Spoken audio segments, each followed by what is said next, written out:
doing some pretty thorough interviews that night. So. Yeah, absolutely.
Hey, welcome in. Welcome. Goddamn.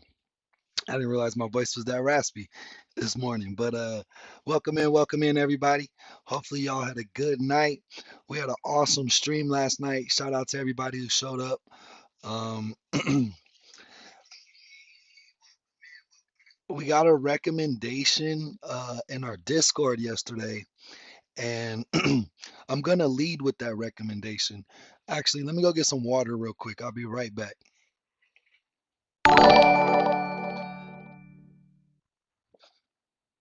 Hey, Bradley with the $2 super chat, man, when nobody was here. Shout out Bradley, man. I appreciate you so much, man. You like the big brother I never had. I'm an only child, just to let you know. So let me be right back. Let me get some water. I'm a little cleared up, man. That's another horn, bro. That's love, Bradley. You said money and ain't nobody even in the chat yet, man. I appreciate you. He's like, I like to do I do my stuff on low key.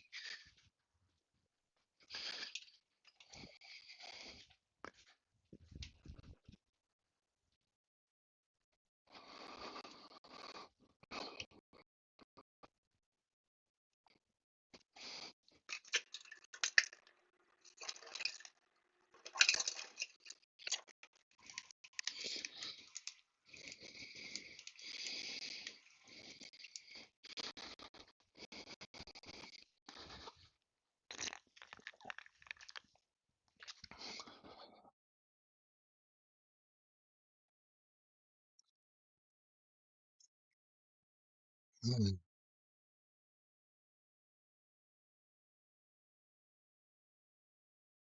Yeah, so I don't know I did a little research onto the case.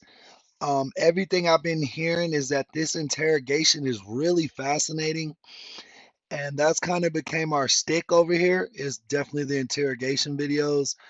We've kind of gotten away from the arrest videos, not only because of the what is it, the community guideline rules that we have to face with those, but honestly, we just get way better chatting, way better interaction, and I think my commentary is a lot better on the actual interrogation on film.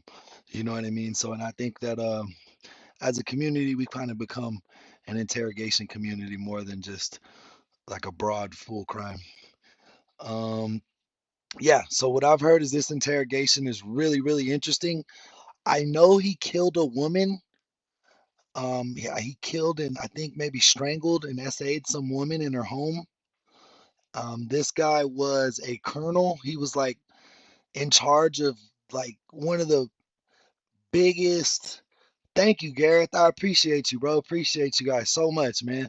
Um,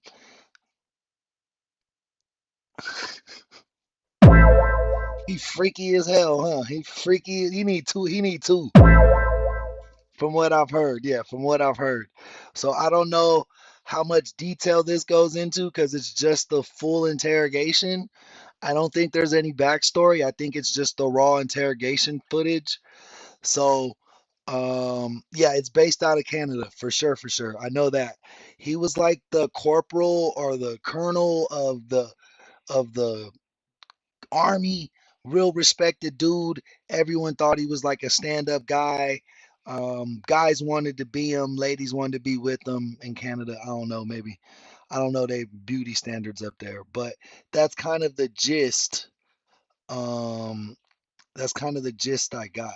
So he was like a serial killing rapist. I didn't know if it was like one or how many it was, but I didn't want to look too much into the case after I got the little nuggets of news on it and looked up into it myself a little bit because base commander, a air base. Okay, so does Canada have an air force?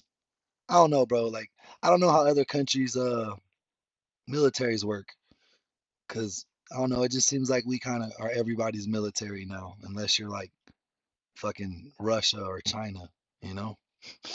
But that's another story. Um,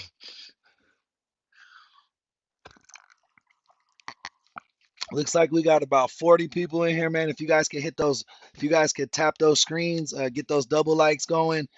Me and Bradley just having our little morning conversation before we get into everything. Let me give Bradley his horn also. Bradley, you got your horn for your super chat, but I didn't give you your horn for your members. I'm sorry, it's early. Gotta show love to all the members in the chat. You know what I mean? You guys keeping the hope alive here that we can do this full time. I'm giving you guys full time hours. You know what I mean? Just because I feel whenever you do something in life, you got to do it right. Just to let you guys know a little bit about me, I used to be in sales. I then stepped away from my sales job to pursue YouTube full time. I don't expect to make what I used to make in sales. I would do anywhere from 80 to 90 grand a year, but I don't want to sell no more. I just want to make content. If I could make 30, 40 grand a year here, I would much rather do that for you guys and be a lot happier. I'm telling you, I don't need a lot to be happy. But this YouTube thing makes me happy. Uh, this YouTube thing, they have the same setup. You working me hard, dude. What you mean I'm working you? My apologies. Um, but you know what I mean? We've been getting so much love over these last 2, 3 weeks, man. We're about to be over 3,000 subs. You know what I mean? And I'm really excited for it, man. We're on the road to 10K. This is the video of Colonel Russell Williams. He was a Canadian Air Base commander, and I believe he was some type of sicko. So let's check out his interrogation film. You just have seen Russ. The guy I was speaking with on whatever night that was Russ as well. Oh, yeah. And he took every number I had. Yeah, no, they were doing some pretty thorough interviews that night. So. Yeah, absolutely. I was All right. glad to see it. I'm just going to move your gloves here. That's a little microphone, just to make sure there's nice and clear. As you can see here, everything in this room is videotaped and audio taped. Check. You ever been interviewed by the police in a room like this before? I Or? have never been interviewed like this. Oh, no? Okay. No. Let's get this set up here.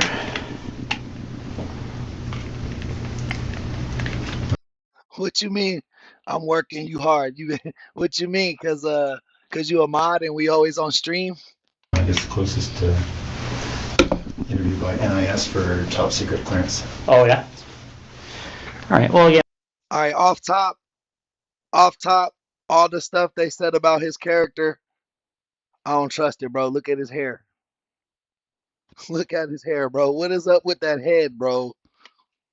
Boy, if you... What the hell is that? Cut that, bro. Shave all that shit off, bro. Or go get a hair transplant. Russell, I appreciate coming in an investigation like this. I mean, I'm sure you can appreciate it's been big news, especially down Belleville way. And, you know, obviously our approach to cases like this is that we don't give up on somebody being alive until we get evidence that they're not. So because of that, we're treating Jessica's case as an emergent situation, obviously. Yeah. So we're... Hey, Bradley, you know we need that. Honestly, I thought we'd get a lot more, bro. Everybody's been real accepting of the whole movement, man, and the whole community. And I think that's why it's so special and easy to come back every day. I mean, we'd be on stream what, like 3 to 10 hours a day, and we see like one or two haters maybe throughout the whole streams. You know what I mean? So, but I mean, there might be more, and y'all just keep them away from me, and I thank you for that because sometimes that can fuck up the flow of the show. But man, I appreciate you guys. We're fast forwarding things that we might normally take our time with, and that's why we're here on a Sunday afternoon. Sure. So again, I appreciate it. Okay. We're going to do a pretty thorough interview today. Okay. And the reason for that is because the last thing we want is to be calling people back again and again and again. Okay. So what we're going to do is we're going to go over a number of things, and I'm going to explain what all those are to you. Okay. I'm a big coffee guy. I don't know if you're a coffee guy or not, but I didn't want to drink in front of you. So no, I appreciate that. All right, go ahead. I could definitely. Are they black? Bro, I can't stop looking at his Roblox haircut. This shit is wild. Look at this hairline, bro. Can y'all see my cursor? His shit is like this, and then he has a random patch right here. Like, just cut all that shit off, bro. You already look like a predator. Yeah, they're just black with sugar. Definitely. I just started my gum, so I probably haven't a little bit. Started your what, sorry? Gum. Just. Oh yeah. Honestly, my old job used to keep me pretty fit because I'd walk a lot. But now that I'm trying to do this full time, I got to get back into my VR boxing more because that shit gives me cardio like nobody's business. Well, there's napkins there if you want to toss it or whatever. I appreciate that. All right, and again, like I said, this interview is going to be very thorough. But again, I have a simple rule when I talk to people. It's I'm sure you're the same way. I treat everybody with respect. I don't want to ask you to do the same for me. Bro, is anyone else staring at his hair? I'm sorry I keep bringing it up, but are you seeing this shit? Nobody told him that looked bad? Is it because he's the colonel? I don't get it.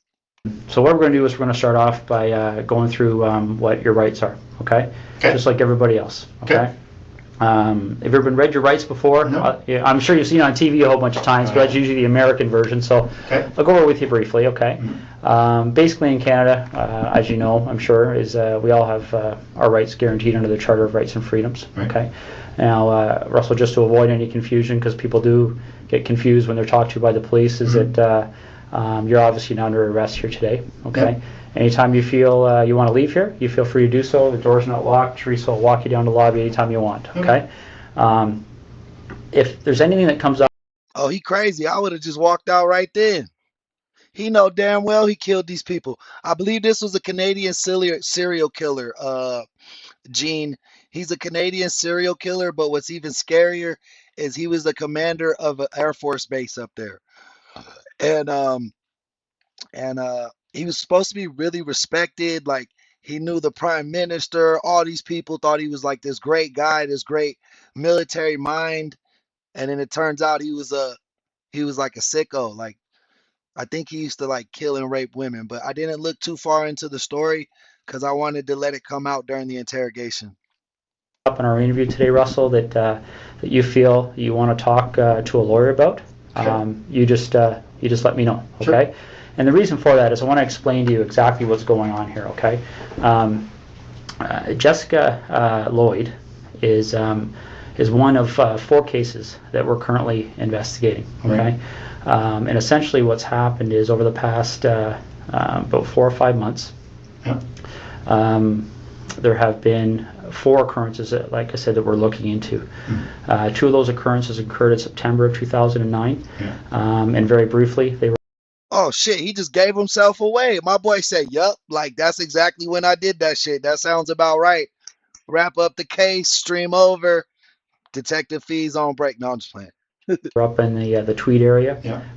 They involved somebody entering 2 different women's houses in the evening hours and committing sexual acts. Okay. In November of 2009, a young lady by the name of Marie-France Como was found murdered in her home in Brighton. And we believe that there was a sexual component to that crime as well. And then most recently we have Jessica Lloyd's disappearance. Okay, so essentially, when... Bro, does he line this shit up like that? Don't it look like on his hair, like he be shaving this? Is that a look? Is that a Canadian look? Canada, let me know.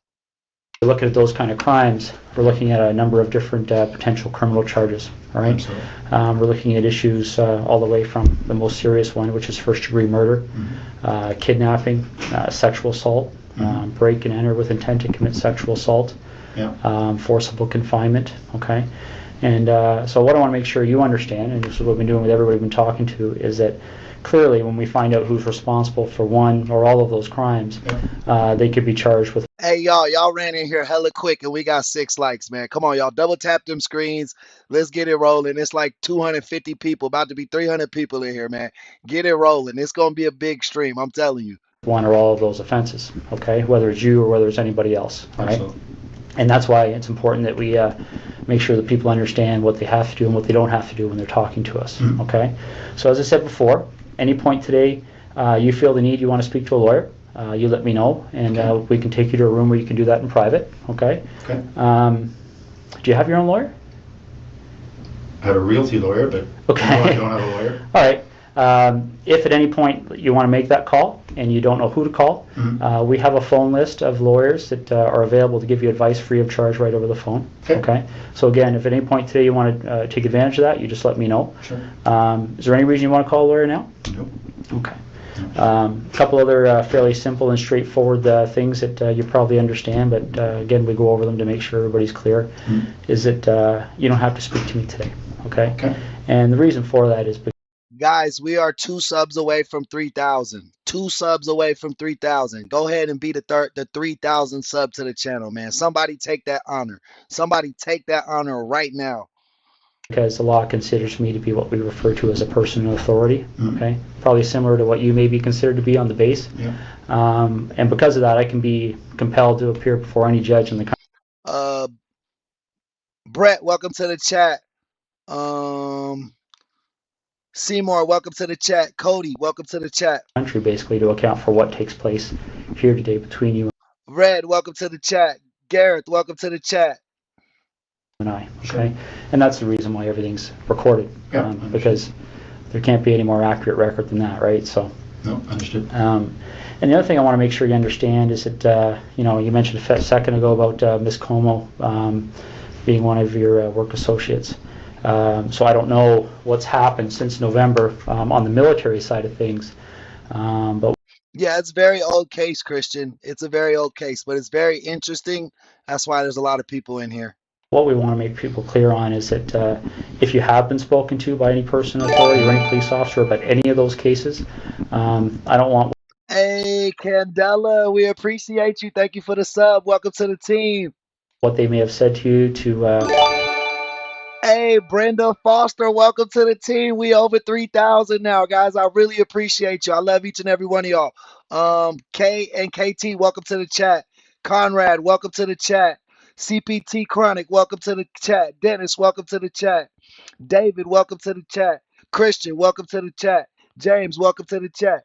Appreciate all you guys for stopping by. Make you feel influenced or compelled to say anything to me today, okay? Whatever you might have felt influenced or compelled to say to them earlier, you don't have to repeat it to me and you don't have to say anything further, okay? But obviously what you do say, you know, for the third time is being recorded, right? So. Understood. These first 2 attacks happened not that far from my place in Tweed. Well, the second one did. Yeah. We didn't even know the first one had happened, but I understand that was reasonably close as well. But the second. Oh, my bad. I'm still sleepy, y'all. I'm way off my game right now. Y'all deserve a horn for that 3,000. Come on, was very close. Yeah. So certainly at the time, the OPP did a door-to-door. Yeah. Within a couple of days, probably the same night. So I spoke with a couple of guys then. Okay. Yeah, and I'm aware of that from looking at the different cases. And essentially, Russell, in a nutshell, that's what we wanted to talk to you about. Okay, those 4 cases are of concern to us, and you know, you've kind of almost hit the nail on the head about some of our issues that kind of make us want to talk to Russell Williams. Okay, because essentially there's a connection between you and all 4 of those cases. Would you agree? Geographically, and then I guess I drive past. Yes, I would have to say there's a connection. Yeah. Yeah, and that's why I'll be quite frank with you. That's why things kind of evolved when the officers talked to you on Thursday night. Okay. We kind of went from there because when I think you discussed with them the fact that you were a colonel at the base. I was in uniform at the time. Robert, thank you for the sub, man. I really appreciate this. We just shot way over 3,000. I think we're at like 3,012 already. So thank you guys so much. Man, thank y'all so much, man. I appreciate y'all. I love y'all so much. Dennis, welcome to the chat. Christy, welcome in. Conrad, every time, man. Shout out to Bahamas. Anytime somebody comes into the chat, we got to shout them out, man. The chat is the star of the show, not me. I'm your co-host. Yeah, so pretty obvious, right?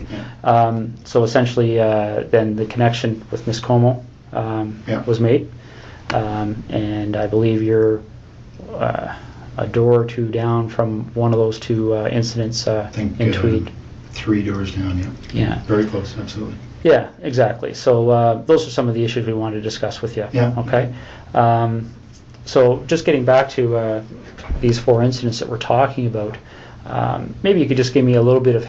I haven't seen this interrogation before, but I've heard so much about it. But right off the top, this guy is super smooth. This interrogator, man, he's super smooth because low key, this guy can walk out right now. He already told him, bro, you can leave right now. But he's setting down the game. He's setting down the plan to let this guy feel comfortable. Not only that, but this guy's a colonel. Everyone calls him colonel. He hasn't called him colonel one fucking time. He's called him by his first name. And if you know anything about a doctor or a fucking military guy who's got that type of prestige, or a lawyer where it changes the name on your ID, they don't want to be called by their name. If you're not their wife, you got to call them doctor, or you got to call them fucking colonel, sergeant, whatever it is. You know what I mean? So he's really playing with his mental right now, and he don't even know it. History as to your arrival in the base in Trenton. When did you start working there? Friday on the day I was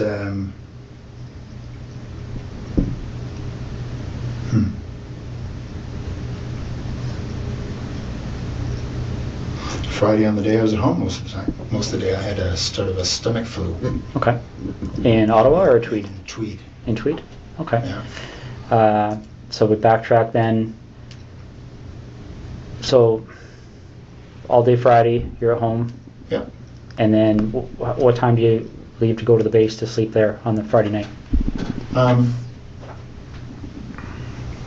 Hey, Tupac, welcome in, man. Welcome in. Shout out Cali. Not sure. Probably just, went in for just before bed. So I probably left Tweed at between 8 and 9 or so. Okay. And you get to the base and spend the evening there and get up for the 5:30? Yep. Okay. That's right. So we backtrack from there. When did you arrive at your home at the cottage? I don't want to get confused between your home in Ottawa and the home in Tweed. So, no, I had been in Tweed all week. Yeah. The week prior now. Red, I can't get over the hair, bro. The Roblox haircut is fucking me up, bro. I don't know how this man got this far in life. I can understand why he was a predator from his look, but I don't understand how he became the commander of a whole base. Yeah, I think that's the case. Was in Tweed all week. Flew Saturday. Headed to Ottawa Saturday night. Okay. So if you didn't have the stomach flu on the Friday, what was your schedule? Hey, Dennis, man, I'm glad you rock with us. You got us on the TV. I'm looking at my analytics. 0.08% of the people watch us on TV. So maybe we could get it up to 1%. I appreciate you. Schedule that day. Really. Okay. What would have been my schedule? Just a standard schedule in the office. Okay. So office brief in the morning, a couple of meetings. I can't remember what the specifics were going to be. Okay. So Thursday night you slept at Tweed, or you? Yep. All right. And what did you do Thursday during the day? Thursday during the day I was at the base again. I think it was a fairly standard day. I can't recall exactly, but yeah, nothing. I was not flying, so I was at the base. So I would have gone in early in the morning, back in the evening again. Okay. Do you remember what time you left the base that night?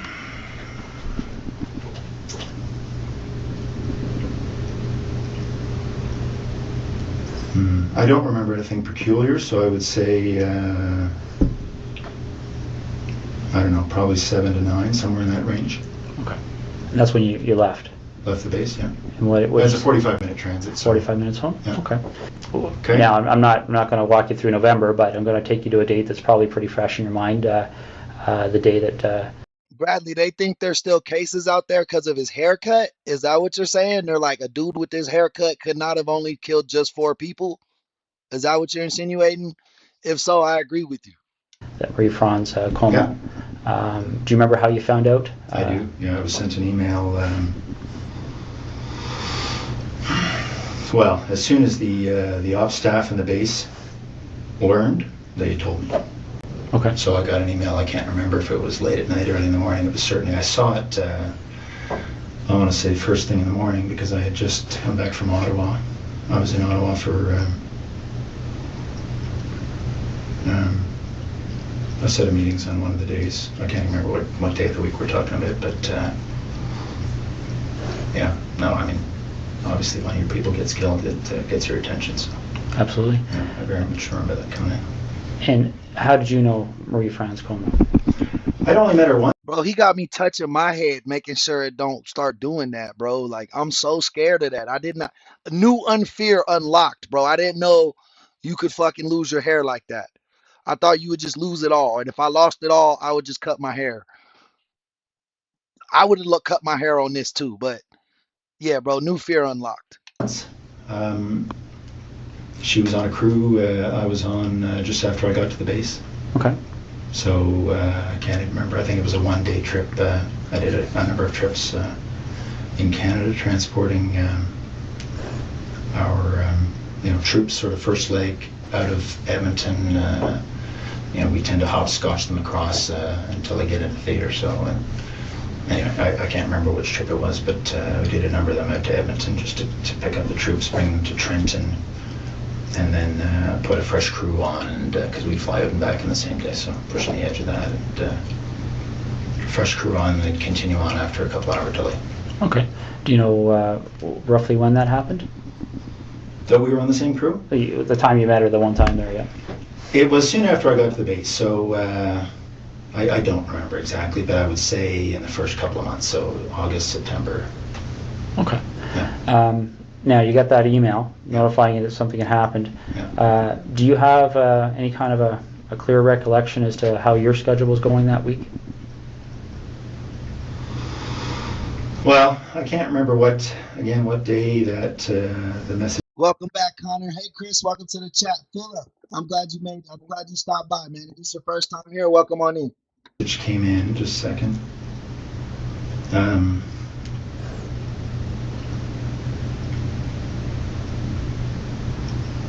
No, I can't remember what day of the week, but I'm just thinking there was a whole bunch of activity spun up as a result, obviously. No, I can't remember the day of the week.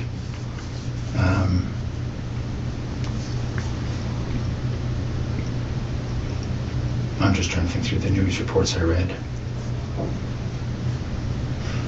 No, I'm sorry, I can't remember what day that was, but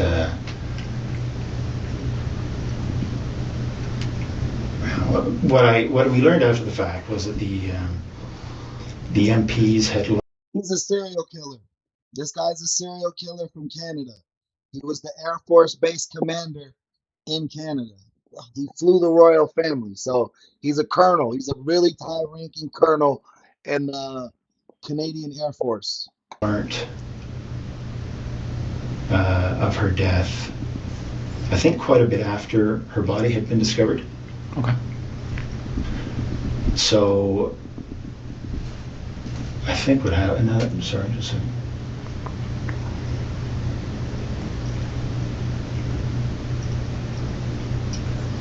Okay. So I think, if I remember correctly, the MPs learned late that evening Can't remember when, obviously, her body was discovered.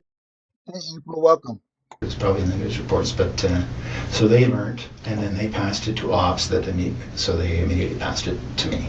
Okay. The MPs work for the wing operations officer, so they go, through their chain of command, and then as soon as the duty watch officer had Philip, how the fuck you look like a normal guy? You see this haircut, bro? I've never seen this Roblox haircut in real life. that information, she advised me. Okay. So again, that. Hey, Josette Walker, welcome on in. Watch the interrogation so we can all find out together. We don't know yet. That particular week. Along with some others. Right. I'm sure it spread like wildfire. Yeah, absolutely. So that particular week, do you have any recollection? Well, for instance, Hey, Donna Ray Brown, thank you for that sub. I appreciate you so much. Thank you for stopping by. Stay tuned. We got some good stuff for you. when you got the email, Yeah. do you remember where you were? I was at home in Tweed. Okay. Yeah. Do you remember if that was a week that you were reasonably stable in Trenton, or had you flown? No, I had been in Ottawa. You're welcome, Miss Walker. Thanks for hanging out with us today. I had been in Ottawa earlier in the week for some meetings over in Gatineau for one of the, it's actually for the C-17 acquisition. I was project director when I was here in Ottawa for that, so just some follow-up stuff for that. Okay. So I had King James, you hella funny, bro. Welcome to the chat. been here at some point in that week. Again, I can't remember how the days all fell together, but I seem to remember that I got this word shortly after having come back from Ottawa. It seems to me it was the same week. So if we were to do a similar investigation in your background, is there anything you can think of that anybody may have misinterpreted, or anything in your history that somebody might say Russell Williams Absolutely. did this? No. Okay. Be very boring. Hey, chill on the spoilers in the chat. Most of us haven't seen it, guys. What's that? It'll be very boring. All right, because essentially that's what I'm looking at. Is it? You seem like a very intelligent person. And Dose of dopeness. This man was a high-ranking official in the Canadian Air Force, one of the highest-ranking colonels. He's suspected of being a serial rapist and serial killer. Let's watch his confession. I think you can see how a surprise like that would Jacob, welcome in. Yui, welcome in. certainly set off Absolutely. some alarm bells in our investigation, right? Okay. So the next thing we You good, Dose. You feel free to ask. That's what I'm here for. need to cover off is, well, I'll just ask you this straight out. Given the types of crimes we're investigating, do you get much chance to watch television shows, CSI, things like that? I do watch, I prefer Law and Order, but I do watch CSI occasionally, yes. Okay. So you have an idea of, obviously, the forensic capabilities, things like that are out there. What would you be willing to give me? I don't know where all our mods are at, but Bradley, my bad. You working overtime today. You might have to get a recap typed up for us because Shelly and Letha ain't here yet. Today to help me move past you in this investigation? What do you need? Well, would you be willing to supply things like fingerprints, blood samples, Sure. things like that? Yeah. Okay. Footwear impressions? Yeah. Okay. All right. I think that's what we're gonna ask you to do. Okay. All right. Now we have a process we have to go through to do that. Okay. And for the blood sample, I don't take the blood sample. We have specially trained officers that are trained to do that. Okay. Thank you, Brad. Just to let y'all know, today's episode is sponsored by Brad. He sent that super chat in early. If you guys want to be like Brad or be a member of the team, check out our memberships. It's 99 cents a month. Helps the channel out a lot. If you want your money to stretch a little bit further, I always recommend grabbing the membership. If you want to help us more immediately, definitely send in the super chat, man. Everything helps and it's all appreciated. I love each and every one of you guys just for tuning in. If you can help me out a little bit to make this more keep the lights on, you know what I'm saying? That's duly appreciated. I'm going to step out and make sure they're still available. Can I assume you're going to be discreet? It's possible. Yeah. Because this would have a very significant impact on the base if They thought you thought I did this. Well, bottom line, Russell, that's one of the reasons we're here on a Sunday afternoon. Okay. The military certainly be of great assistance to us, especially in relation to Miss Como's investigation. So that's certainly one of the things that went into our decision to give you a call at home today and see if we could deal with this today. Okay. So, okay.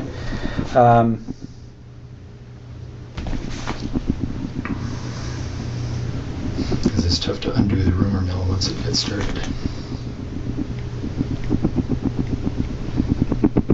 But I appreciate that. Okay. Now that you've had some time to, I know we've been throwing a lot of things at you here, but now you've had some time to think about things. Is there anything that you're concerned about that buccal swab matching in any of those 4 residences? Is there, I guess, let me explain what I'm getting at here, Russell, okay? This is a significant investigation, as you can well imagine. Yeah. That DNA is going to be significant in our investigation, both quite possibly to help you, quite possibly to help us. Understood. I don't know yet. I don't know what the result is yet. He knows he's fucked. You see his body language, the DNA, how his head sunk a little bit, his chin's down. He knows he's fucked. And I'll go back to the example I gave you because it's a very similar issue, I think. And you talked about the idea of discretion here, okay? You talked about the idea that, I think hopefully you appreciate the fact of how we approached you here. Yeah, absolutely. And essentially, we have no issues with that, okay? We talked recently about, the whole idea of any unusual sex acts in your history. But another thing that can often happen in cases like this is that people become concerned about things like extramarital affairs. Yeah, my boy a chopped cheese right now. He done. Once he heard DNA, but the investigator told him he can leave. So I'm surprised he didn't just get up and leave. Indiscretions along those lines. Is there any contact that you may have had with any of those 4 women that you may not want your wife to be aware of? Anything like that we should know about to try and explain why, if your DNA is found, it would help us understand why it may be there? Absolutely not. Okay. Can you think of any reason why we would find your DNA in any of those residences? Let's focus on, well, for instance, I believe. Let me just check the name there, make sure I've got the right address. I'm talking about the house that was just a couple of doors down from you there in Tweed. Yes, he was, Carla. And I think they have him for 4 murder, rape type situations. But the rumors are he has hundreds of victims. A couple of doors down was Lori. I don't know her last name. I don't know. Mazzacati? Draven, welcome to the chat. Home, welcome to the chat. I don't even know what her last name is, but there's the woman down the road, 3 doors down. Her name is Lori. I don't know her last name. All right, let me just make sure we're on the same page here.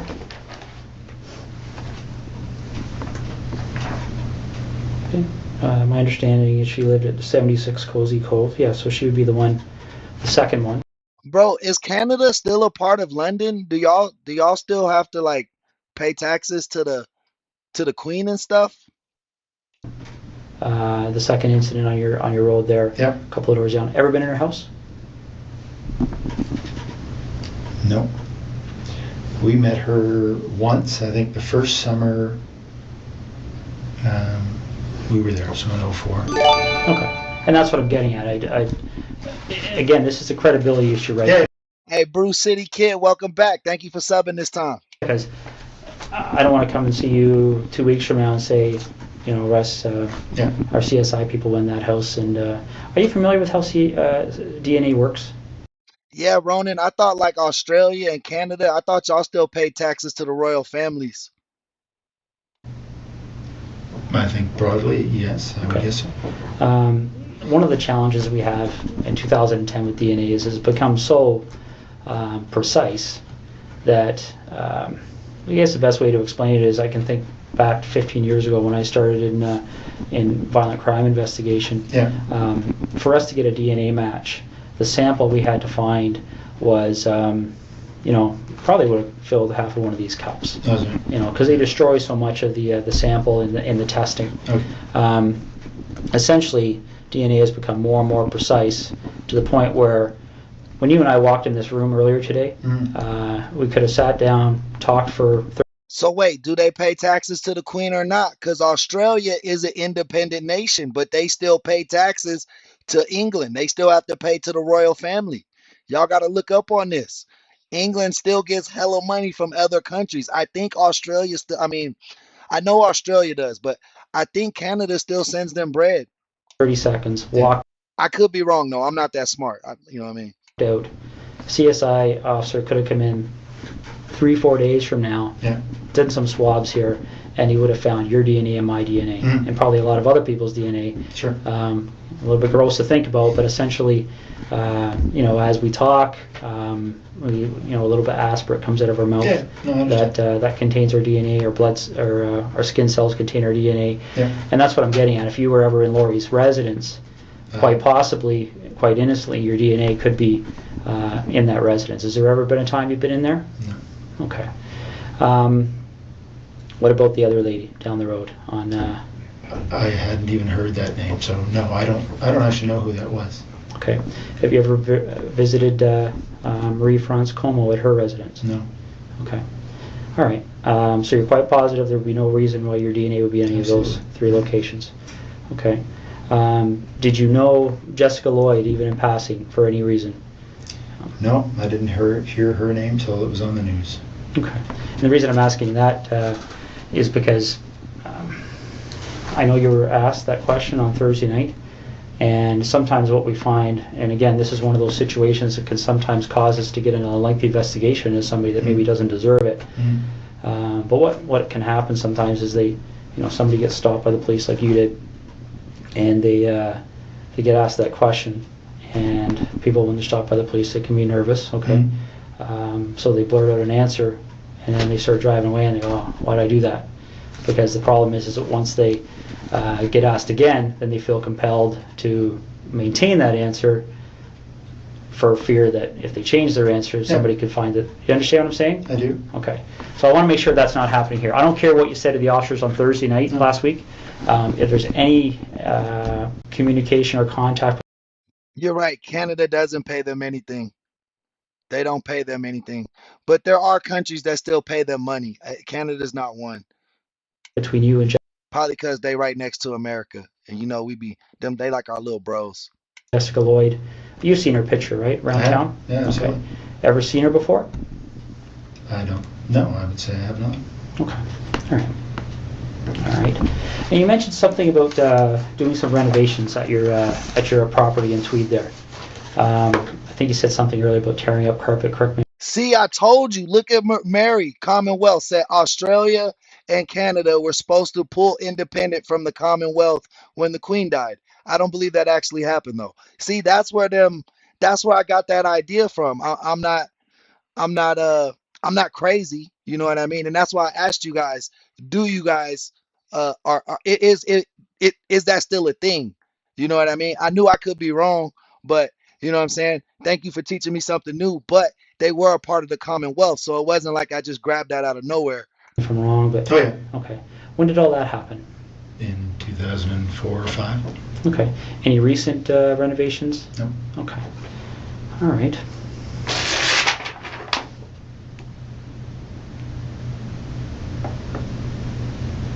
Just want to make sure I'm covering all the bases here.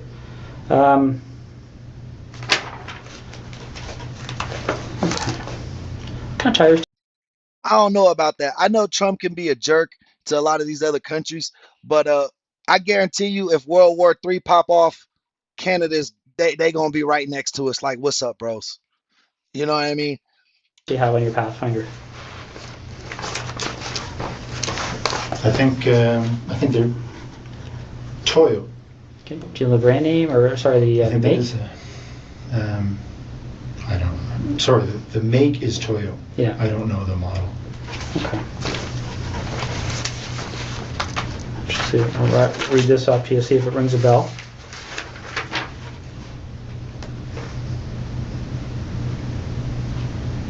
Ever heard of, does Toyo Open Country HTS That sounds make any right. sense? Yeah. Okay. When did you have those tires put on your Pathfinder? Well, it's the second version we've had of them, so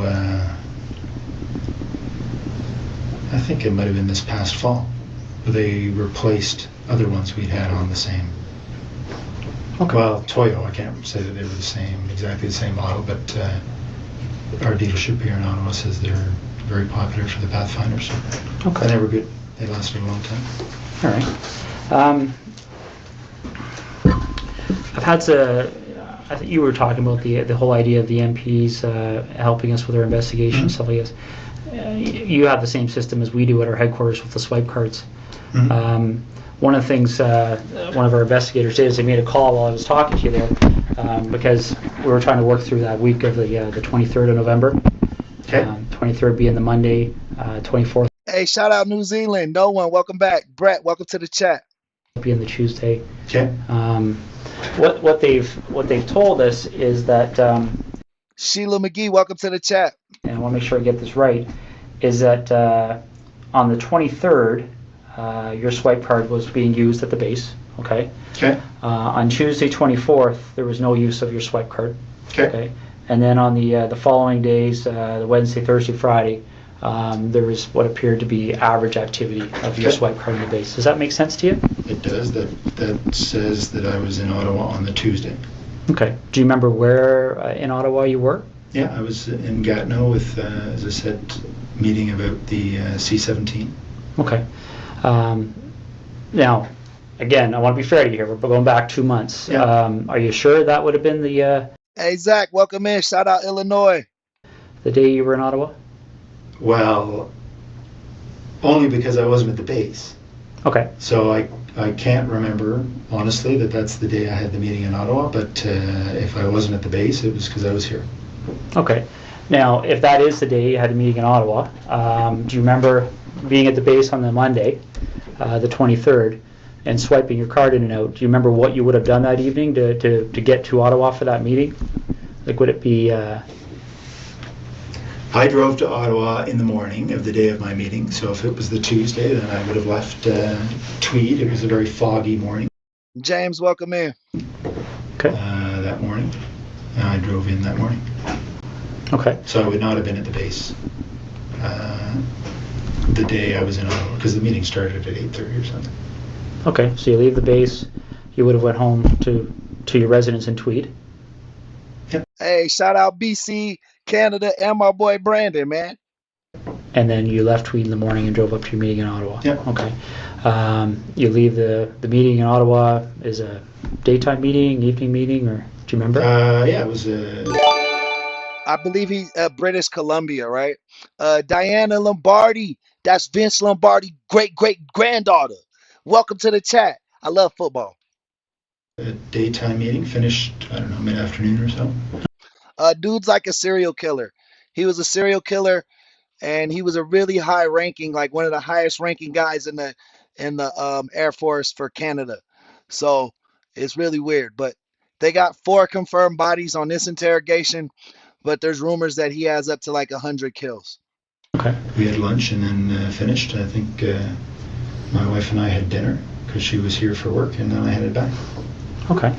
Well, these are the kind of things I'm trying to draw out here. That's helpful to us. Do you remember where you had dinner?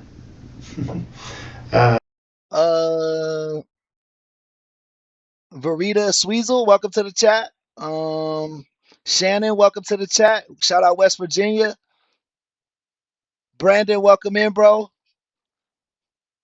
Well, I don't remember exactly the restaurant, but it was in Westboro because that's where our house was being built at the time. So we had dinner, in a restaurant that we would expect to be able to frequent once the house was finished.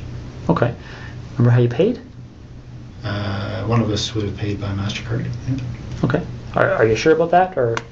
Pretty sure. That's normally how we Okay. pay for meals. All right. Can't remember if it was me or my wife that paid, but one of us. Okay. And do you remember which restaurant it was again? No. Okay. All right. And you see where I'm getting at, right? I mean, that can be very helpful for us because if we can track. that issue, right? Yeah. We can put somebody paying for a meal at a location. Well, I was meeting with 15 people or so that day. So okay. And what time did the meeting end? Hey, shout out Colorado and my boy James, Brandon Pennington, BC. I'm not sure what that is, but shout it out. I would say between 3 and 4. Okay. And are you sure that that's the same day you went out with your wife? Well, I think so. Yeah, because she was here, and I think that was the day we went to this restaurant in Westboro, yes. Okay. You finished dinner, and do you remember what you did that evening? I would have driven back to Tweed. Okay. And you would have... Now, again, I know we're talking 2 months ago here, but do you remember specifically? Shout out Canada, Ontario. This case is actually out of Canada, so that's cool. Juliet, Illinois. Shout out Sheila. Specifically having dinner and then driving back to Tweed, or do you remember? Are you just guessing here? No, I'm not really guessing. I mean, I believe that this night at this restaurant was following the meetings in Ottawa. Mm-hmm. And I, kissed my wife goodbye and headed back to Tweed to go to work the next day. Okay. All right. The tires that you have on your truck, right? The reason. Oh shit! Shout out them Oklahoma Sooners. Shout out Toronto, Canada again, British Columbia. Shout y'all out. We got Canada in here. Canada is repping in here today, man. Shout out Canada. When I asked you about that, is there? Welcome to the chat, Daniel and Wonkaya. I'm sorry, I can't say your name, but welcome to the chat. Hex, my man, welcome back. Is there any time? I mean, you recall where you were stopped by the officers there? Yes. Okay. Did they explain to you what the significance of that that was her house? That was her house. Yeah. Okay. So you remember that location? Yep. Do you remember what the crossroad was, or? I don't think there was a crossroad. It's sort of just on the south end of 37. Okay. When you get stopped at that location, has there been a time in the recent 1 or 2 weeks that your vehicle has left that road for any reason whatsoever? Have you driven into a field with your vehicle at all? For any reason you can think of? No. Okay. Because I want you to rack your brain here. This is important. So, yeah. Is there anything you can remember doing that, Daniel, thank you for the sub. Shout out Jacksonville. would have caused you to drive off the road No. at that section of roadway? No, that's my early. That's the early part of the highway, and just head north. It's about 30 minutes from there to, probably 20 from there to my house. Because he's overly confident, Brandon. Most of the time, people are retarded and don't get a lawyer. But this guy is military FBI training. He's just overly confident. He thinks he's a narcissist. Okay. Would it surprise you to know that when the CSI officers were looking around her property, that they identified a set of tire tracks to the north of her property? Looks as if the vehicle left the road and drove along the north tree line of Jessica Lloyd's property. Okay. They took they examined those tire tracks. And they have contacts in the tire business. Obviously, tire tracks are a major source of evidence for us. Sure. Shortly. Hey, King Troll, I guess with that name, I got to expect those type of wild messages. But thank you for the subscription, my boy. What you mean sponsored by Toyo? What's Toyo? After this investigation started, they identified those tires as the same tires on your Pathfinder. Really? Yeah. Okay. Okay. One of the other things that they do to try and identify the type of vehicle that may have left those tires, well, is they do two things. They talk to witnesses. Okay. There was a female police officer that actually drove by that location that evening and recalls seeing an SUV type vehicle in the field to the north of Jessica Lloyd's house. Consistent with a Pathfinder. Okay. Could maybe consistent with other things, but consistent with a Pathfinder. And they, what they also do to try No, Bradley, this dude for sure is Canadian. This investigator, he a boot, a boot, a boot, a boot. Cause at first I thought he was American, but listen to his accent. Identify the type of the vehicle is they look at what they call the wheelbase width, okay? Because different vehicles, different makes, models have wheelbase width. So they can take those two sets of tire tracks, measure the distance between them, okay, and determine what the width is, and then they can enter that into a vehicle database, and it will spit out the types of vehicles, okay? Dose, were you a driver then? If you were sponsored by a tire company, were you a race car driver? Your Pathfinder's wheelbase width is very, very close to the width of the tires that were left in that field. Okay. Do you have any recollection at all of being off that road? I was not off the road, no. Okay. All right. Russell, is there anything you can think of? Let's go talk about Marie-France Como. Who's the OCI? Is that like the Canadian CIA? For a minute, okay?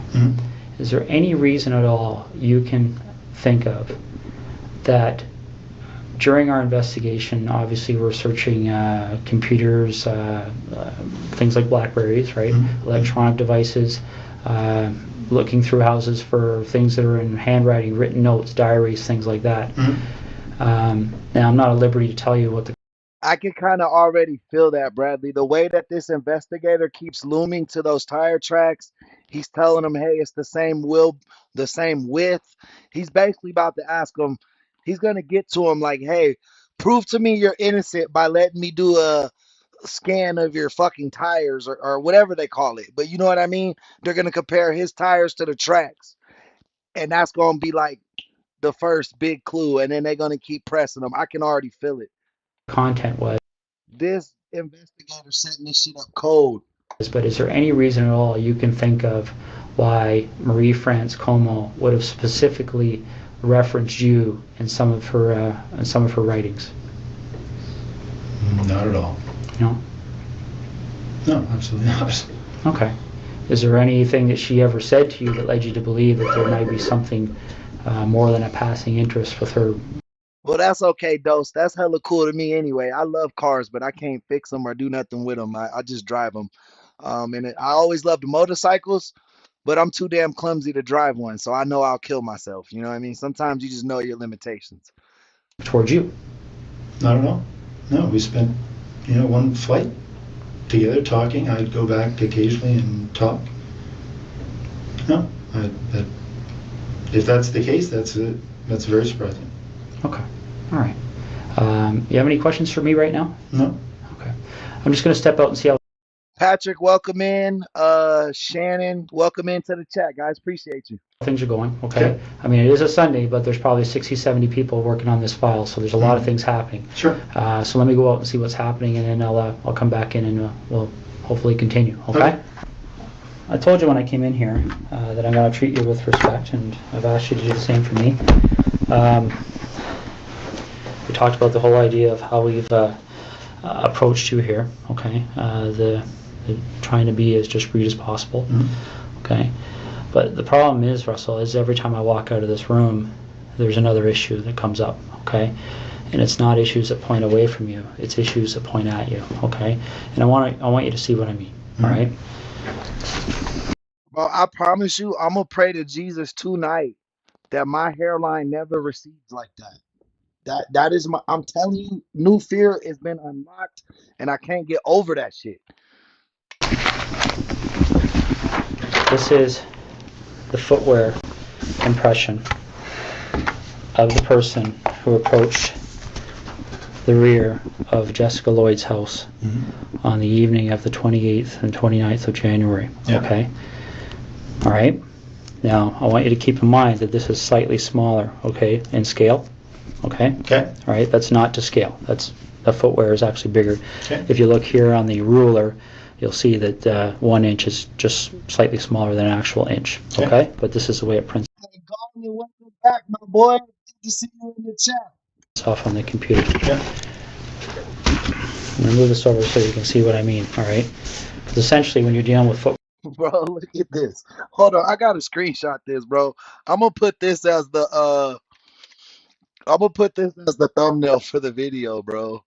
This right there. You see it? Can you see me? Oh, you can't see where I'm highlighting, but bam, yeah, that's gonna be the new For our thumbnail. impressions, we have a gentleman on the OPP who's basically world renowned. His name is John Norman. And essentially with footwear impressions, you're in a situation where you're pretty much in the area of fingerprints, okay? And essentially what we're talking about here is, especially when you start adding in other pieces of information that support an investigative position, okay? This is a photocopy of the boot that you took off your foot just a little while ago, okay? Now, I'm not an expert in footwear impressions, so I rely on the experts. Footwear impressions are very much like fingerprint Yeah, I'm shaving my shit off if it does that. Yeah, you right, Brandon. comparisons, okay? You take a look at this print, and again, this is one print. This person walked through, there's several different prints to compare, so we're going to get features off of one print. Hey, Tiffany Jackson, welcome to the chat. I appreciate that. Thank you for the subscription. To compare, features off another print to compare. These are identical.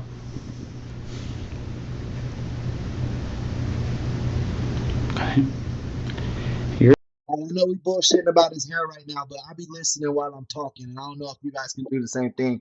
They're starting to compare the tire tracks, and they're telling them, bro, this shit matches. So what the fuck you gonna say? Let's see what his response is. Your vehicle drove up the side of Jessica Lloyd's house. Your boots walked to the back of Jessica Lloyd's house on the evening of the 28th and 29th of January. Okay, you want discretion. We need to have some honesty, okay? Because this is getting out of control really fast, Russell. Look at the dumb face. Yeah, he dumbfounded, Brett. You see this face? He blanked. He like, fuck. I'm about to get the death penalty, bro. Okay. Hey, do you guys got capital punishment in Canada? Can this guy get the death penalty? Really, really fast.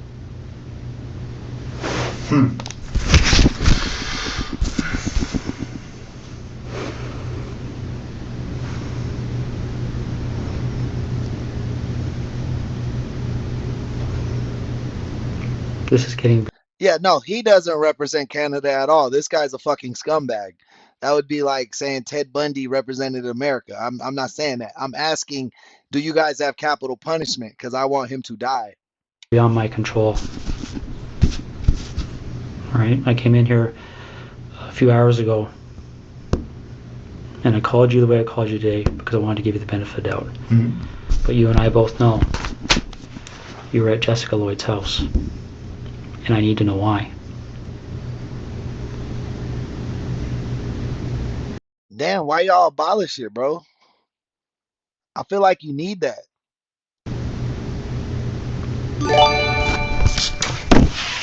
The lamp that never got shine on Lauren's dink. What kind of screen name is that? Shout out you, man. Welcome to the subs. I mean, welcome to the gang, man. I appreciate your subscription.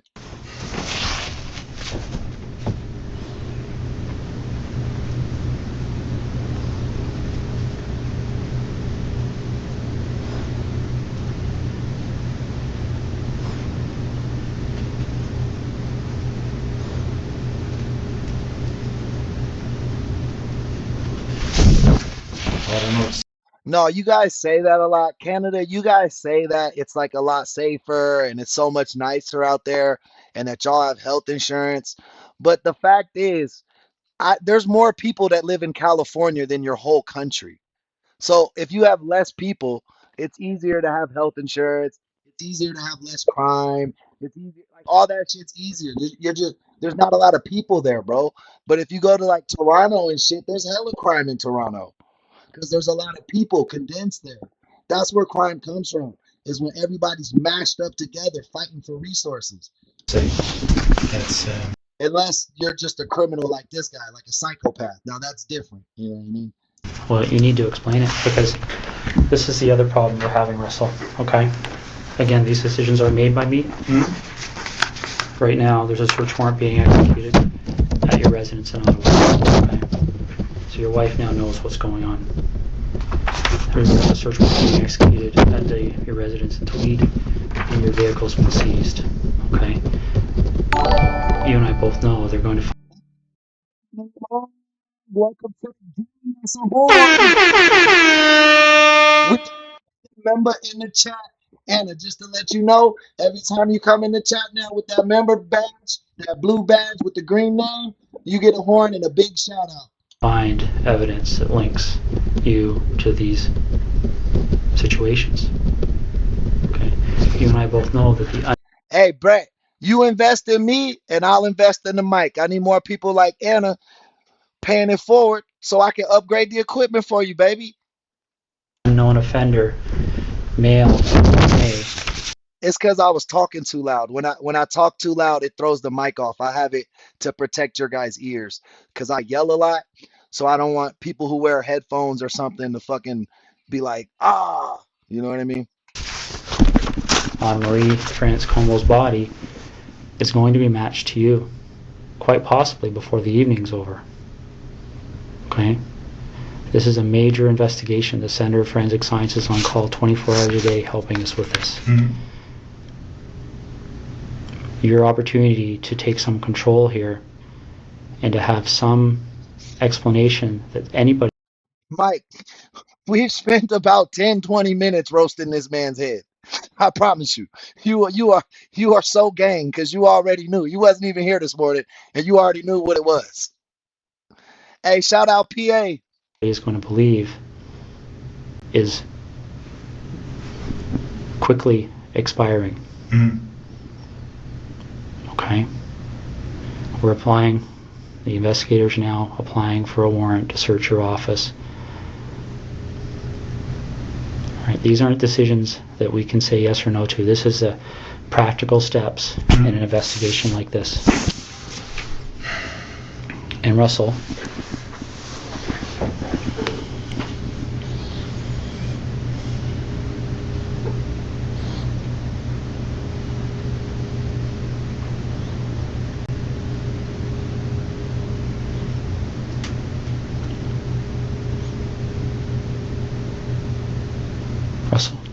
Mm-hmm. listen to me for a second, okay? When that evidence comes in, when that DNA match, when that phone rings and somebody knocks on this door,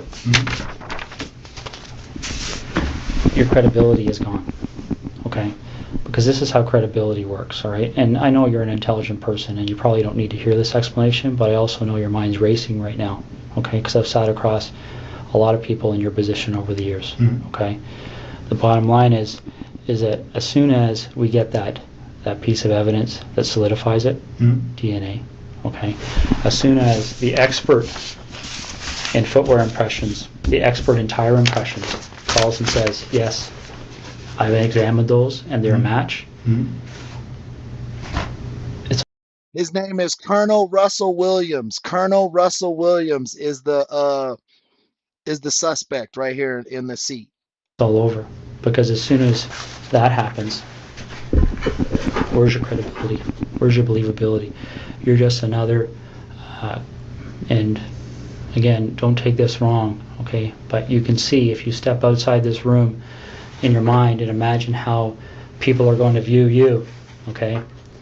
If the truth comes out after the clear evidence is presented to you, when you finally go, okay, I'm screwed now, what are we going to do? Yeah, Bradley, they arrested that guy getting his hair cut. He was getting a haircut, and then they came in and arrested him. The lady who was cutting his hair said she was so scared about that Tennessee guy that was just going on. I was just doing some research on that last night when we got off stream so that I could try to bring you something from that this week. Russell, you know there's only one option. What other option is there? What's the option? Well, I don't think you want the cold-blooded psychopath option. I might be wrong. Okay, because don't get me wrong, I've met guys who actually kind of enjoyed the notoriety. got off on it. Got off on having that label. Bernardo being one of them. I don't see that in you. If I saw that in you, I wouldn't be back in here talking to you, quite frankly.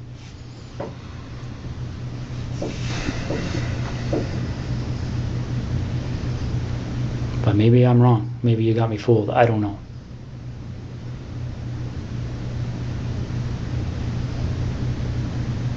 This is over. And it can have a bad ending where Jessica's parents continue to wonder where her daughter's lying. I thought it was that one dude that looked like a fucking demon that they just caught the other day. And I don't know. I mean, obviously, there's a huge search still underway, and it'll continue. Yeah, this was from 2010. It was about 15 years ago, Brandon. It'll continue until her body's found. That might even happen tonight, for all I know. Once that happens, then I don't know what other cards you would have to play.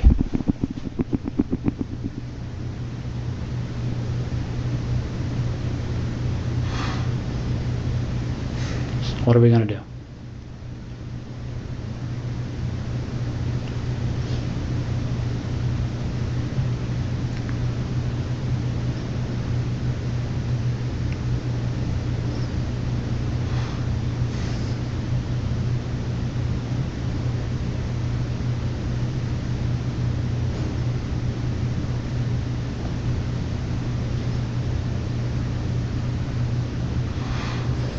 But who in the chat said he put his soul patch on the wrong side? I can't get over that, bruh. I can't get over. Whoever said that, shout you out. That's a horn.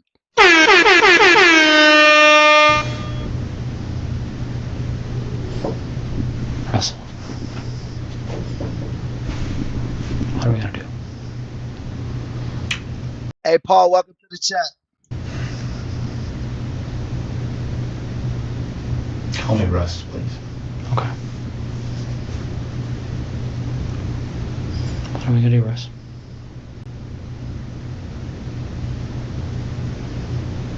Yeah, and for the guy I'm talking about, he was a teacher.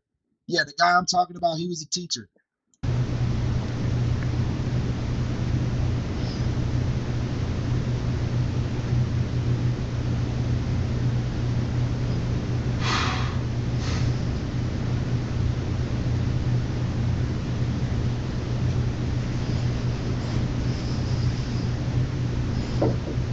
Is Jessica somewhere we can find her easily? Like, is this something where I can make a call and tell somebody to go to a location and they're going to find her, or is this something where we have to go and take a walk? Yeah, Brandon, Mike was in here earlier. Oh, he's right there.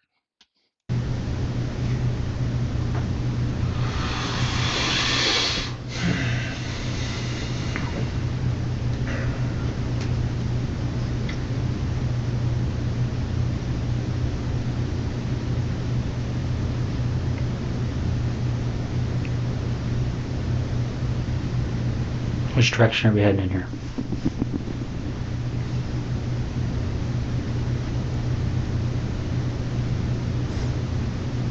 Bro got the Invicta watch. That's a crappy watch.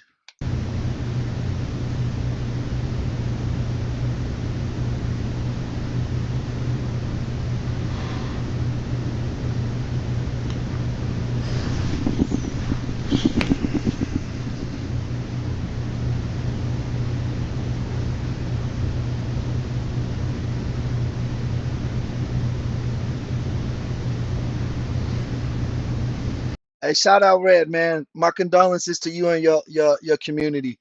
Hopefully y'all get all the answers you was looking for since they caught that creep.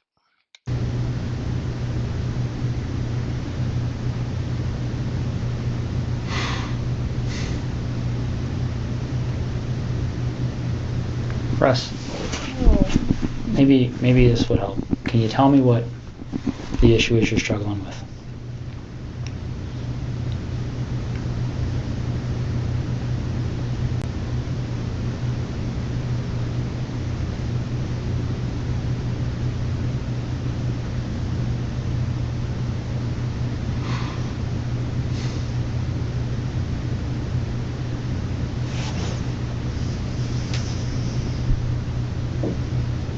the issue you're struggling with?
Bro, just staring off into space like me, dog. I'm sitting here listening for him to say something. He thinking hard. He like, bro, should I just tell on myself? But he don't want his wife to find out. He's like, what are my wife and kids gonna think? He don't give a fuck about jail. He knew this time was coming for a minute. It's hard to believe this is happening. Why is that? So that was a lie. In the beginning, the investigator was like, you can leave anytime you want. If he ever tried to get up and walk out, he was going to be like, we got this evidence. Sit your bitch ass down.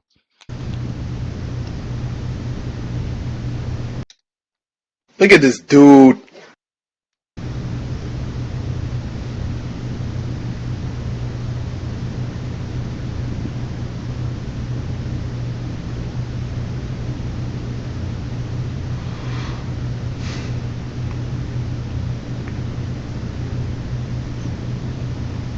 Why is it hard to believe?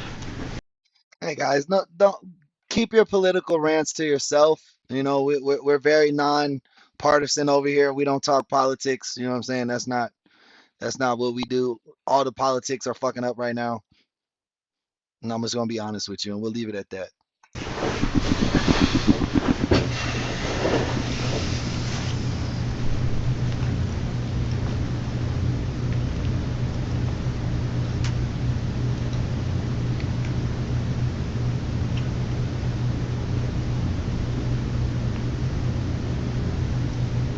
It's just hard to believe.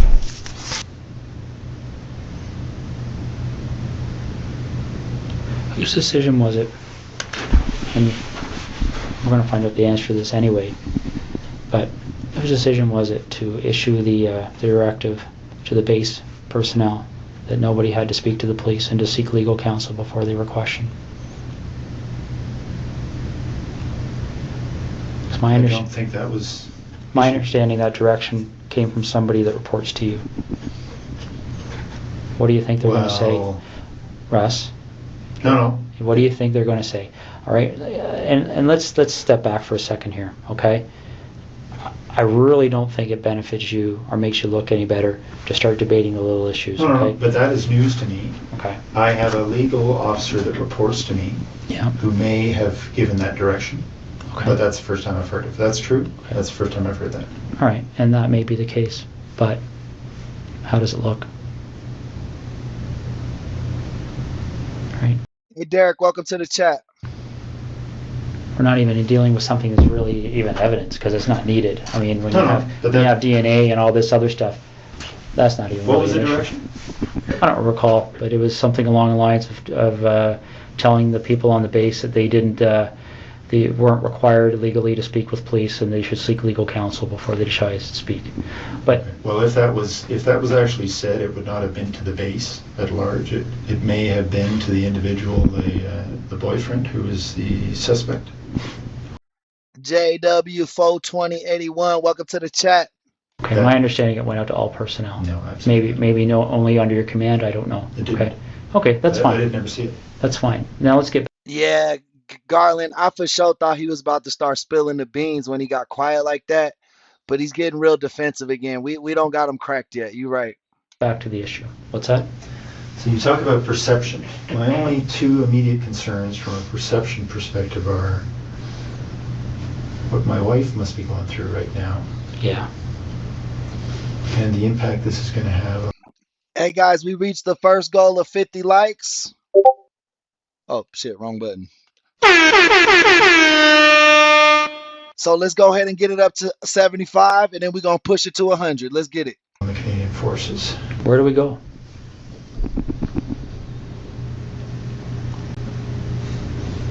Hello, how's it going? Sawhorses, welcome to the chat. Dank Nugs. JW, this guy's a serial killer. He was high ranking in the Canadian Air Force, and this is his interrogation.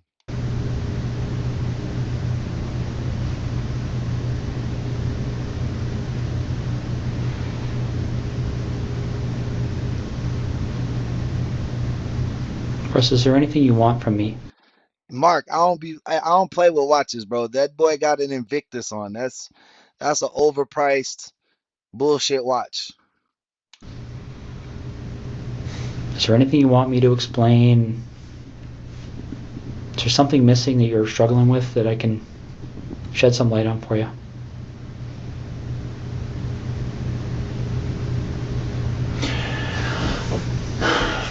I'm struggling with how upset my wife is right now. Russ? Hey, Red, RIP your mom, man. I lost my mom when I was a young boy, so I know that shit sucks. It don't matter what age you at. It's always gonna hurt. What are you looking for?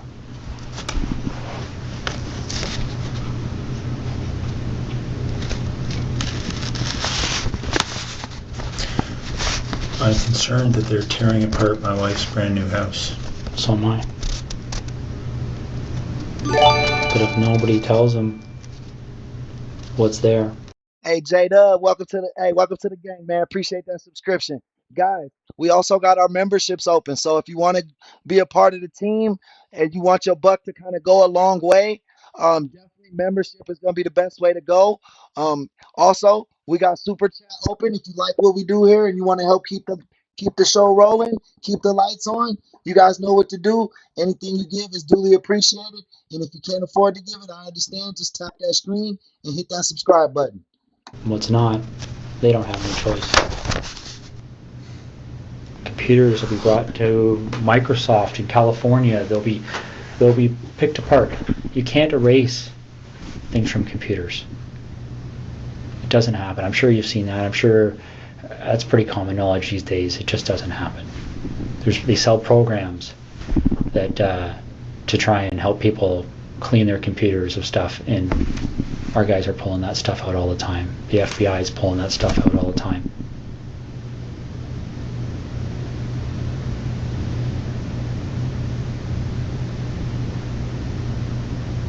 This investigation will end up costing no less than $10 million. Easy. And they will say no to nothing. Any request this major case manager makes on this case, they've already been told it's approved. Don't even bother asking.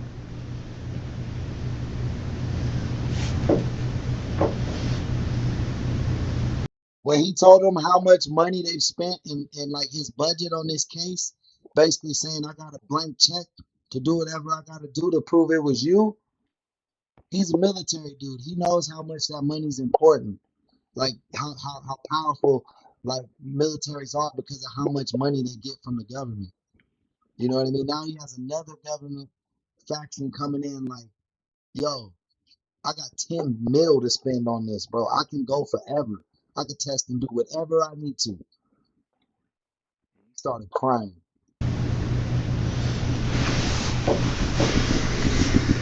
Nah, bro, he not Al Bundy, bro. Al Bundy was a legend. Al Bundy scored 6 touchdowns at Polk High. Get out of here.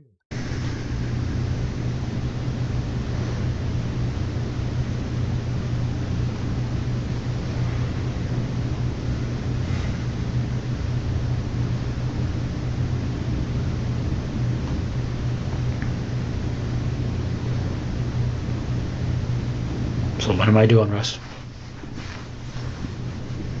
I put my best foot forward here for you, bud.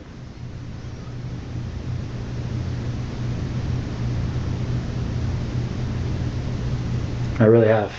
I don't know what else to do to make you understand the impact of what's happening here.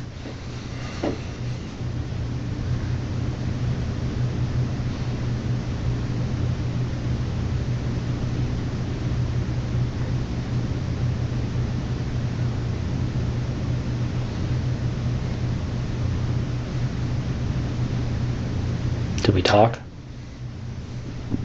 Sawhorse, he been doing this shit for like 15 minutes, bro. 10 minutes. He had green-eyed PI. That's what we keep hearing. That he had cross-dresser photos, some Oscar De La Hoya going on. I want to minimize the impact on my wife. So do I. Maria, welcome to the chat. So how do we do that? Well, we start by telling the truth.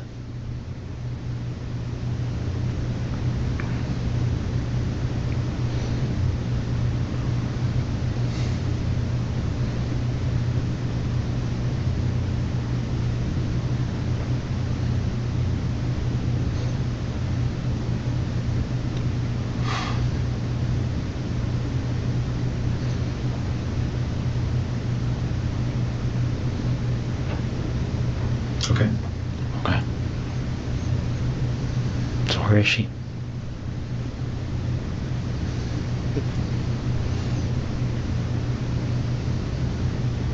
Hey, Red, no worries. I get it. Find when you find it, we'll be here for you. Don't worry about it. Sometimes you gotta hide stuff from yourself so you don't spend it, you know?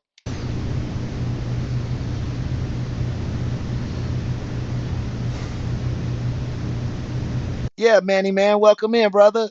OB Boss Dog, that's a cool name.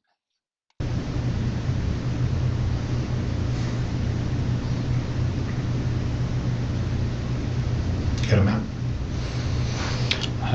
Is she close to where she lives? I've got maps of that general area.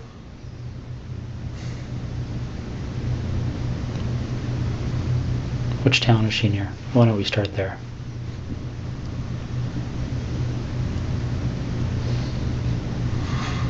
I'm not sure if you give me a map of that covers Calabar down to the highway and over to Tweed and south. I'll show you. Let me see what I got here. I might have something. Is she inside, outside? Yeah, Garland. He is like the highest ranking colonel in the Canadian Air Force.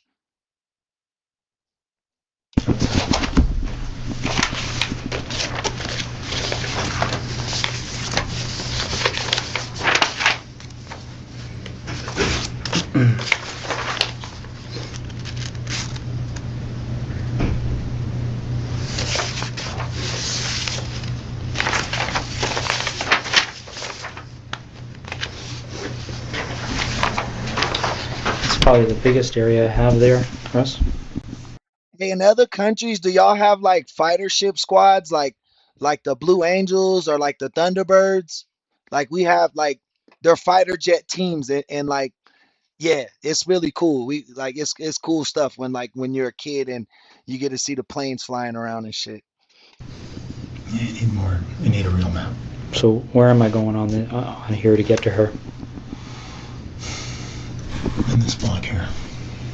Okay. So you're pointing to. A detailed map of that area, and I'll show you where she is. Okay. Is she close to a road? Yep. All right. Is it something where is she buried, or is she somewhere where if you walk there you would fairly easily see her? It's here. Okay. So she's south of 7, east of Tweed, Hey, that's a cool ass name, the Snowbirds. I fuck with it. Mm-hmm. west of 41. Mm-hmm. And what's this road here? Not sure. Neither am I. Okay.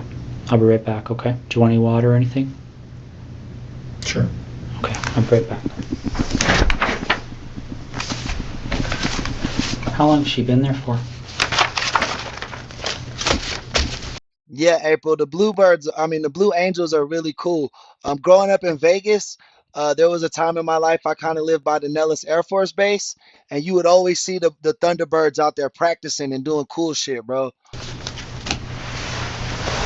A little over a week. Was it fairly quick from the time she left? Friday night. Friday night? Yeah. So where was she between Thursday night and Friday night? In Tweed. With you? Yeah. How long was she alive for?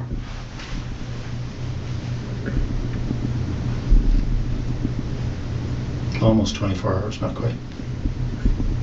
Okay. Russ? You're doing the right thing here. Okay. Well, again, my interest is in making my wife's life a little easier. And Okay. with her family as well. But Yeah, bro. Come on, let's be real, bro. Let's be real. Like at one time they might have been, but they also had the greatest navy at one time too, I believe, the Britain. Oh. We share that but interest. there's no, your time in Ottawa is wasted, really. I'll tell you where the Emerson cards are. Where are they? They're in the house there, but In Ottawa? yeah. Whereabouts? Some in the camera bag, which they would have found in my office. Mm-hmm. And when you walk into the office on the left side, there's a desk of drawers, set of drawers, like a filing cabinet. I believe he got stabbed in prison, Brandon. Somebody said that in the chat. There was some prison justice taken out on him when I was asking if Canada had capital punishment. They were like, no, but he got stabbed in jail. Wooden, IKEA. In one of the top two drawers, and there's a plastic divider. Yeah. And there's inside there are two memory cards. Okay. Which are blank, but I'm sure they can be And whose images are on those cards? well, I've erased them, but I expect you'll be able to draw images of Jessica and I. What about Marie?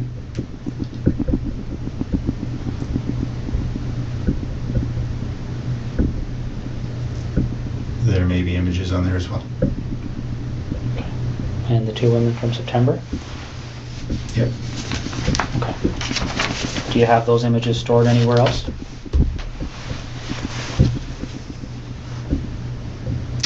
Yeah, there are 2 hard drives in the house in Ottawa. I can draw you a little picture if you like. Sure. Do you want to do that now while I'm Sure. getting them out? Okay. He still ain't break, y'all. He still bullshitting. He trying to make up a fake alibi and draw a map and shit. Want anything to eat or anything? Leave that with you. Okay.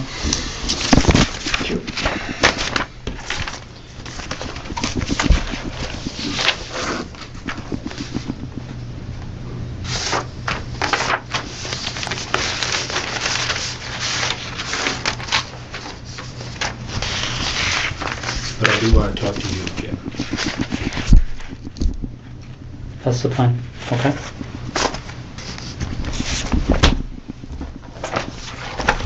Yeah, someone in the chat said he got shanked in prison.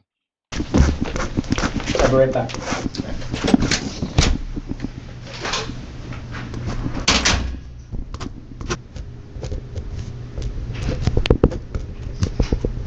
Yeah, you feel sorry for like the partners. It's getting hot.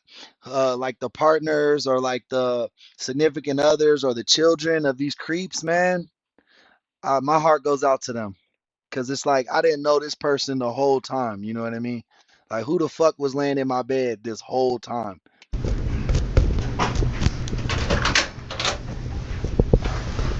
Can you make it up there? Thank you. Can you make it up? I gotta check my shit, bro. My shit don't look like his shit, right? There's somebody running around looking for an actual map, but did the same thing with the Google Maps. Just have to blew them up a little bit more.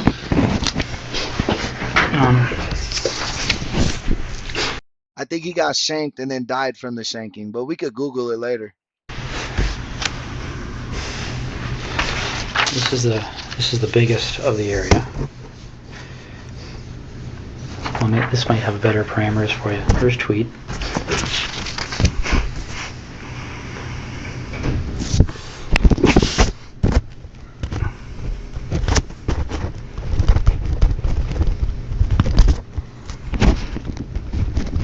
From this intersection on the side of the road. And what road is that? Cary?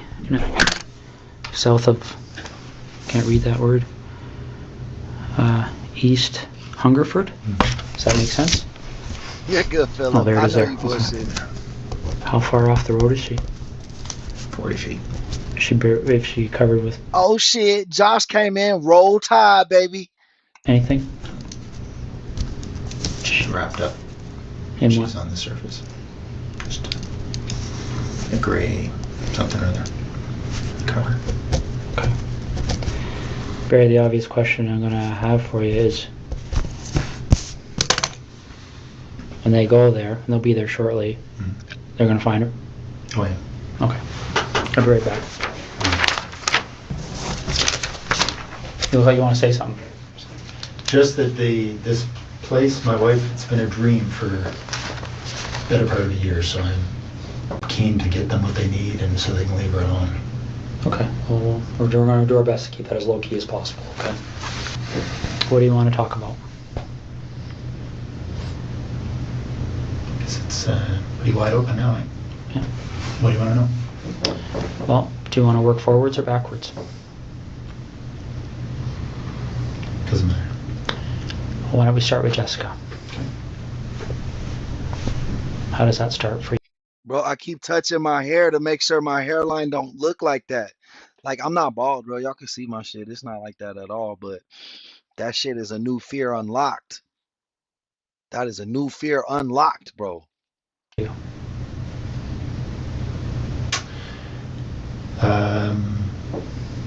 saw her in her house. Whitney, that's a good one, bro. On her treadmill. Wednesday night, I guess. Then I noticed she wasn't there Thursday. So I got into the house to look around.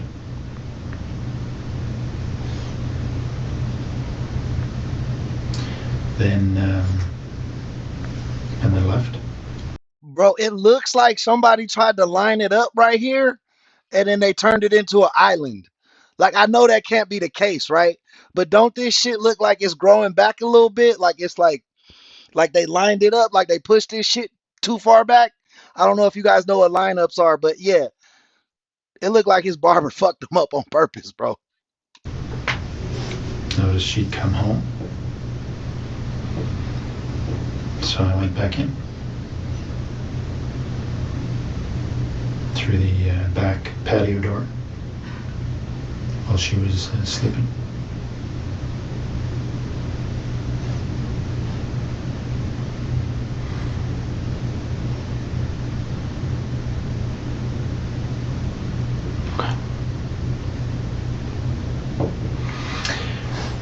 You cut your shit off, Garland. Hey, man, if my shit ever goes back far enough, because I do wear hats a lot, I know that. I'm cutting it off too, Garland. I'm joining the Michael Jordan team, the Bruce Willis team, whatever. But if my shit start getting wild because of my hats, all the way. But I got a lot of knots and shit on my head. So I'm all right, all right, all right. Don't judge me. All right. In eighth grade, I shaved my head for the basketball tryouts because my favorite player at the time was Jason Williams. He used to be the point guard for the Sacramento Kings, bro. I shaved my whole shit off with a razor. My dad was like, "What the fuck are you doing?" But and then when I shaved my head, I realized that like not everyone's head is perfectly round, bro. Some people got like dents and shit. Oh, maybe my mama was dropping me. I don't know. So I woke her up.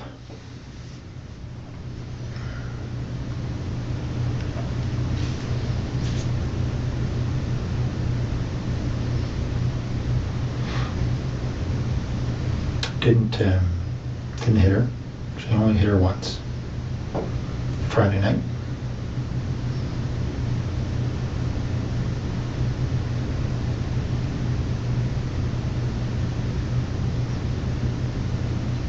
Just one part, bruh. Right. Okay.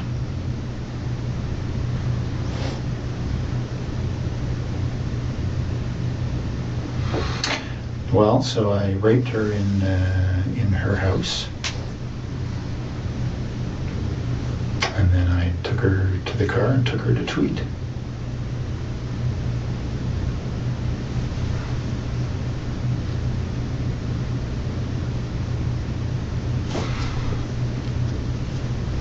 Damn, Garland, your buddies had jokes back in the day then, huh? I know you had to be good at roasting because they was ready to fire, huh?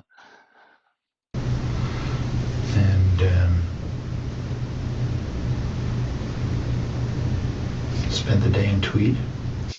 And Debbie, you got to come around more, man. You got to bring lightness to these cases, man. They be so sad and depressing. Sometimes we got to have side conversations in between the in between the damn interrogation and not being here crying. But Debbie, he's a killer. He's a serial killer. He was like the highest ranking Air Force dude in Canada. He drove the royal family. They have 4 victims of his on paperwork right now, but he could have had 30, 40 victims for all we know because of the way he could move around in his planes and just the way he was. He was very sneaky. It took him a long time to catch him.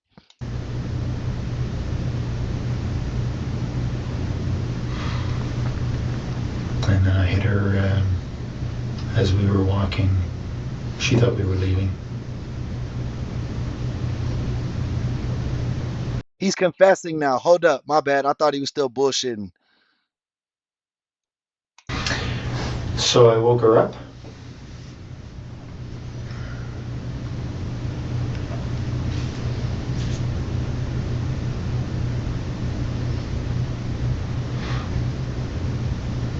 Didn't hit her.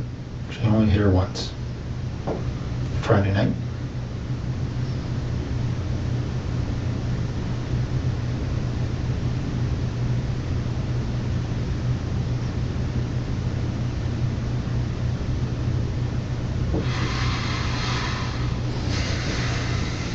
Okay.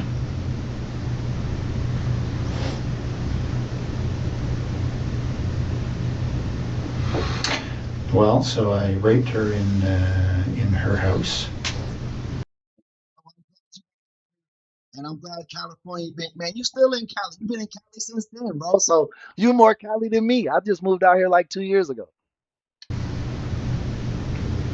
And then I took her to the car and took her to Tweed.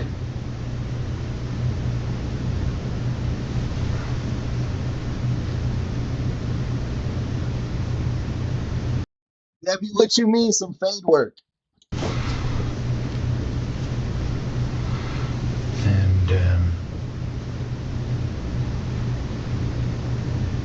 spent the day in Tweed.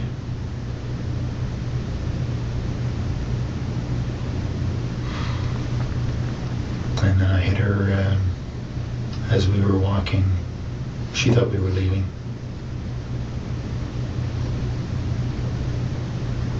Hit her on the back of the head.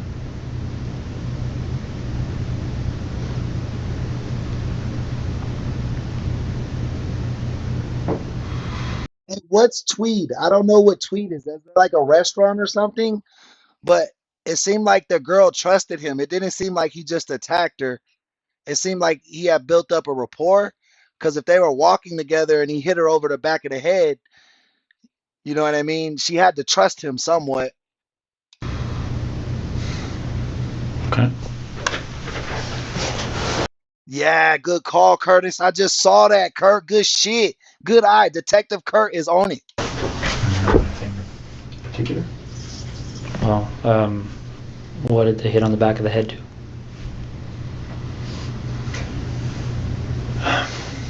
Well, I was surprised at her skull gave way. She was there and immediately unconscious. trying to strangle her. Okay. What did you hit her with? Flashlight. Okay. In the house or outside the house? In the house. It was his side chick? Was this his side chick? They'll find signs of that. Where in the house did this happen? In the main portion, just in front of the fireplace. What do you mean they'll find signs of it? Oh, Yeah, I'm gonna be so confused. Other countries be confusing me because y'all don't have states, and I don't know how that works. You know what I mean? If you don't have a state, like y'all just all one state, or like I don't know, bro. I need to travel more. quite a bit of blood. I hadn't expected. I'd expected to knock her out, but obviously generated a lot of blood. What did she bleed onto? The floor. It's just tile floor. Okay. Did you clean it up or did you? I Slingshot, man. I got to grind, baby. I got to grind till we get to that 10K, man. I want 10K subs, man. Now that would be like a bucket list. wiped it up. I know it'll be easily spotted. What makes you think that? Like, if I walked in that house right now, would I see it? You wouldn't see it, not at all. But you know, the right signs will show it, I'm sure. Okay. So when that happened, did she have clothes on or was she naked? Or? She was dressed. Okay. So when we find her, is she gonna have those clothes on too? Yeah. All right. Okay. Marie France Como.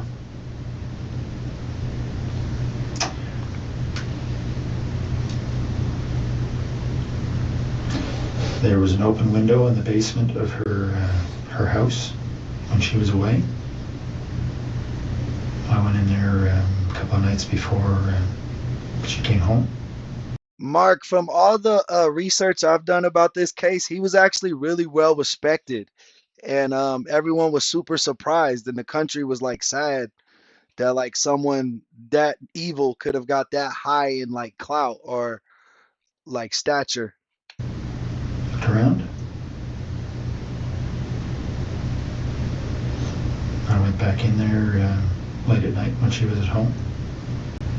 She was on the phone in her bedroom.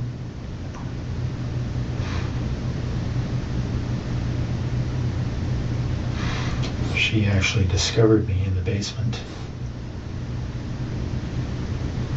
She was trying to get her cat to come upstairs, and the cat was in the basement. So Bradley, the military was trying to sweep this under the rug a little bit. Is that what it's saying on the wiki? Had seen me and was fixated on me in the corner. She couldn't get the cat up, so she came downstairs to try and get the cat, and I'm not sure why she came over to me. I guess the cat was staring at me, and she was wondering what the cat was staring at. The lights were on. Yeah, those. I believe all our politicians, everyone has been crooked since Kennedy, man.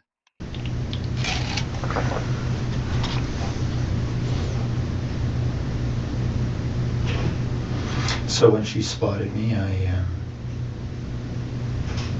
had the same flashlight. I subdued her. Tied her up. Brought her upstairs.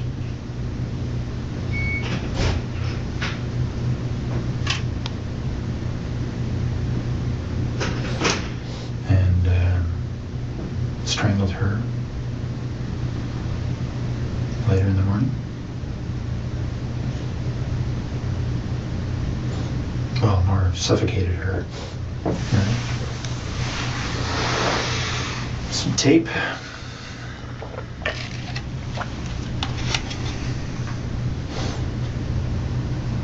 Left her there.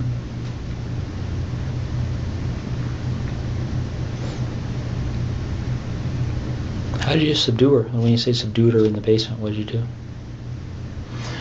Well, I had the same flashlight, and you know,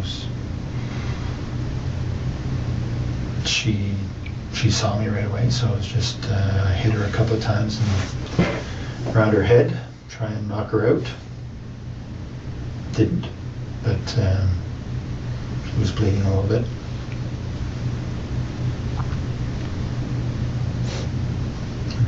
Eventually,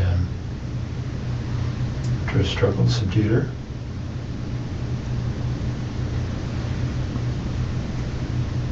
Okay. Any blood from that struggle? Oh yeah. No, not a whole bunch, but a flashlight did break her skin a couple of times. Okay. What area of the basement did that take place in? I was hiding behind the furnace, so she spotted me right there. Okay. Did she recognize you? No, I had stuff on my face. Okay.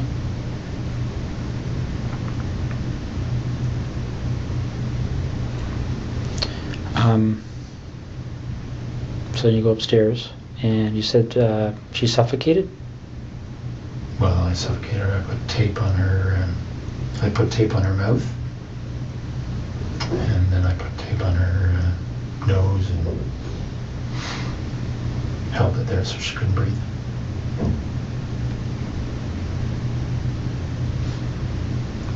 Bro, they always strangle.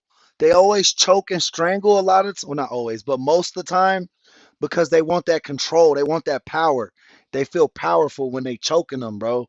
Like it's some weird, seductive, sadistic shit. What kind of tape was it? Duct tape. What happened to it? Well, I took it with me and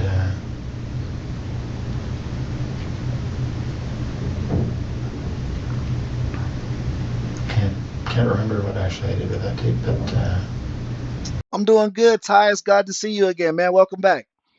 probably threw it in the garbage. Did you use tape for any other purposes?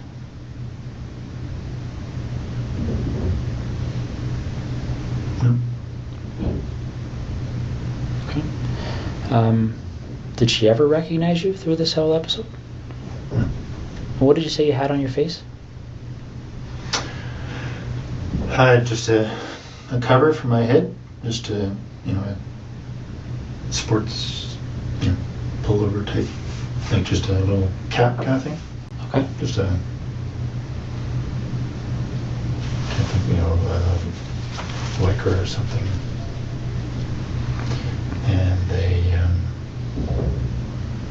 just a headband over my nose and mouth, so it covered most everything but my eyes. Okay. Now this flashlight, where is that now? And tweed. In the house? Yep. What kind of flashlight is it? Shanice, you talking to me? Why you don't want me on my phone? I can't return text messages while I'm at work. I mean, the chat, you are my boss, so my apologies. My apologies. Won't happen again. Please don't write me up, okay? It's a red 3 double D. I'm not sure what brand it is, but it's a metal, one of these aluminum. It's like a big, I can't remember what brand of aircraft aluminum flashlights are. ACLR. Anyway, it's a bigger one of those. Did you take anything out of Marie France's house or Jessica Lloyd's house? Yeah, some of their underwear. Okay. That's all. And where is that?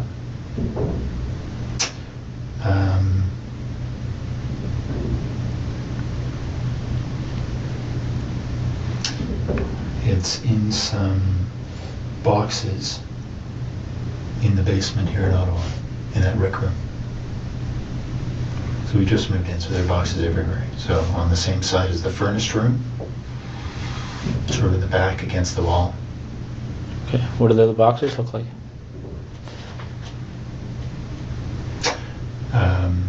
Hey, my bad, OT, my bad. OT, my bad. My bad, OT. My bad. My bad. All right, my bad. I don't want y'all taking me to HR, man. I really like this new gig, man. I really like this new gig. Don't mess it up for me, all right? Just I'm gonna get back. I'm gonna get back to work, all right? I think one's a scanner, the box for my scanner. Mm-hmm. They're all right next to each other, so a quick look through the boxes there will find it. Okay. How much underwear is in those boxes?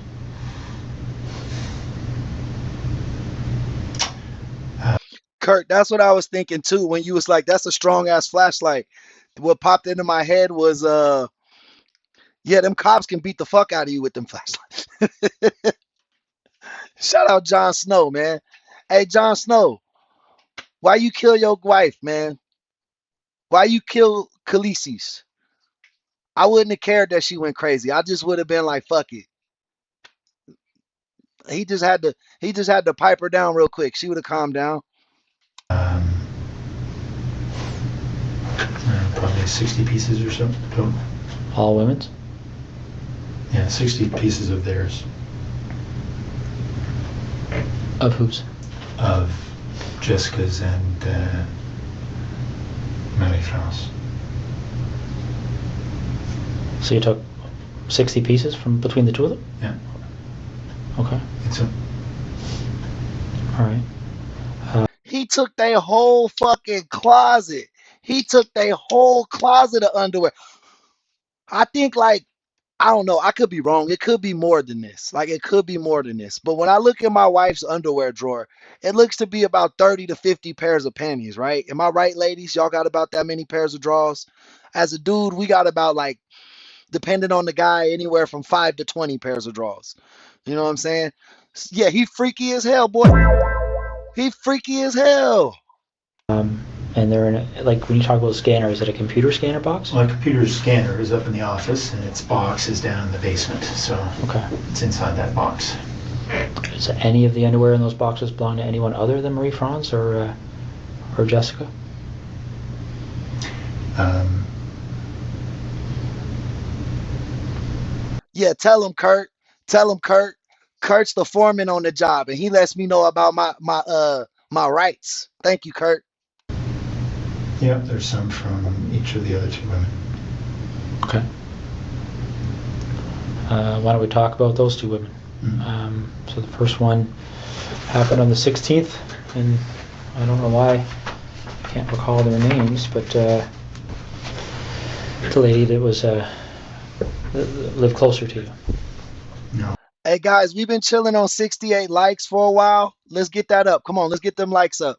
Lori was closer to me. Okay. So the first one, Mm-hmm. I had just spotted her from our boat, actually. And I got into the house while she was asleep. Noticed that she was alone. Come on, boy. Now we on 69 likes. Y'all freaky as this? Y'all freaky as hell, man. Get that shit up. 69 likes. Y'all some freaks, man. Y'all wild in that chat, boy. Y'all always put it on 69 likes every stream, man. I think y'all trolling me with that. Y'all like the little freaky sound. That's what y'all like. And just hit her with my hand while she was sleeping.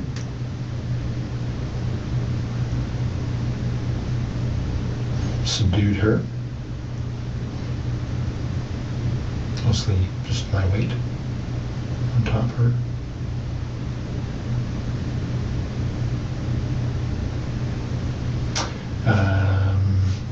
Had her take off her pajamas. Took some pictures. Took some of her underwear and left.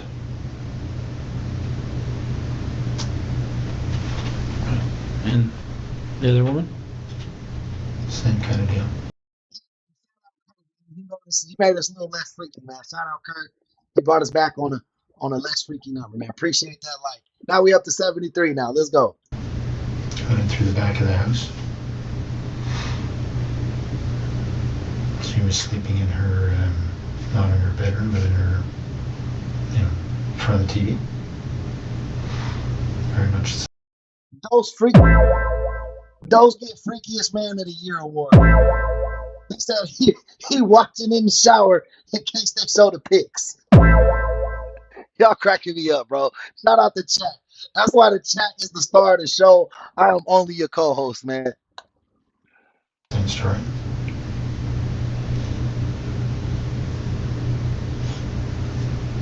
Anything different about that story?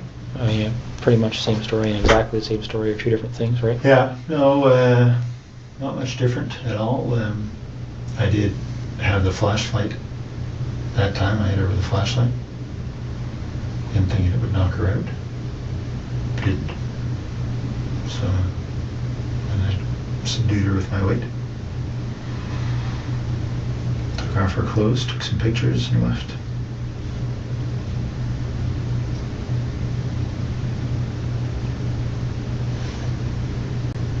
Why do you think these things happen? But you know what, Dose? I actually appreciate the dedication, man. That's loyalty. My man said, I'm so tuned in. I'm so tuned in. I can't even take a shower. I'm going to bring the phone in the shower. They waterproof now anyway.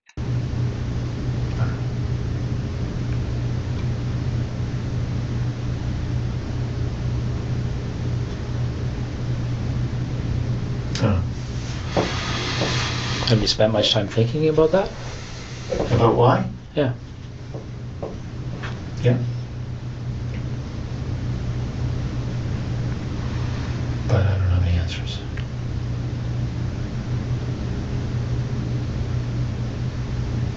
And I'm pretty sure the answers don't matter. Well, let me ask you this: did you like or dislike these women? I didn't know any of them. Okay. I had met Maddie France that one time in our airplane. Okay. No, I guess when you're going through these things, are you? Well, let's talk about Jessica because she was there with you for the whole day, right? Mm-hmm. What kind of feelings were you experiencing while you were with her that day?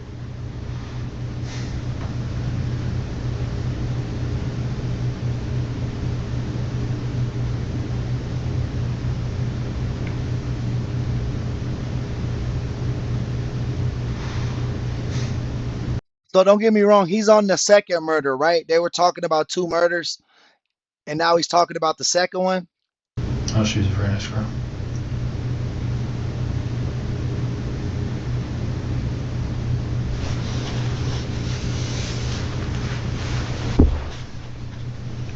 Can you tell me why you killed her?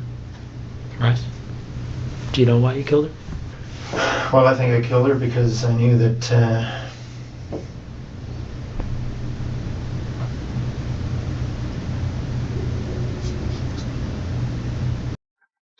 Bro, now I'm afraid of the meet and greet at 10,000 because we just going to be a whole bunch of streakers running down the road.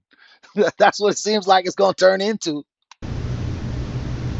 her story would be recognized.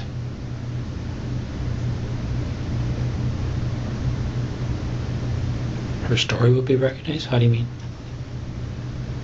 Well, because she knew I was taking pictures. Mm-hmm.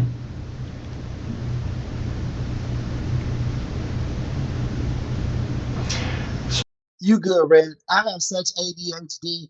I can't go anywhere without my phone. I go to the bathroom with my phone. I take my phone in the shower. I don't have a zipper lock. I just drop that bitch in the water because Apple told me it was waterproof and it works. So because of the two stories in Tweed, that would have been a fairly... I don't know, Brandon. He might have liked that punishment. Yeah, been quite obvious. So if you didn't take pictures, what would you have done with her? I don't know. I mean, she's at your house, right? Well, let me ask you this. Is it 2 lived, right? And 2 died. What was the difference in your mind between Well, the attention the first two got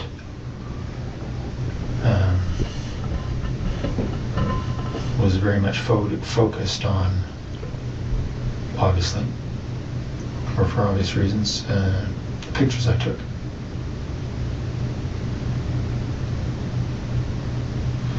So Yeah, Jinx, Jinx. You can't talk now, Mike. Jinx. Y'all remember that game? Did y'all play Jinx as a kid? And then, well, how we played was if you jinxed me, I couldn't talk until you said my name 3 times. But if I talked, you got to punch me in my arm. It was a dumb game, but that's how we played. anybody else telling stories about pictures, right, would have been a fairly straight line.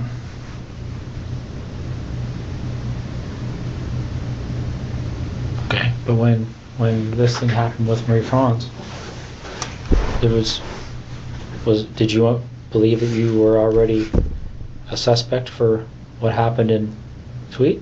No. So what Hey, Mark, I appreciate you, man. Thank you for the sub, and I can't wait till you come back. were you concerned about?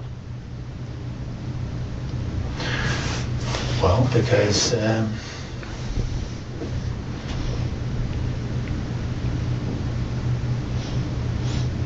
I was pretty sure that she was serving military, right? Mm-hmm. It would have been difficult for investigators to ignore that connection. Okay. Yeah, makes sense. Yeah, in my neighborhood, we was all hella poor, so I don't know about the coke thing. We never had that, so I just think we just turned it into a game to try to punch each other. Kind of like the circle game. Remember the circle game? Oh, that's 2 shots in the arm. And we used to always try to give each other Charlie horses too. Like you'd just be chilling and your friend would just come up and punch you in the thigh hella hard and you'd be like, "Oh!" Like we used to do that to each other. We were bad friends, bro. Bad friends. Well, let's go back to Jessica then. Okay. You see her on the Wednesday night. His name's Russell Williams, KS. He's a serial killer. He killed 4 ladies in Canada, and he was a part of the Royal Air Force, Canadian Air Force. I mean, he was like one of the highest ranking colonels in the military. Okay. On her treadmill? Mm. How do you see her? She was in the basement, window wide open, on a treadmill. So I drove by. Yeah, I remember open chest and slug bug. We used to be like slug bug, no safety. So like if you say slug bug and then you say safety, they couldn't punch you back. But if you say no safety, that means you could punch them back. Okay. Did you stop to look at the house, or how does that catch your eye as you drive by? Well, I was looking to see who was where. Don't know that area very well, so I was just keeping my eyes open. What? Ty, that's even wilder than the games I was saying, bro. That's crazy. Okay. So you spot her on the Wednesday. Yeah. Do you just keep on going, or did you stop and take a closer look that night or anything? No? I kept going. Okay. And you went back on the Thursday night, right? Yep. So you go back on the Thursday night, and you went into the house before she came home?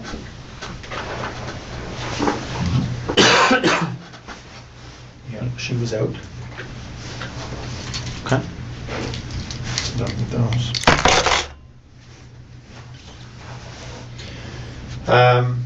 Yeah, she was out.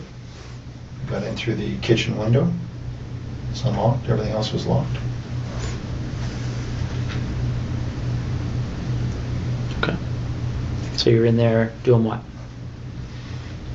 Yeah, we had bloody knuckles, Brandon. There was 2 types of bloody knuckles. Uh, you could play bloody knuckles punching, like punching each other, like knuckles to knuckles, or we had a game Where the fuck is my quarter? I had a quarter on here. Where you play bloody knuckles with a quarter, and like you would set your fist down on the desk like this at school, and then the other kid would get to slide the quarter with his thumb like hella fast on the desk and make it hit into your knuckles. And then the first one who would be like, "Oh, that shit hurts," like you lose. It was the same game both ways, but yeah, the quarter one was funner. Looking around to see who lived in the house. It was just her. Okay. And then what do you do?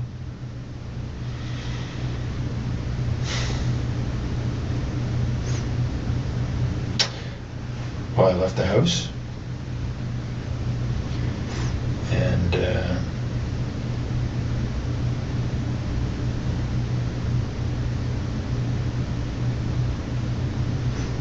she came home. I hadn't been out of the house very long, so I watched for a little bit to see if she was alone. She was. Bev, we give you options here, man. We got the main thing going right here. We're all still paying attention. You got to have a good attention span in here, or maybe a short attention span here, but be able to reconnect. I'm not sure which one it is, but yeah, we got the main thing going on right here with the murderer. We're all following along with that, but then we also got side conversations over here. So if it's a little confusing and you're new, my apologies, but I promise you, if you stick around long enough, it'll all start to make sense.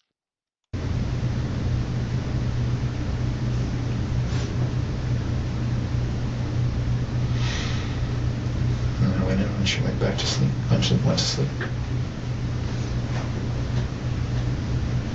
Yeah, Indian burns was a thing, bro. That shit was a thing. Did y'all ever play the ice with salt game? Like you put salt on ice and then you would see who could hold it to their skin the longest. And that shit would really burn you, bro, like frostbite you. So you go in, she's sleeping, and what do you do? Well, I snuck up to the side of her bed, expecting to try to knock her out. She woke up, but she did as I said. So I didn't hit her. What did you say? I said, lie down on your tummy. Okay. She did. I tied her up. What'd you tie her up with? Some rope I brought. So she's on her stomach. How are you tying? Mike, I'm telling you, bruh, when I was in fifth grade, we had this game we made up in our apartments called Trippers. The game was called Trippers. So we were the older big little kids, like 10. So me and my best friend Anthony at the time, we would make his little brother and his crew, who were like 7, 8, run back and forth between these trees. And the trees were like the end zones. It was safe. And me and Anthony would be in the middle of the field just tripping them like they would try to run past us and we just trip them, like kick them and like make them fall and stuff. That shit was called trippers. I don't know why those little kids wanted to play that game, but they would come and get me and Anthony like, "Hey, can we go play trippers?" And we would just make them fall so hilariously. Like a couple kids got hurt sometimes, but nobody told. Tying her up. Just tying her hands behind her back. Okay. She got clothes on at that point? Mm-hmm. What kind of clothes? Sweats. Alright. So you tie her hands behind her back, and then what happens? I took her clothes off.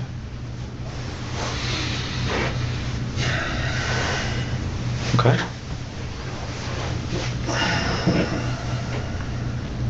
Yeah, Mike, they were like, "We found the game we're good at, bro."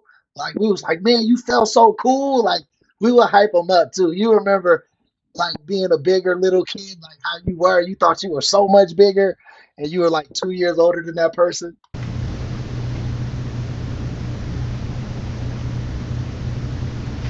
And then what happened? her. Or with a lot of different things? What kind of sexual act Bro just killed the vibe right here. Bro killed the whole vibe. Damn Roblox haircut. took place? Just, vaginal and oral. Okay. Oral. Who was performing the oral sex?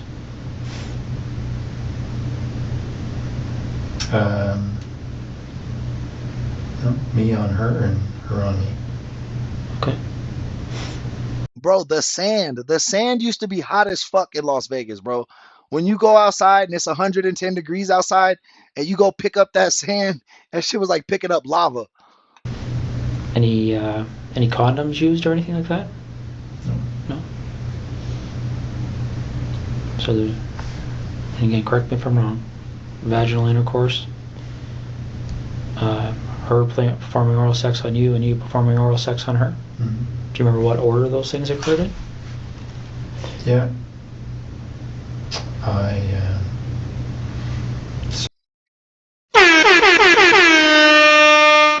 We just had another member step in the building. Shout out Connie.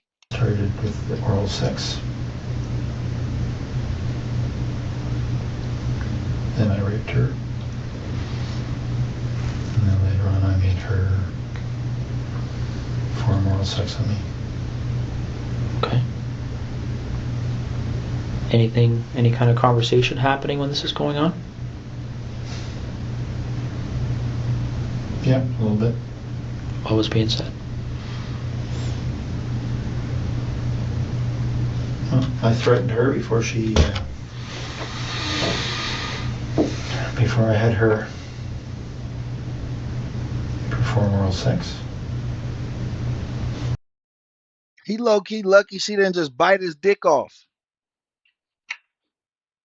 That's what my dad used to always say. If you ever dumb enough to go to jail, he would be like, if they start approaching you, trying to make you do some stuff, tell them, yeah, you'll do it. And when he takes it off, when he takes it out, rip his dick off. That's what he would always say. What did you say? Well, I put a zip tie around her neck. I said that I would pull it if I didn't like what she would do. Okay. So she did what you told her to do? Mm-hmm. Any issues there? Any reason to pull it? No. So, do you remember if you ejaculated at that point? Or at any point? Not at that point, but later on. Okay. So, the oral sex finishes, and then Me too, Red. Were you class of 06? Did you graduate in 06, high school? what happens next?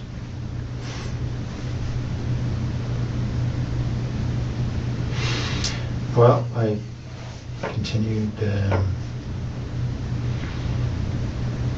rape her, and I had her put on some of her underwear.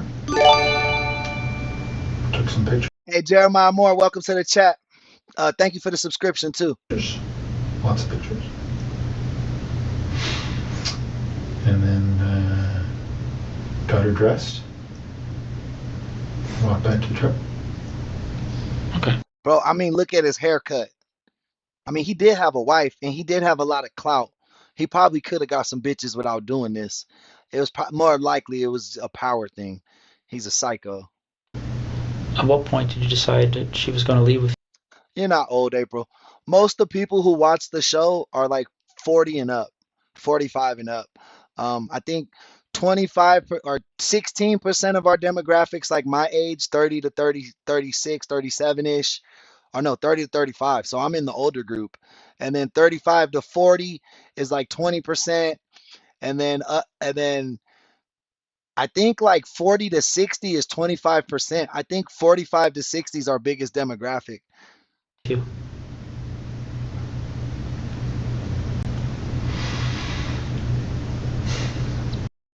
That's kind of the point of the YouTube channel. Talk, that's what we do here. Are you even interested in the case? Like, or you just want to you just like making comments? I'm not sure. That wasn't Hey, Brandon, welcome to the chat. Bev, welcome in. necessarily always the plan. But at some point, I was there for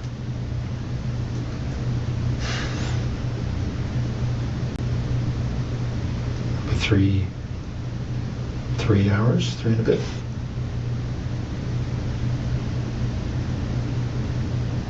Yeah, it's real interesting, Mike. YouTube breaks it all down. It tells me like their ages, the genders. 75% of our audience is male, 25% is female, which is pretty decent. Usually you don't get a lot of ladies showing up, you know what I mean, if it's not like a female oriented channel for the most part. So that's really cool. And then yeah, and we don't have no kids, man. I like that we don't have like it's like less than 1% of it's like 0.01% of the people who tuned in that were actually under 18. Okay. Do you remember the conversation about leaving? Was there any? Did she say anything about that, or what was she saying to you? She was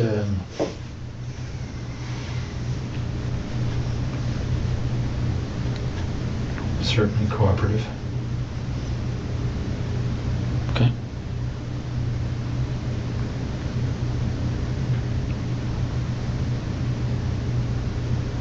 A cooperative community. Mike, are you a woman or do you identify as a woman? Either way, I'll consider you a woman, but I just wanted some clarification because I thought you were a guy this whole time.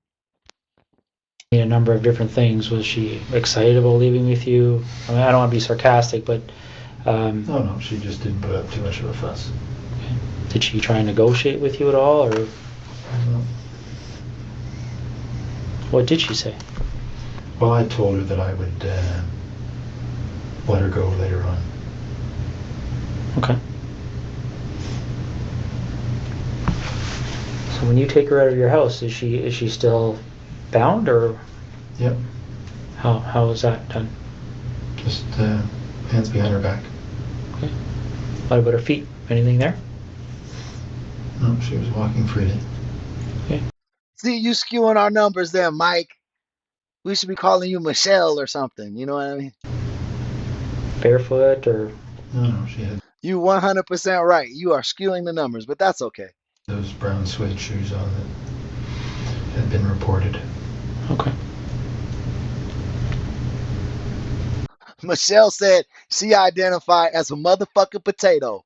Well, you know what? Mrs. Potato on Toy Story was fire as hell. So do what you do, Ma. So where does she sit in your truck when you get to the truck? Front seat, passenger side. Okay.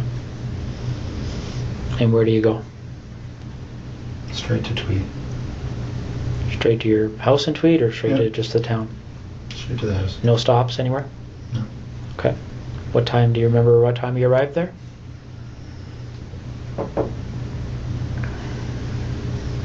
I don't exactly, but I'd say between 4:30 and 5:30. Okay. Damn, Brandon was slick as hell. It's when you wrote that, Brandon, I got what you was getting at, but I didn't put that together. Y'all slick, man. Y'all some clever little guys and ladies. All right.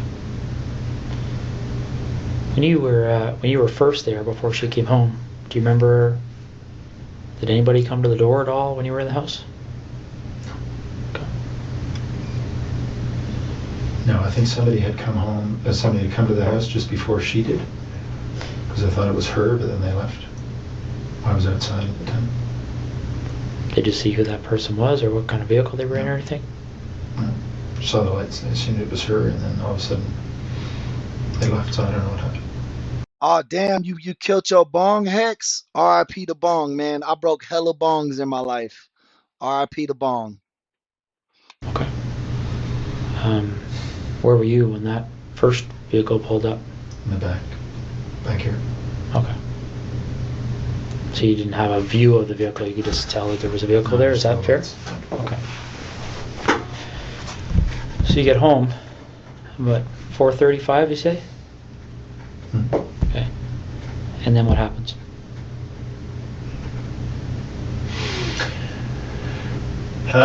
Well, she would go to the bathroom and get a quick shower. Shout out Bev, man. Take care of that arthritis. Do what you medicate naturally. Forget what the doctor's talking about. Do what you do, Bev. I want you high as a kite. Be on cloud nine every time you show up. Wash her. Then we went into my bedroom. And Yeah, that's why I just smoke joints, because it's like, oh, daddy got to go smoke a cigarette. Like, that's it. went to sleep a little bit. She was tied up. How was she tied up at that point? Snapped the underback. Yeah, Shake, that's a really good update actually. Welcome in, Shake Worldwide. Basically, if you're trying to catch up on the chat because the side conversation's been throwing you off, uh, once they showed him the tire tracks, he kind of just been telling about his different murders. The first one, he bashed her over the head when they were walking through the woods. He then raped her and choked her out. The second one, then he went back to her house and stole her underwear. The second one, it seemed like he was chilling with her at her house, and then he told her basically, "I'll kill you if you don't do these sexual deeds with me." So then he did the deeds with her, and then he chokes her out and steals her panties too. I put tape over her eyes from the beginning. So that's what she had. Okay. When they find her, is that tape going to be there, or was it ever removed? No, I removed it. Okay. What kind of tape? Duct tape. All right. The duct tape that you used, where's that roll? It's all gone. I used the rest of it to bind her body. So, by all gone, is it with the body now? Okay. So you said, who went to sleep when you came home? You had a shower, or she had a shower? Well, we both got in. I washed her off after she'd been to the bathroom. We both went to sleep. But she was tied up and I tied the rope. So I could fall asleep a little bit and she could move without waking me up. Okay, I'm trying to picture how that would be. So the rope's tied to what on her? Just tied her hands behind her back. Okay. And then Hi, he been giving out this whole time. He told us how he killed the first two girls. Now I think now he's explaining how he killed the second girl. He just got done saying he raped her. He got 4 bodies in Canada, but he might have more because he was in the Air Force for Canada, so he flew all around the world. The rope just wrapped around me a couple of times, so there was no slack. okay. Do you remember how long you slept for? Not long, maybe a couple hours. Do you know if she slept? What's good, L. Thomas? I don't know. Okay. So you wake up and And it wasn't, we were up and down. So it wasn't 2 hours straight. It was about 2 hours in bed, but there wasn't much sleep. Just lying there probably. Brandon, you mean like the ones you throw, like the little poppers from the ice cream truck?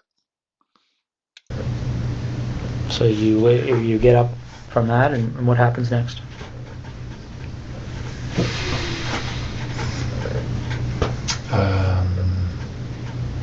She had a seizure, actually. She felt it coming on, and because she'd had some before. Lasted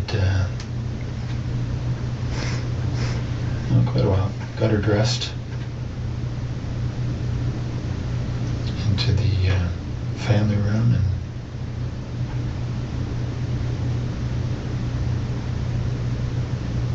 anyway, she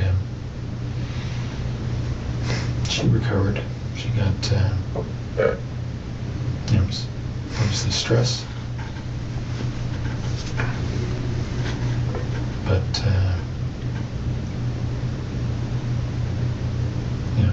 probably went on for about 15 minutes. Sort of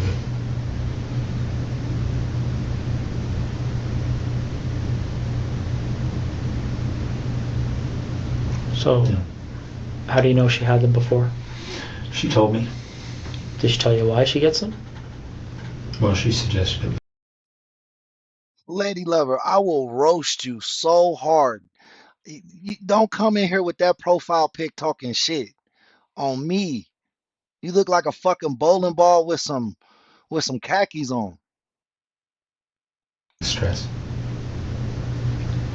Yeah, so she felt herself start to tense up and said she thought she was going to have a seizure.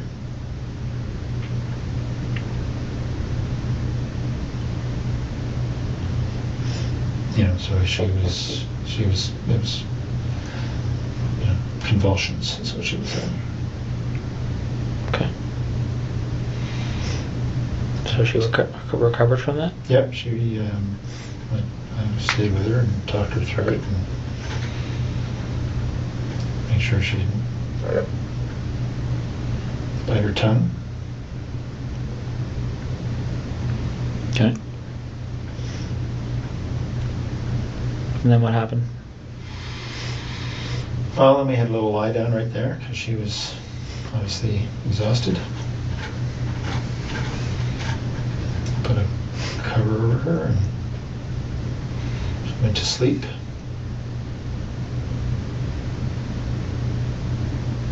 Wait for an hour or so. And I had told her earlier that before I let her go, I wanted to take some pictures of her in her underwear. Hey, Donald Fenton, welcome to the chat, bro. Appreciate the subscription. Thank you so much, my guy. And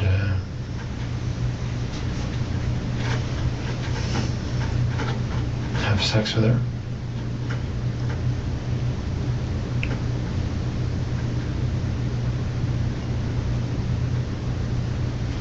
So after she'd had a rest for an hour or so, I had her put on a number of different outfits she had. I'm sorry? Put on a number, pairs, panties, bra that she had that I'd taken from the house. So she put those on and I took pictures. Okay. Are you in any of these pictures?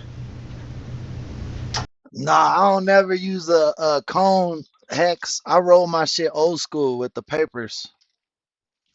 I don't like to stuff it. I feel like it doesn't burn right. Same thing with pre-rolls. That's how they make pre-rolls from the dispensary. They just use cones and stuff it. Yep. What kind of images are you in?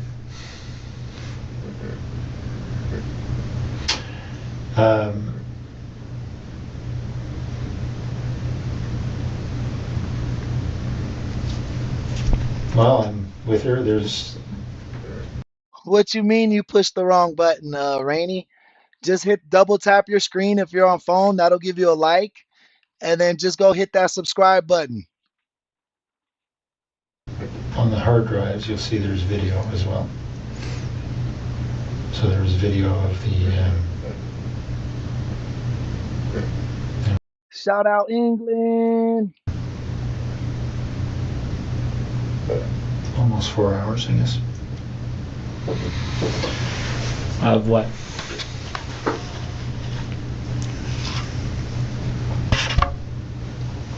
Well, of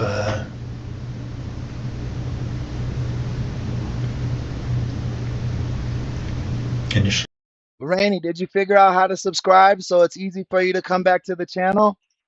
Make sure you hit the subscribe button. I know you said you're a little technically inclined, so I'm trying to help you out. at her place of raping her. And then, so I was running the video and then taking still pictures. So the video pretty much covers everything. Bro, this is one of the coldest detectives I've seen, bro. This investigator, he had this dude wrapped around his finger since they walked in this bitch 2 hours ago. Did you use video at other places? At many houses as well. Okay. And is that Thank you, Rainey. I'm glad you liked our videos, man. Thank you for watching it. Real shit, Rainey. We get so much love on the live part of the thing. But honestly, as a YouTuber, as a streamer, it's more profitable for me for if you guys watch if you guys watch the replays when I'm not on, because that's when they actually give you a decent amount of ad money. On the stream, there's not a lot of ads, so there's not a lot of money. You know what I mean? So that's why I'm always pushing for you guys to to take care to watch our to watch our replays on the live stream and our shorts and our uploads for the regular videos for our short form documentaries, because that's really beneficial for the channel, and it doesn't cost you guys a dime, and it really helps us out. You know what I mean? Now, if you guys do like to be here live and you like supporting the channel and helping the growth, that's a whole nother fight. That's just as important because we're still a small channel. So going live really puts us out in front of a lot of people. So I appreciate everyone who shows up here. But if we're ever not live, don't be afraid to jump on our channel and start clicking some videos, because that's a good thing. video on the hard drives? Yep. Same type of activity? Yeah. Well, I didn't have her put on any stuff. Okay. So Jessica poses for these pictures and there's videos and then what happens?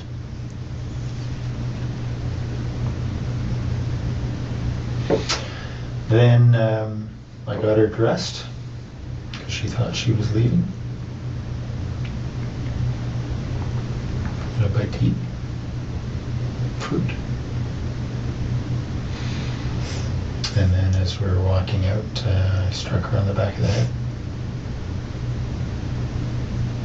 Bro, that's his MO. Does he have a place where he takes these bitches? Like, what the hell? He's like, yep, we're leaving the house. She thinks she's gonna get to go home, and then I bump her over the head. Okay. When did you decide to do that?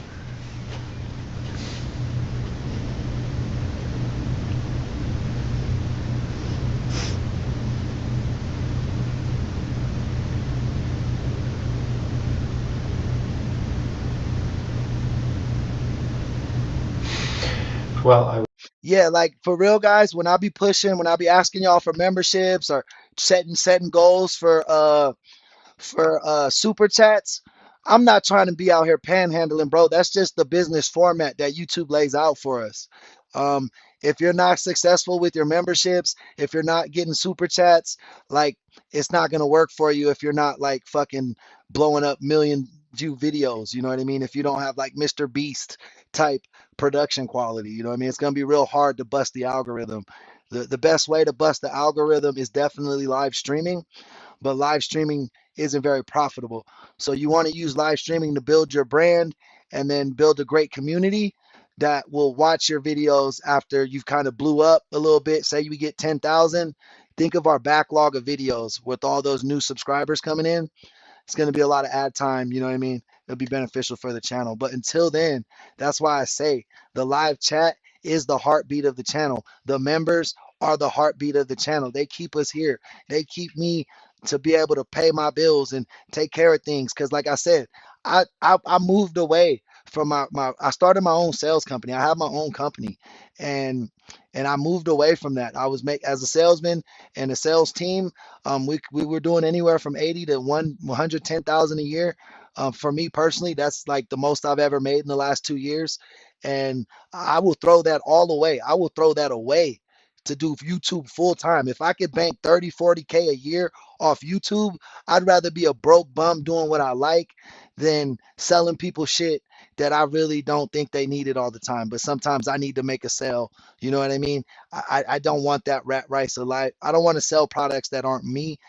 Here I feel like I'm just selling myself like in a way that's natural, that's not like salesman-y or sharky. I just give you a glimpse into my personality and who I am, and you guys appreciate it. And you do the same thing for me, and I appreciate you.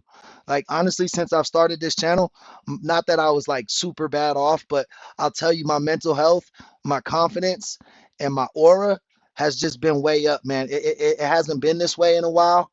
I think it's because I moved towns and like I don't got a lot of friends here, but y'all really helping me. As much as y'all say this channel helps you, y'all help me in the same way.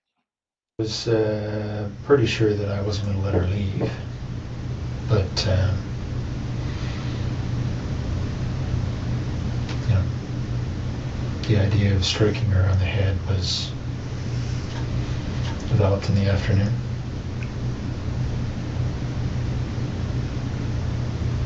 And what was that strike supposed to accomplish in your mind? What was the intent of doing that? Well, I thought I would be able to knock her out, and then I was going to strangle her. Okay. So when you actually do strike her, what's the result? Damn, Dose, I'm sorry. Did he steal all your artwork? Her skull gave way a little bit. Felt like, and there was a lot of blood, so I think that's what happened. Hey, thank you, Bev. I appreciate you.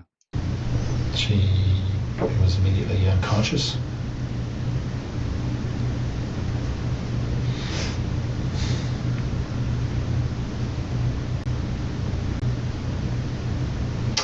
And then I strangled her. How'd you strangle her? The same rope. Just put her on her neck. Okay. Yeah, it's tough, bro. Like all I know is my wife, her family, and my daughter out here. That's it. And sometimes, not to say nothing bad about people, but like, you just miss your friends. You miss the people you grew up with. Like I feel like everybody I know out here is like somebody my wife knows. It's not my relationships or my connections. You know what I mean? It's just like, oh, like I'd say I got like one guy that I'd consider like an acquaintance or maybe a friend, but that's her friend's boyfriend and she went to college with them. You know what I mean? It's just like, and I know it probably was that way for her when we used to live in Vegas. But like, yeah, man, I'm kind of homesick. That's all. Well, she was unconscious.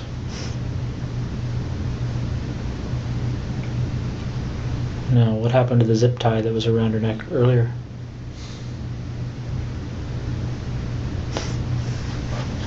I took it off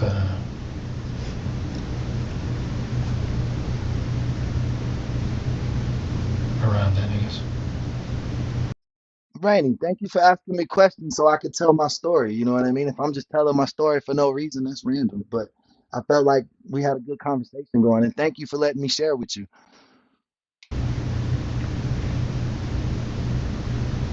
Did you take it off before you put the rope around her neck, or after, or do you remember? After she was dead. Oh, okay. So the zip tie was around her neck while you used the rope? Mm-hmm. Okay. Did you leave the rope around her neck? No. Okay. And how did you know she was dead?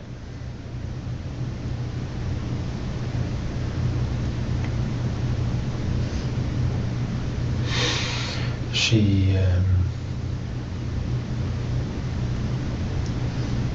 well, her body stopped moving.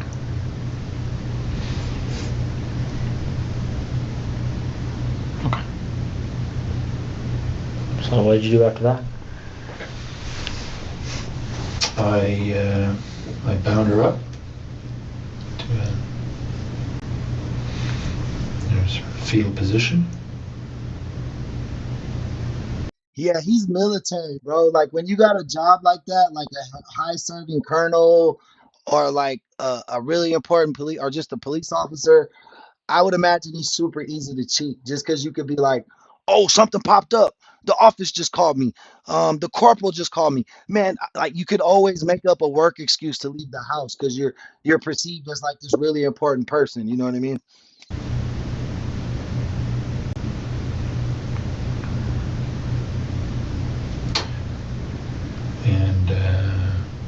Cleaned up the floor.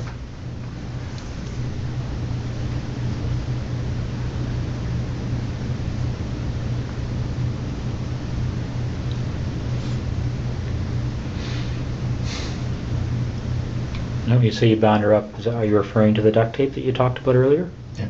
Okay. So then what did you do?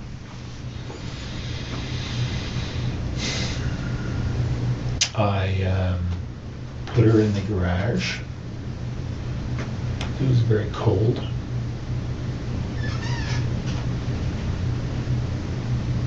And then I went into the base. Yeah, bro. When I was doing sales, like I used to joke with my team because we'd be on the road so much sometimes. Like we got to travel to different cities because I live in a small city, so we'd have to go to different cities, like an hour, 2 hours away, and like yeah, I would just be driving. Like I'd be gone from like 9 in the morning till like 10, 11 at nights, depending on if like the sales would close or not. Like if I had a late deal, I'm gonna sit there and close that deal. You know what I mean? And so I wouldn't get home till like 10 o'clock sometimes, you know what I mean? And it just was like, just wasn't what I wanted, man. No amount of money is gonna make you happy. The first year I was so excited about the job because it was like the most money I had been making. And then the second year I was just like, even though I made more money, it was like, I know I need money to pay my bills, but it's just not what I wanted. You know what I mean? Okay. Why'd you go to the base? Pardon me? Why'd you go to the base? Because I was flying early the next morning. Okay.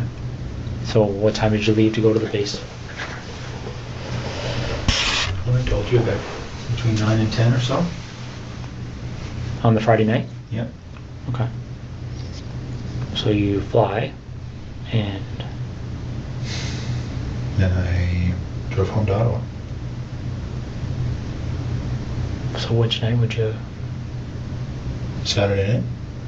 So you land, and what time are you landing? 6:30. Okay. Saturday night. Did you go by the house in Tweed on your way to Ottawa? Or? No. So you drove straight home to Ottawa?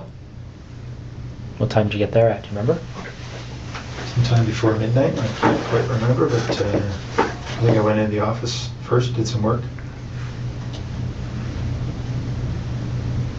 So I think I got home to Ottawa just before midnight, something like that. I think. Not sure. I slept for a little bit at the Tim Hortons in Brockville. So it might be later. I honestly can't remember when I got to Ottawa, but Okay. yeah, midnight-ish, Saturday. Mm-hmm.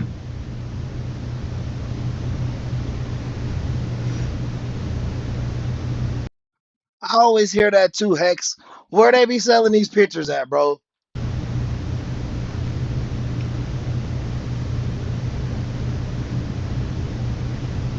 So you get home, you're in Ottawa.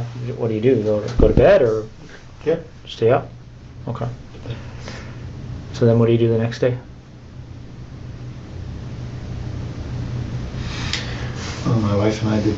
Oh, but yeah, April, you're right. That's what I was getting to. I was like, bro, I can see because some guys in my industry, they'll do what's called a blitz. So, like me, I go to different cities because I like to stay local. But sometimes guys will go to like Florida or like new markets like Chicago or New Jersey, where new energy projects are kind of like just popping up like over the last few years, and they'll blitz those towns for like a month. So they'll be away from their families for like a month and then they'll come home and not work for like a month or two. You know what I mean? So like yeah, I could definitely see people living double lives, like salesmen, like road salesmen, fucking cops, anybody who could be out the house unexpectedly for a long time, they could definitely have a double life. Some But with the internet now, it's probably a lot harder. stuff. I can't remember what was going on that day. You know, putting together the new house. And I headed back to Tweed that night. Mm-hmm. Is that right? Sorry. Damn, this guy's 6'6". That's crazy. You know the Happy Face Killer was 6'6" too? We got a new documentary about him on the channel, man. Go check that out sometime, guys. No, I did. I had Monday off. That's right. I had Monday off, and then I was visiting one of the units in Ottawa on Tuesday. So I didn't head back to Tweed till Tuesday night. Okay.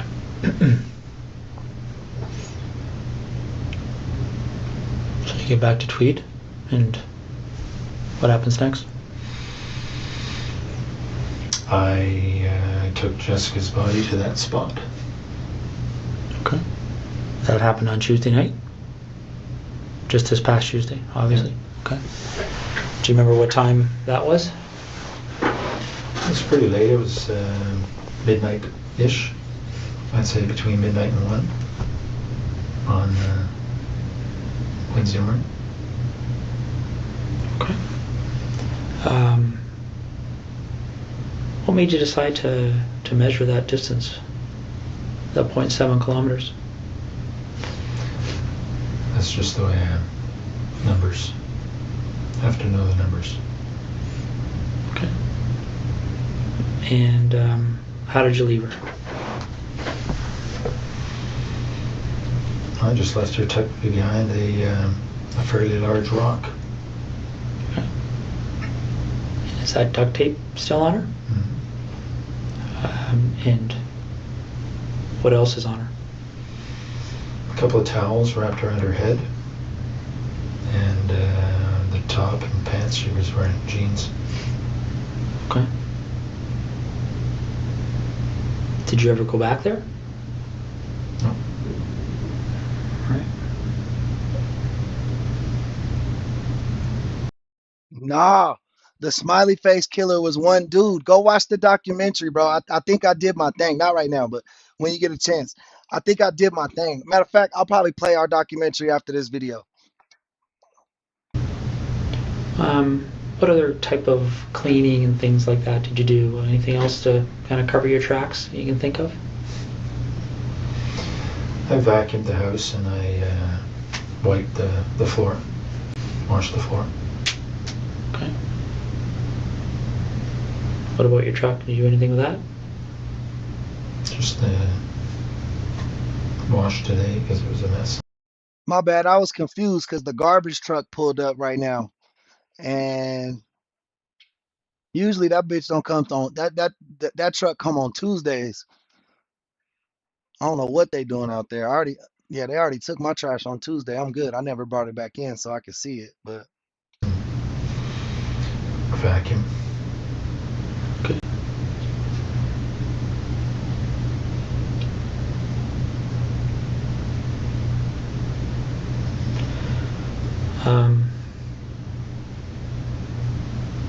So Marie France,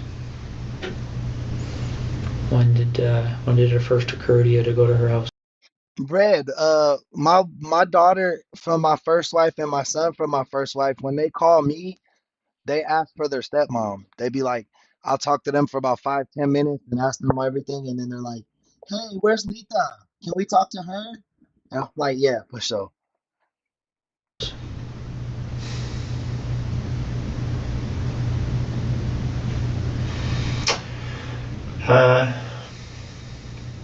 Well, probably in October. October, November, not quite sure, but somewhere in that time frame.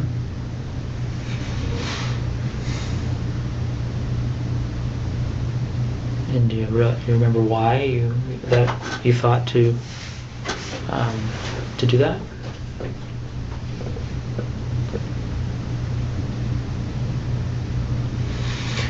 Well, she had said she lived alone when the one time I met her. Mm-hmm.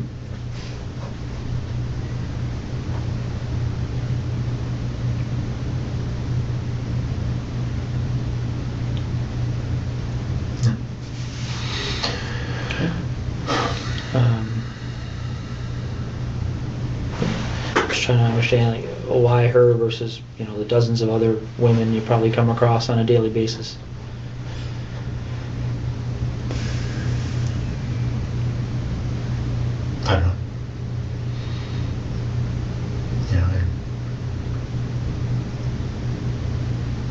Angela, that's a good question.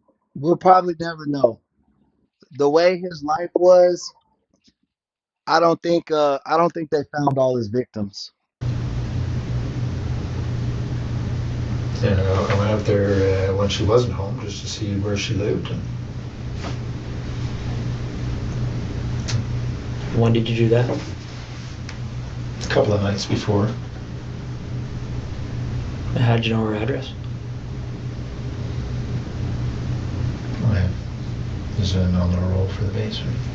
Okay. So when you go out there a couple of nights before, do you remember what night that was? When you were there first time? I don't, but it was within 2 or 3 nights, I think. Okay. Probably, well, no more than 4 anyway, something like that. And did you actually go into her house on that occasion, or did you? Okay.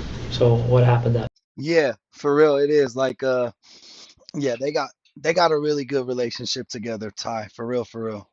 Night? How'd you get into her house? This window on the side of the basement. Side window. Okay. And just to back step a bit, how did you get to her house that first night you went there? I drove. What did you drive? I think I drove my truck. Okay. Pathfinder. Do you remember where you parked it? Yeah, I parked it. There's a bit of a division in the residential areas there. I parked it on another side, 600-700 meters away. Okay. So not on her street, on a different street? Do you remember what street you parked on? No, but it's actually might be the same street, but there's an interruption in the street where there's a construction zone. So there's a pathway in between. So I think it's probably the same street. Okay. So you go to her house, and when you went there that night, did you know that she was away? I'm not sure if I knew entirely, but I think I thought she was away. Okay. Is that based on her schedule, or how would you know that? Well, because I fly with a squadron, I have access to the schedule, and Okay. it's a slightly different schedule she has, but that's probably how I know. You don't know for sure? I think that's probably how I know. Okay. So you go to her house, Mhm. and what do you do that night, the first night? Well, I looked around and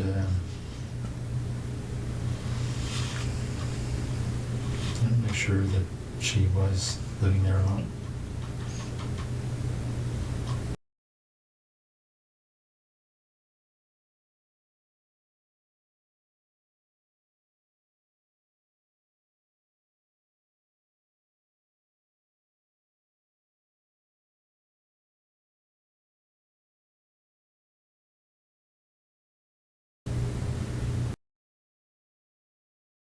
My bad. Um, Angela, yeah, no, I had no clue about this guy until last night. A gentleman named Jay, he's one of our members in the chat. Shout out Jay. He he recommended this video, or recommended this interrogation, and then I started looking into the case a little bit last night to get a few details, and I was super excited this morning. I couldn't. I woke up like 9 and was like, "Let's get on stream. We got to do it." And I'm sorry, did you say, I can't remember if you said, how did you get in? Same way. It's about side basement window. Side basement window? Okay. Do you remember what kind of window it is? Like what made it, Well, I just noticed it was, the flashlight, I could see that it was not locked. It had been opened slightly. So I removed the screen, slid it open, went in. okay. So you go in and you're in her house, figuring out she lives alone, and do you do anything that night? Yeah, I was playing with her underwear. What do you mean playing with her underwear?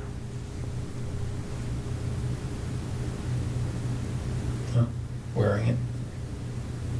Okay. Doing anything else?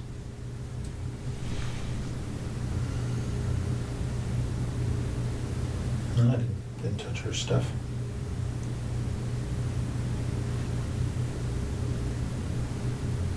What do you mean you didn't touch her stuff? I mean, you touched her underwear, but... Yeah. But nothing else. Okay. Did you take any of the underwear with you that night? Yeah, a few pieces. And where did you find the underwear when you went in?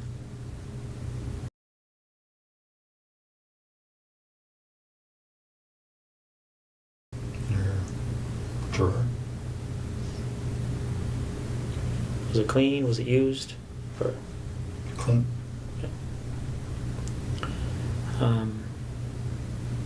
Anything else you can remember doing that evening? That you...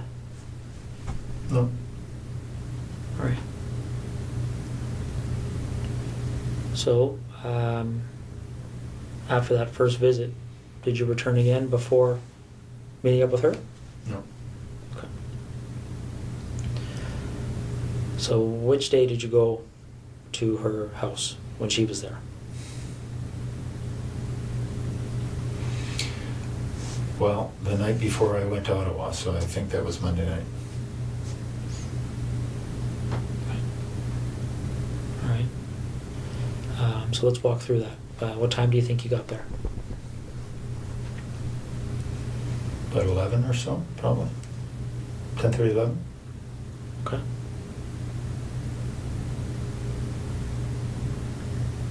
Yeah, so she was on the phone in her room.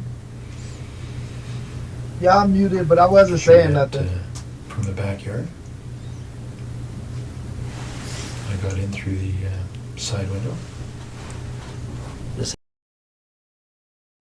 Yeah, y'all. All right, I'm gonna give y'all the clear indicator when the mute shit is gonna start happening.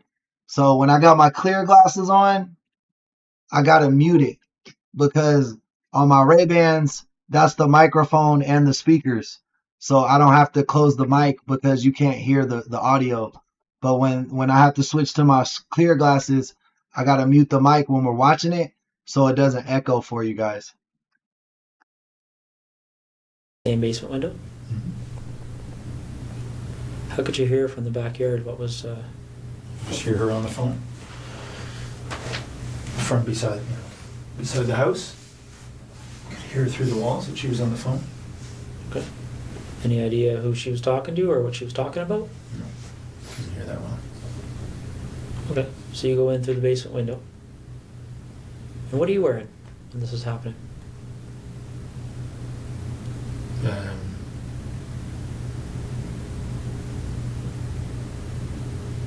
Sweatshirt and Dockers, I guess. And the 2 pieces on my head. Okay. And where are those 2 pieces now? Pieces that you wore on the head? They're probably in my bag, in my luggage bag in Edison in the bedroom. What does your luggage bag look like?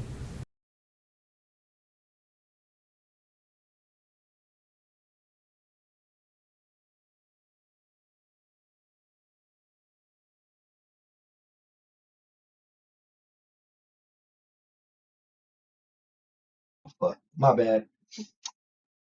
The shit that happens in real life is way scarier than the shit they write. Like, I'm surprised they don't have a movie about this, bro. Like, just imagine how fearful these victims were, right? Like, everyone in the country knows him. They know how much power he has, how much connections he has. Like that one girl when he said he forced her to go down on him. Like, he probably didn't even have to hit her or nothing. He probably just told her, like, I'll fuck your life up or I'll have your family killed or some dumb shit. But she's going to believe it because look at the position of power he's in. Like, this fool drove the royal family in a plane. Like, she's probably just some lady, you know? It's a blue duffel bag type thing. It's right beside the bed. Okay. Is it the only blue duffel bag in your bedroom? Mm-hmm. And these pieces, what do they look like again? It's a blue headband. Okay. Standard blue, winter headband. Angela, that's crazy.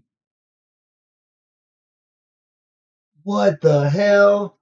No, I haven't heard about him. Did you notice anything when you guys were together? Did you have any suspicions, or do you think he snapped afterwards?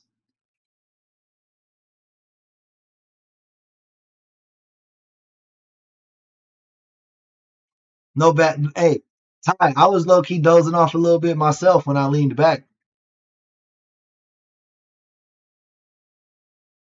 I'm just waiting on Angela's response, man. I'm in suspense. I'm sorry, guys.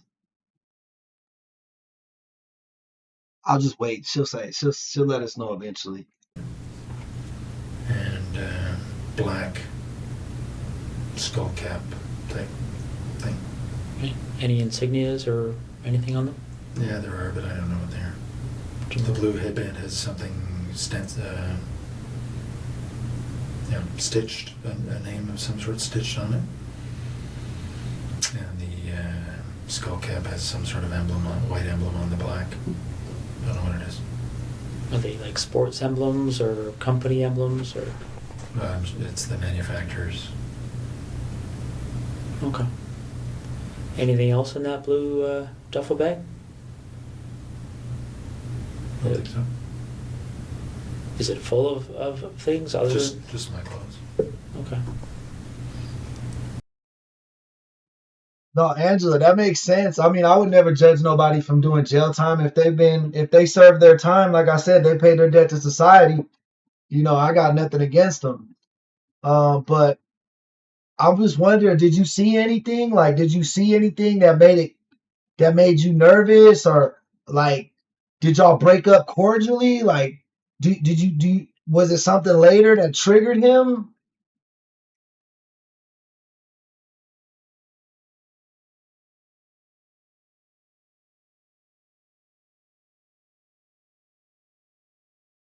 That's crazy.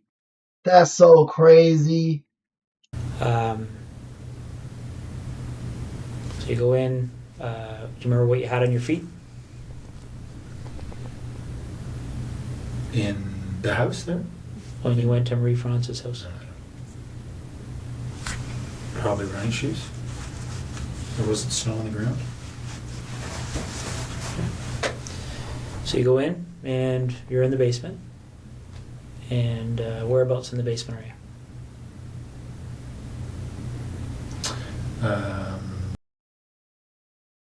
To say the least, Angela, that boy has some demons.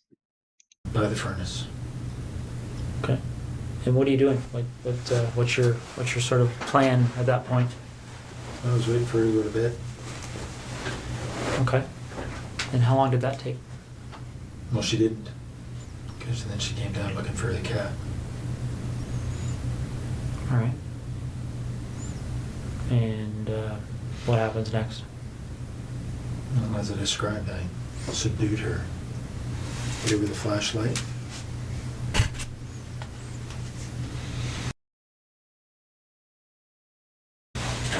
But essentially, wrestled her to the ground and tied her up.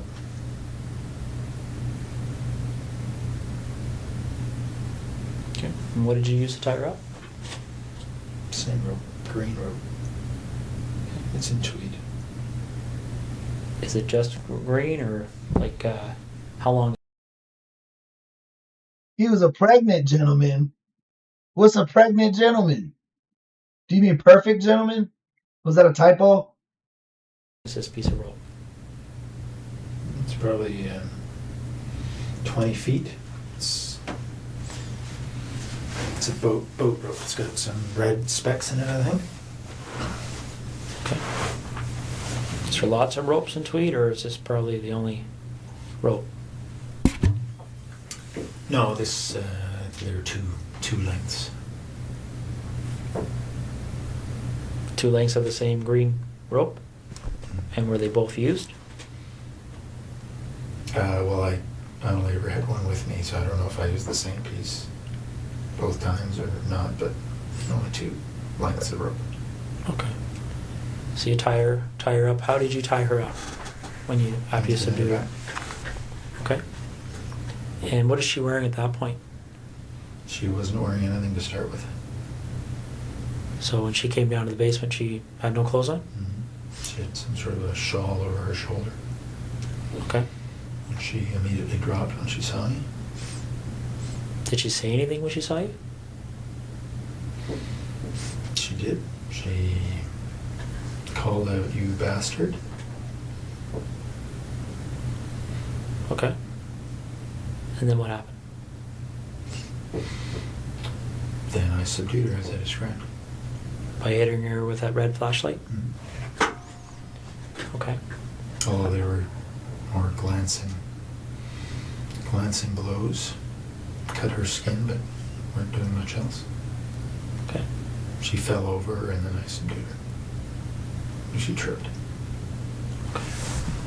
How did you tie her at that point? Like, I know you used the rope, but what did you tie her up like? Just told her to put her, I pulled her hands behind her back and just tied her wrists together. Okay. And then what happened after that? Then I took her upstairs.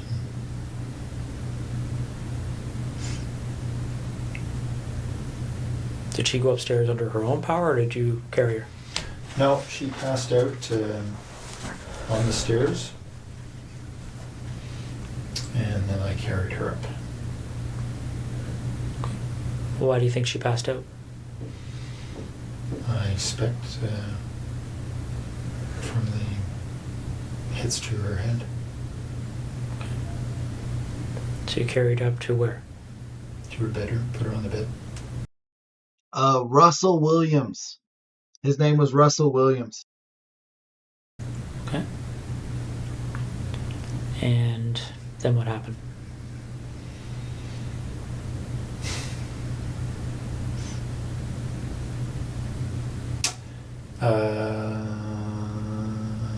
Well, as I described, I think she's on the bed. I raped her over a period of time. Okay. And again, just to be specific, what sex acts took place?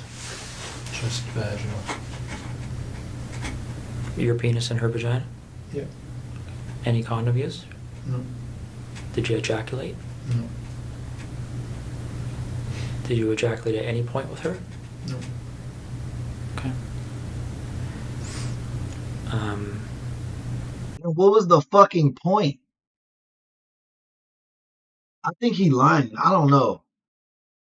Like, what did he just get off from killing them and taking their panties? Because he said he raped the other ones. But just before I forget, I think I asked you, don't mean to bounce around on you here, Russ, but with Jessica, I asked you about ejaculation. You said you didn't at that point. When did you ejaculate with Jessica? The second time or third time that I had her perform oral sex. And was that at her residence or yours? Hers. Okay. Any other times that you ejaculated with her? No. Okay.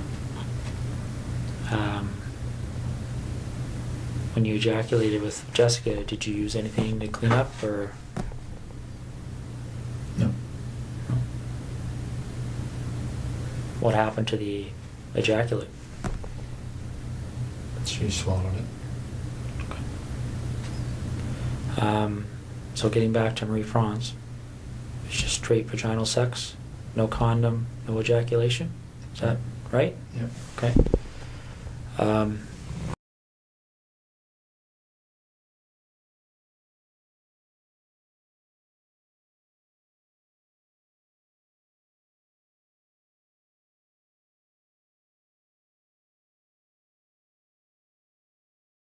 How long does that go for? Like, how long were you engaged in that activity? A couple Well, Oh, no, babe. I said I can't sleep. This has to work. I don't want to give myself no other options. I want this. This is what I want. I want the number one true crime podcast in the world. And these people, our family here in this chat, y'all make me believe it's possible. So I don't need to run on sleep because I can see my dreams when I'm awake. You feel me? hour and a half, 2 hours, I guess. Okay. And then what happens next? Well, as I described, I suffocated her using duct tape. Okay. Why did you decide to do that?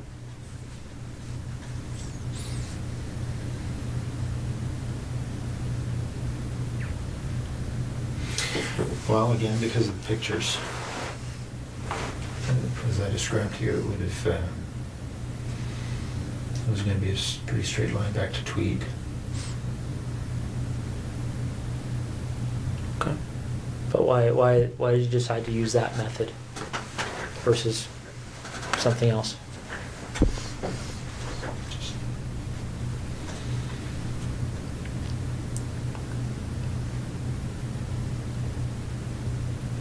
I had thought about strangling her earlier.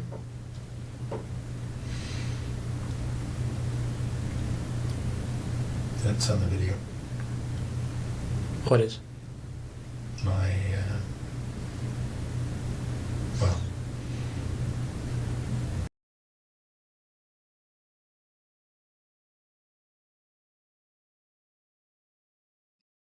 Yeah, Ty, we was right. It's all about the panties, my brother. All about it. Angela, I mean, Dose, that's crazy. How you not know his name? He gave you like a fake identity? it was a short-lived attempt because she struggled quite a bit. And then I decided that I needed to suffocate her. So there was a short-lived attempt at strangling her? And what's on the video, the suffocation or the strangling? Well, just me putting my hand on her throat.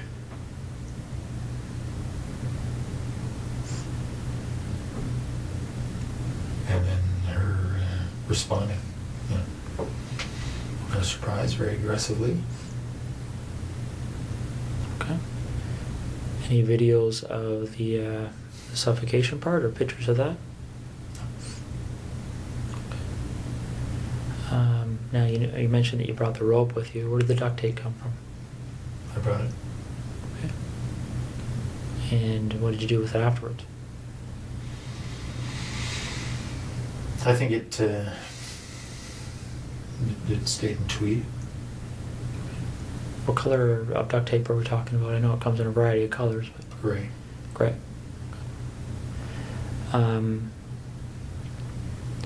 So before the suffocation, obviously, how long do you think you were with her from the point? Well, how long do you think you were in that house from the point you went in that window to the point you left? Probably 4 hours. Okay. So, correct me if I'm wrong. Did you say you got there at 11, or around 11? I think that's right. Okay. So you left around 3 in the morning? Well, I was in the basement for quite a while before she came down. Right? She wasn't going to bed. So I was probably in the basement for 30, 40 minutes. Okay. So by the time she saw me, it was probably closer to midnight. All right. But I didn't have a watch on, so I'm not sure. Any gloves?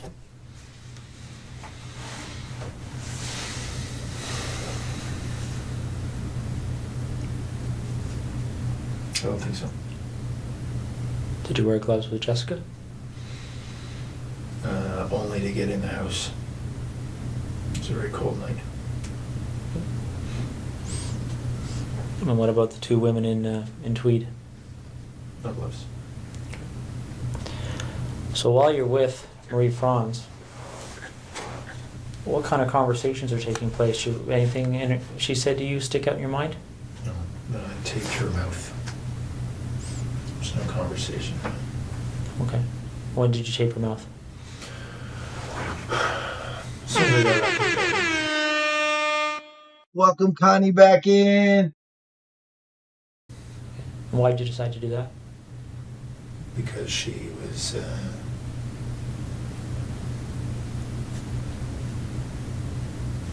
quite aggressive. In what way? I was confident she would have screamed. Yeah, that's a wild story though. She like, what the fuck, bro? Who's this on my paper? Like, who is this guy? And he's like, that's me. Sorry.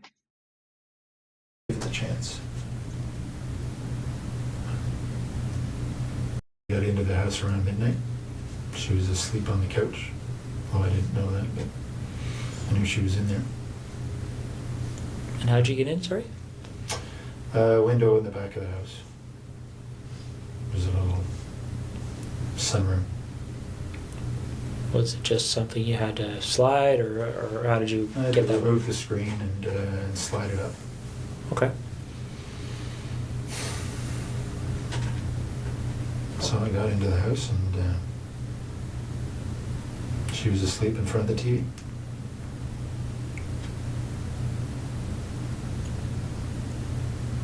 Wearing anything on your face that night?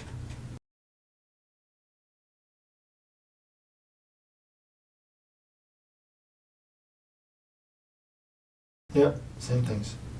Okay. The headband and the cap? Okay. What kind of clothes did you have on? Just dark sweatshirt or pants. Right. So she's asleep on the couch, you're in there, and then what happens? We have been through this, eh? I know. I struck her with the flashlight, thinking it would knock her out. It didn't. We struggled. I subdued her. Took some pictures. Left. It's probably in the house about 2.5 hours. That's a pretty short description for 2.5 hours. Well, we talked. I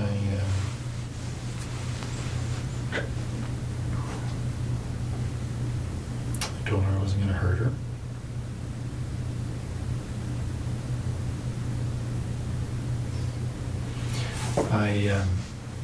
I told her that there were other guys in the house robbing her. My job was just to control her.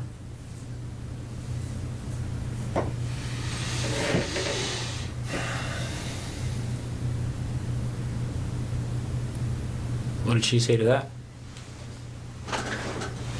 She was scared. Worried she was going to be seriously hurt. Did she say that, or did you just assume that? No, she said that. She was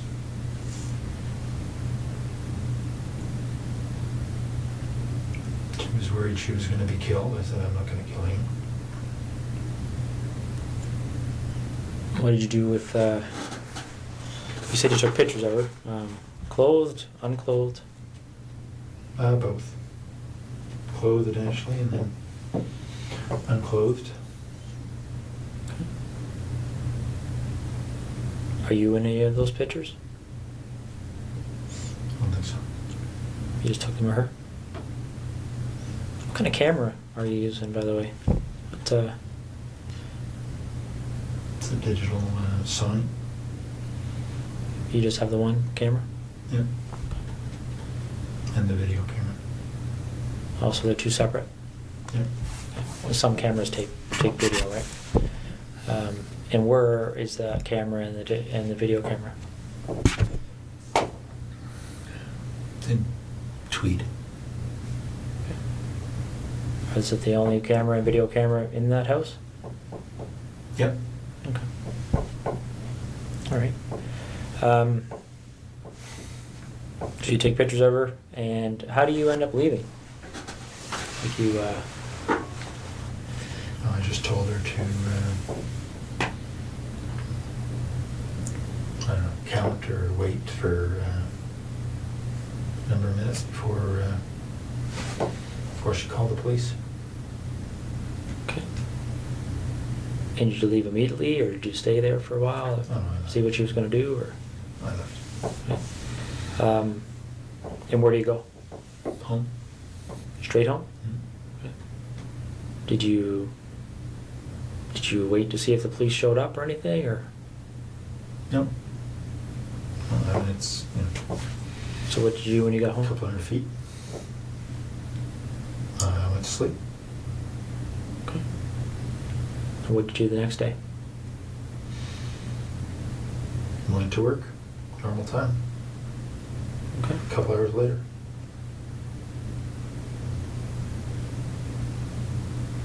All right. Do you remember how her clothing was removed?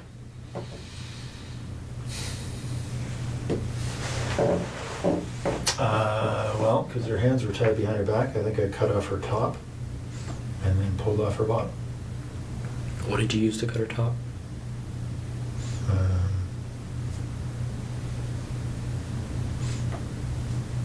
I can't remember if it was a knife or like a folding X-Acto knife or Leatherman or one of the two. Are these items that are in your house in Tweed? Yep. Okay. Was there ever any other time you used a knife to cut off clothing or anything else? Do you remember?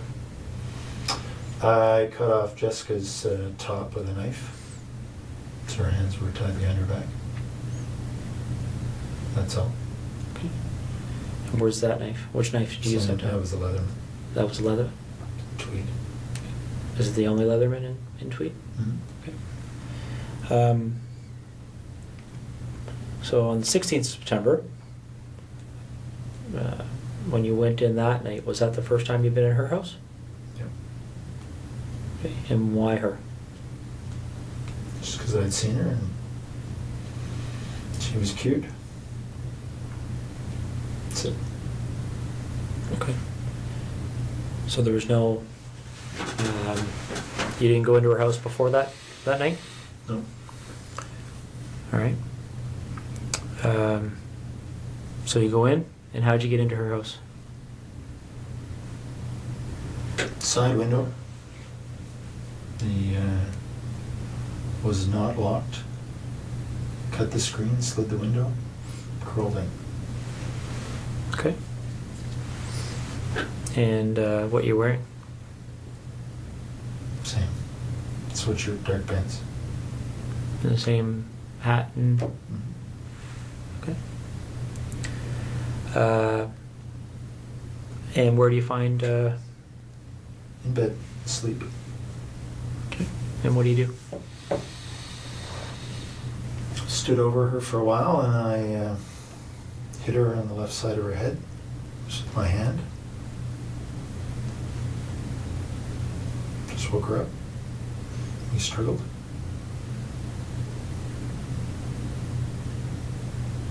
You know, I just lay on her.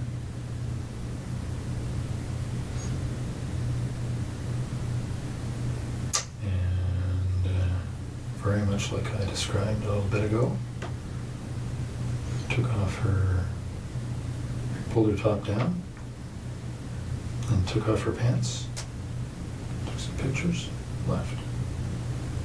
Do you remember her saying anything to you? Yes.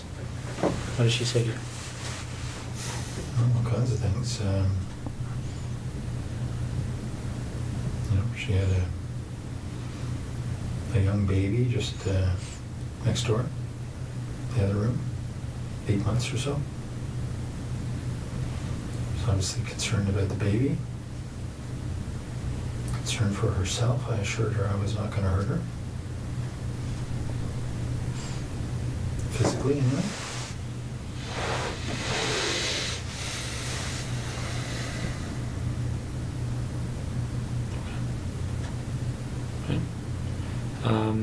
Any underwear taken from or Lori? Yep, both. And where would they be located? In Tweed.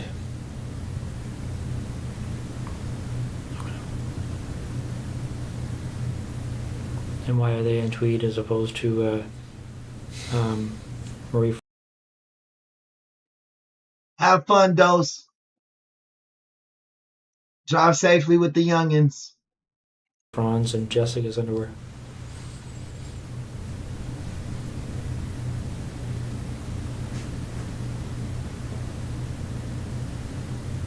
I don't know.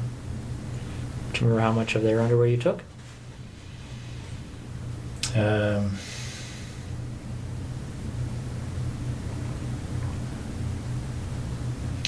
Not very much from Lori. Did they know that you took their underwear? I don't know. You didn't discuss it with them or anything?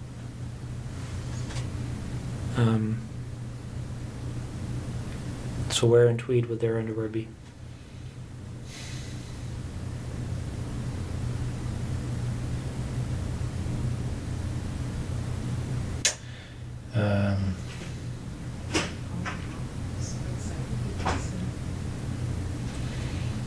In the there's a laundry room area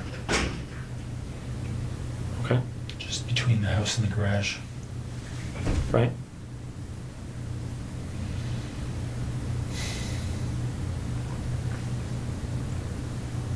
So where in that laundry room area would they be kept? There's a cupboard up top. They're in a duffel bag. What's the duffel bag look like? It's a green army duffel bag. Okay. Are they all in the same duffel bag?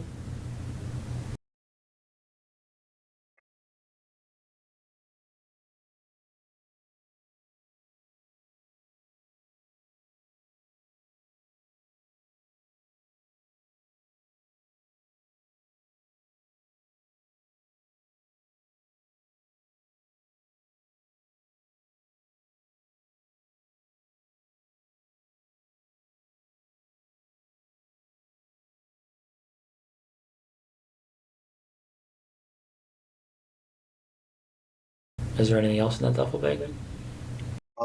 My bad. I was on mute the whole fucking time. Thank you, Brad. Sorry, guys. Toto, welcome to the chat. This guy right here, his name's Russell Williams. He was a colonel in the Canadian Air Force, one of the highest ranking members in like their military, very respected by their government. And it turned out he was a serial killer. And this is his interrogation of 4 murders they linked him to. And this is the end. So he's already confessed to 3 bodies, and I think this is the 4th kill right now.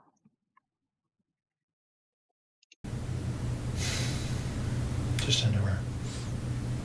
Okay.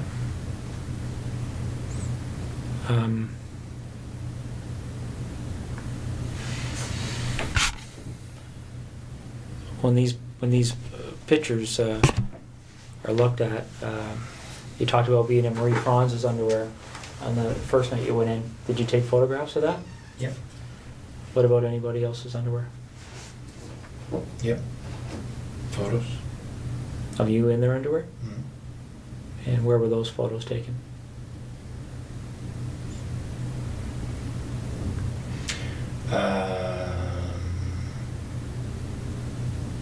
Well, sometimes in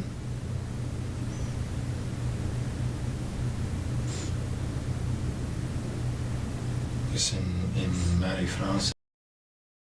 Thank you, Hex. Thank you. You a real one. This case in her house. The others in my house.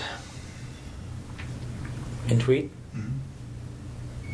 So is this a matter you would take the underwear, go back, and then at some point put the underwear on and take pictures? What about Jessica's underwear?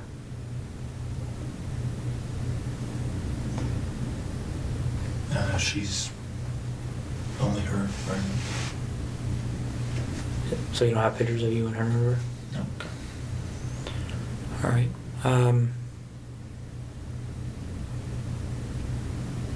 Okay.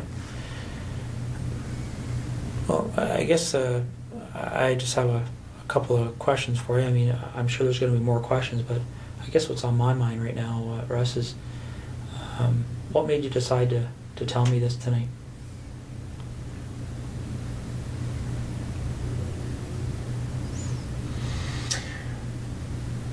Mostly to make my wife's life easier. Is what you've told me tonight the truth? Yeah. Okay.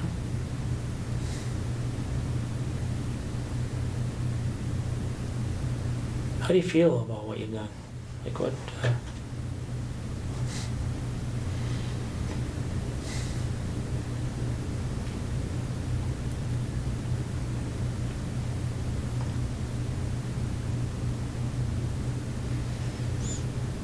Disappointed. Okay. My bro said he felt disappointed in himself. That is not acceptable. That is not the appropriate answer. Let me ask you this: if this didn't come to the point it's at right now, if for whatever reason you didn't end up on our radar, so to speak, do you think it would have happened again?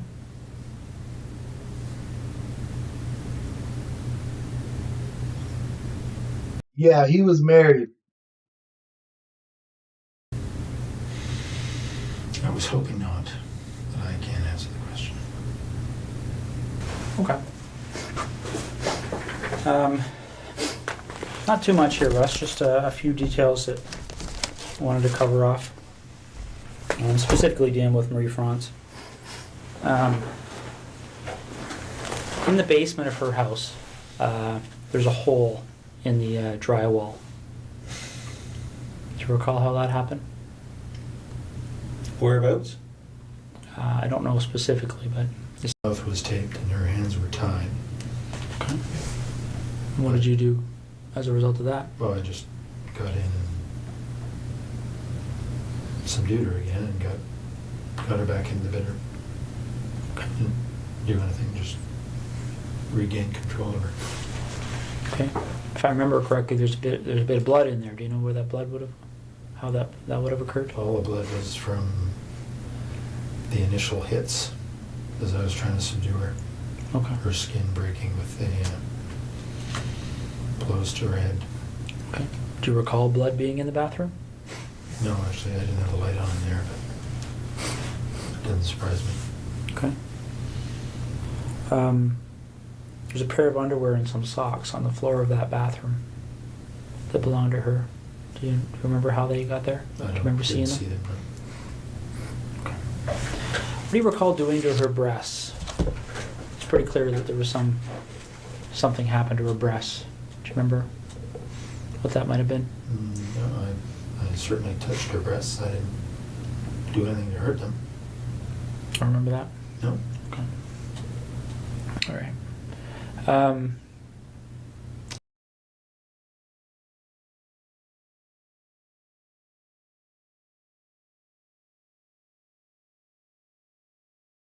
Well, Russ, Now, when I suffocated her, she was My bad. All right, I'm back in, bro. Shout out Toto, man. I read that message. I'm happy you're a clean brother, and we're happy you're here too, man. We appreciate you too, man. You're a good dude, and welcome to the gang, man. on her. And I'm happy you're clean, man. I'm proud of you. Most importantly, I'm proud of you, Toto. I don't know if anyone's told you that. I'm sure they have. You probably got a great family, but I want you to know I'm proud of you because it's hard. Kicking shit like that is hard. I can't even kick a vape. I can't even stop nicotine. You feel me? So for you to overcome something like that, man, shows you're a really strong person. Shout you out. That's a horn. Her front. So may have been something there, but what do you mean? Is that the sweetest cat? Did the sweetest cat just roll back in? well, she was lying on the floor in the bedroom as I suffocated her and obviously struggled. May have been in there that something happened, but I didn't do anything specific to her breasts. Okay. So when you suffocated her, that's when you had the duct tape over her mouth and nose, and that's on the floor. Yeah. And then what happens after that? Well, she died, and I then took the duct tape off her head and put her on the bed and covered her up with duvet. Okay. And what was your thinking behind doing that?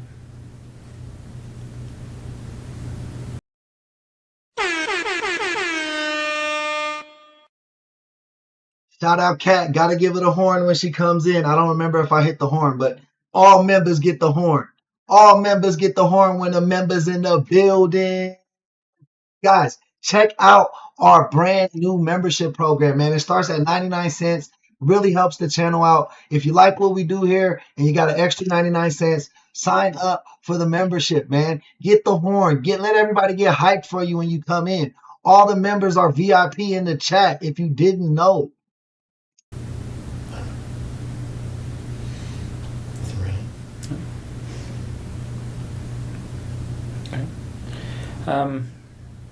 As you might expect here, Russ, certainly even now, one of the Ottawa investigators mentioned to me that there's a number of incidents that have gone unsolved over the years. Can I was going to get into that. Can I go to the washroom quickly? Oh yeah, Kat. This was for sure a wood chipper case. My boy needs to be thrown in the wood chipper. He's lucky he's in Canada because he probably would have got capital punishment down here in the States.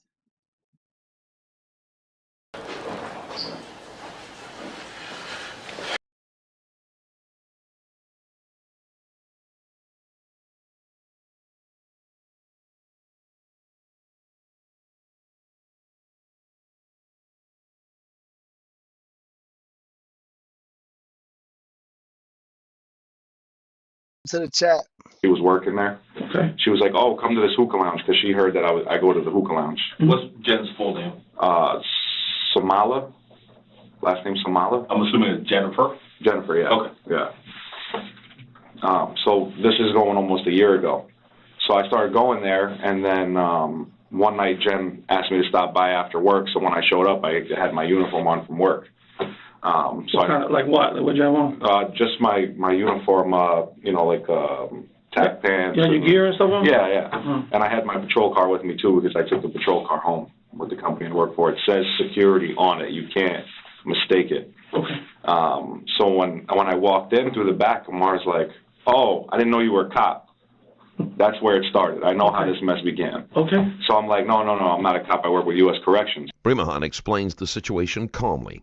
He has practiced his story beforehand and is confident that he will be able to pass. Hookah, real quick, for whatever. Yeah. You pulled in and your marked security card, got out of your uniform, and walked inside. Were you armed? Yeah. You had a firearm? Welcome in, Nicole. The interrogation just started. It looks like him and some guys held his boss hostage, and now he's like, no, it was just a prank. It was just a prank. Like they held the boss hostage and stole his money, but then he gave the guy the money back. I think after they called the police, and now he's telling the police, I gave the money back. It's just a prank. Yeah, because I was coming home from work, and I was scheduled to work the next day. Now, this company doesn't have a pool firearm, because you told us that you don't have a firearm at home because the company you work for now has a pool firearm system. I don't work for that company anymore. Okay. This was while I was working for that company. And the pool firearm system process is there is a gun at the office, you show up to work, check that gun out. At the end of your shift, you return the firearm. Unless you're working the following day or something, they would let us take it home. And that's policy for the company, Correct. right? Okay. Yeah. All right. So, anyway, I spoke with him and I was telling him, I was trying to explain it to him, but the guy, he's not all up there. You know what I mean? Like, he doesn't understand certain things. You got to explain things to him all the time. What do you think that is? I think just because he's not from here. Like a language barrier? Yeah, he's from Syria. So when you talk to this guy, you got to literally tell him like 7 times in a row and then like figure out how you can break it down, you know what I mean, to talk to this guy. So he can understand it. Right. And throughout this whole time, the guy also, the other thing with the guy is he likes making friends with law enforcement because I think it's because in his country, if you're friends with law enforcement, you're like invincible. Okay. You know? So gives him juice? Right, exactly. So he made friends with a sheriff named Susan. She's a sergeant. Okay. And them two got really close. I don't know how close, but very close. Mm-hmm. Why do you say that? Because they text each other all the time, and he's one of those bragger type guys. So he's always bragging, yeah, she loves me, she wants me to marry her, and he'll show like text messages and pictures of them together, like all kinds of weird stuff. As far as you know, do they hang out a lot? Yeah, she's always there at the lounge. Okay. And she's there when she's working too. So she's there in uniform and not in uniform. Right, right. So regular clothes and right. uniform. Yeah, and like I said, she's a sergeant. She'll go in there in regular clothes. I've seen her there because like I said, I was working there for the guy, so I was there pretty often. Mm-hmm. And our deal with me and him was basically, I didn't have to pay for hookah when I was there smoking and stuff. I come in, put a couple hours in with him on my time off. That's cool. He lets me smoke. I was cool with that, you know what I mean? I'm from New York. It's kind of like a New York vibe, Yeah, I get it. Who, Cat? This guy? This in the you talking about the video, Cat, or you talking about your chat? If you're talking about the video, this guy strong-armed his boss for some money, and now he's trying to act like it's a prank. So, I saw in your apartment you had a big-ass hookah. Yeah. Did that come from there? No. I smoked too. I've been smoking hookah since New York. Okay. I was friends with a girl in the Bronx, and she put me on to hookah. This was like 11, 12 years ago. Wow. So I've smoked hookah for a while. Not as much, and, I smoked more when I'm at the lounge because it's free now. You know what I mean? Hookah costs money. Is that like more or less the damaging than a cigarette? It depends. There's no actual proof yet. Like, they don't have actual statistics on it, but they say it's more damaging than a cigarette. However, the process of the hookah, it gets filtered through the water and ice. So when you smoke it, it's more clean. And then depending on how much... Who's part of the mob, Ty? The owner of the place or this guy? nicotine you're smoking too. All the shisha and the tobacco, it has different levels of nicotine. So like I get the lowest level because I don't want nicotine in my system.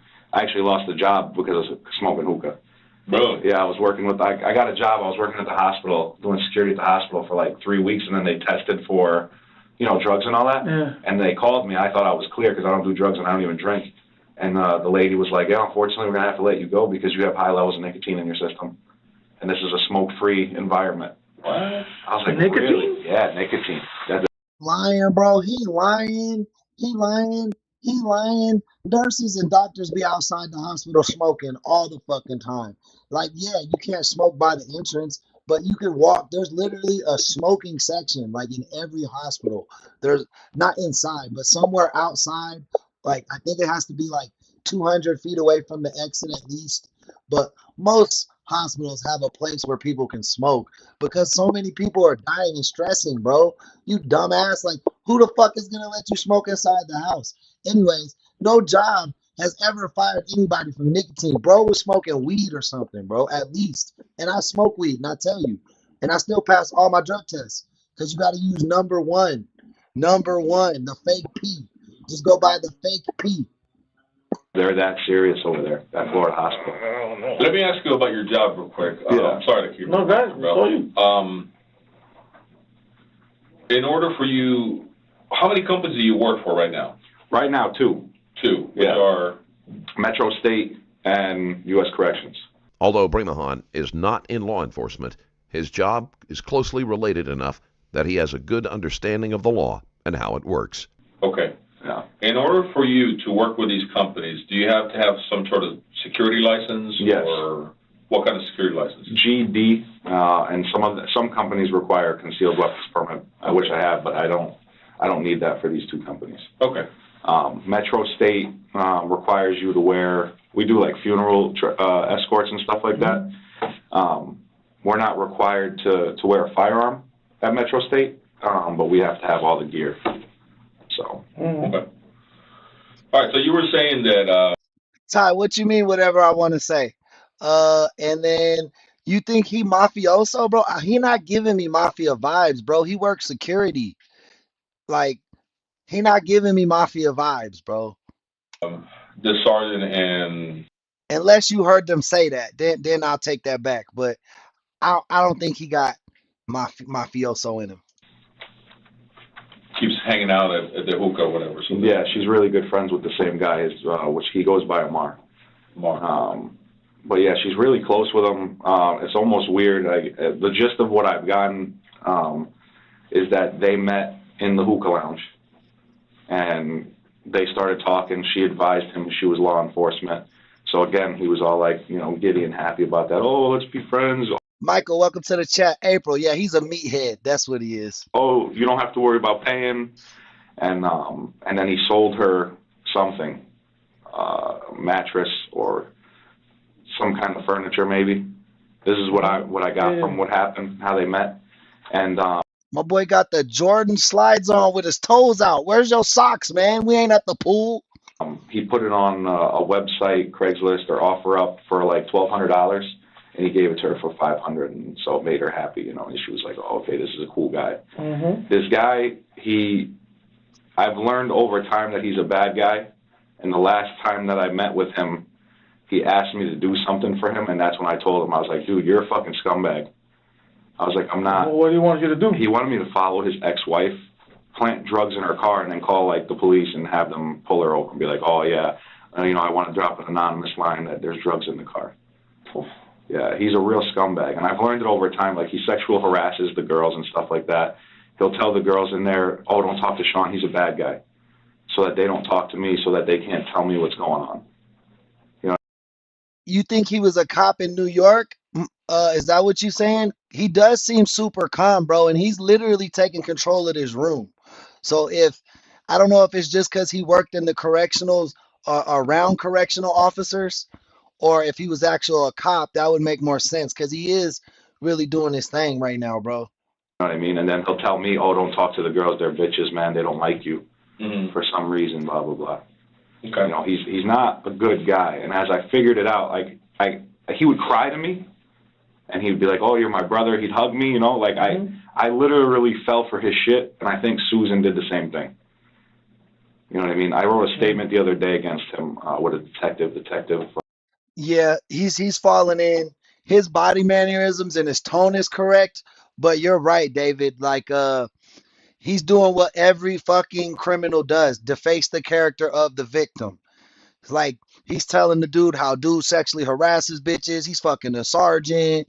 He be bragging on that sergeant, showing naked pictures of her. Like, he's just trying to make him seem like this such bad guy, so he could be like, it was just a prank. We were putting him in his place. But, bro, you can't tie motherfuckers up and take their money and point guns at them, bro. That's not a prank. Even if you let them go, that's kidnapping, bro. At the least. Everson.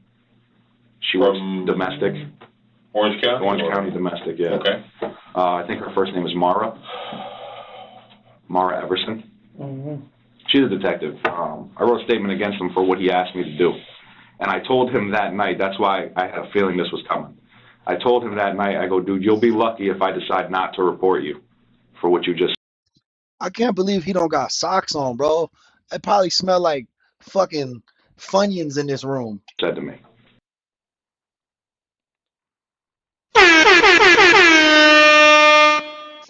Hey, shout out Sweetest Cat for another super chat. Damn. Appreciate you. And that's member status. And she be doubling up, doubling up, doubling up. I appreciate you, man. That's love. I appreciate you so much, Cat. Whether Brimahan's story is true or not, it serves the purpose of giving a reason for the owner of the lounge to make false accusations against him. I just released another extremely intense case on my Patreon. Officer to anybody? Hey, y'all ever tried hot Funyuns? You know, they had brought out hot Funyuns kind of recently. I'm telling you, bro, it smelled bad in there. He got his toes all out and his raggedy Jordan slides. Bro, you're supposed to wear socks with your slides. You only open toe the flip-flop. That's the only thing that you're allowed to open toe. If you got slides on, you got to have socks on. If I have Jesus sandals on, I have my socks on. Unless I'm at a pool or something. No. If anybody ever said I'm a cop? No. Usually if somebody were to ask me something, I'd be like, yeah, I work for U.S. Corrections and I work for. And then if they ask if U.S. Corrections is law enforcement, I'd say it's like law enforcement, but it's a security position. We transport criminals. We go after people, you know, that are getting transferred from a jail. Okay. You know. So let's talk about the. Well, go ahead. I'm sorry. Go ahead. Fun fact, I got hella J's, right? I got hella Jordans, but I be busting my Jesus sandals the most, bro. I just wear my Jesus sandals, really. Go ahead. The incident that you mentioned, that you said that you thought you knew what this was all about at your apartment. What were you referring to? Mark. Shout out David, bro. He got the foreign get up on. Yeah, he do. He got the third world foreign get up. Like, oh, this what I'm like. What happened with him? Well, he told Susan a whole bunch of stories about me, and one of the workers told me what was going on. What worker told you that? Danny. Is that a male or a female? He's a male. He said, "Oh man," and he's also foreign. So when you talk to him, you have to break stuff up too. And he's a kid. Okay. He's 16, and illegally working there. But he called me because all of his workers, even though he told them not to talk to me or hang out with me or whatever, they still respect me because I was always cool with them. I'd still tip them even though I'm not paying. You know what I mean? Yeah. So Danny called me, and Danny told me, he said, "Hey, Susan is here." Oh yeah, honestly, Ty, that's why I don't wear them a lot, bro. I don't go out the house that much, and when I do, when I'm doing my sales company, when I'm trying to build my sales company, I just wear my Nike free runs if I'm out like talking to customers and stuff. Here, and Amar's talking about you. But to be honest with you, I ain't been back. I haven't did no work for my other company since I started this podcast, bro. Like this is what I want, bro. I'm done being a salesman. I'm a streamer now. Y'all made me a real life YouTuber, and I gotta build this all the way up so y'all can say, man, I helped him build that up. We built this up together, man. I remember when it was only like 3,000 people here, and it's the same people still here once all the other people come, you know? Like I told you, this is the 2025 version of Field of Dreams. We're gonna call it Field of Streams. If I build it, they will come. You feel me? Telling her all kinds of stuff about you. And I said, what kind of stuff is he saying? And Danny told me. Oh yeah, bro, I be closing, bro. I be closing. I just don't I don't want to I want a team, bro. I want a team of people, but it's so hard to find people that are good salesmen or that believe in the structure of being in a sales company because it's all performance based. You know what I mean? Most people are used to getting $15, $17 an hour and texting like in the back corner of the store, you know what I mean? But in sales you get paid on performance, you know? And our closes be any like my setters get 2,000 a deal, you know what I mean? Like if you set the deal for me. So my deal, my part of the deal is anywhere from like 1,500 to 10 grand. But like I just don't want to do that shit no more, bro. Sometimes even when you sell a product you believe in, you'll feel like a used car salesman, you know what I mean? Like here I feel authentic, I feel natural. I don't feel like I'm talking anybody into nothing they don't necessarily want or need, you know what I mean? He said, look, man, I don't want to get in trouble. I said, Danny, you're not going to get in trouble, bro. What's going on? And so Danny told me basically that he was telling her that I came in there and like strong-armed him or gave him a hard time about something. And I'm like, Danny, when have you ever seen me give that? I always look out for the guy. You know what I mean? Like, I'm always looking out for him. And he said, no. Did he ever pay you with anything besides free hookah or whatever? Every once in a while, he'd like, oh, here's $300. Or here's $500. Sometimes he'd buy me like shoes. You know what I mean? Well, I don't know if he bought them. I don't know how he got them. But he'd come in with some shoes. One time he tried to give me a phone, iPhone 7. He said it was brand new, but it was cracked and beat up. I'm like, bro, come on, man. I don't need that. You know what I mean? So he would pay me. Bro was such a hookah fiend that he was working for hookah. Bro, I love vapes and I love nicotine. But I would never fucking work for nicotine, bro. That's a fucking crackhead move. That is a crackhead ass move. Me here and there, but it would be out of the blue. And on a day I wasn't working or something like that, you know what I mean? He would just hand me off cash. How often were you working there? Like a couple times a week, once a month? For a while, it was just a couple times a week. And then if I was, 2 weeks gone, I'd come back and work for, 3 or 4 days throughout the And weeks. then, You know and then what what I mean? did you do when you were there? Like what was your Basically, actual job? I see 95 too, sweetest. I think we need to we need 5 more. Well, I was supposed to just be doing security, but he like fired the DJ. So every once in a while, I'd run the DJ booth. It's just like a YouTube turnaround. But security, like bouncer, like out front, or like more like sit there and smoke hookah until I'm needed. If he has a if problem, he's got a problem, you take care of his problem. yeah. Muscle. Yeah, like a bouncer. Did you have? like a bouncer? Were you in uniform? When I was working, no, I wasn't. I wasn't in uniform while working with him. He wanted me to. Did you carry a firearm with you? When I carried my concealed. Mm-hmm. You know what I mean? Where's that firearm?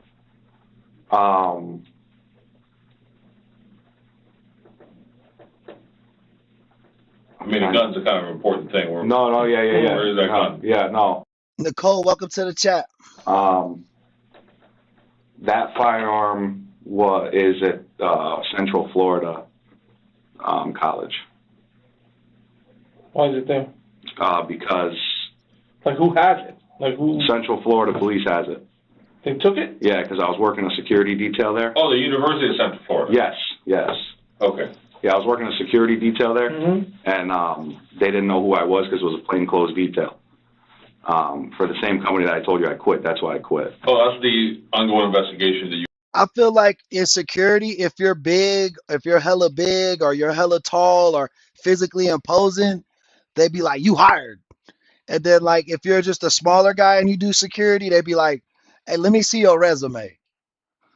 You have where Yes. you were arrested up there or whatever. They took your gun as evidence. Yeah. Okay. All right. So The detectives have to keep clarifying their understanding of what weapons Brimahan possessed, since some of them were issued for specific jobs that he no longer held.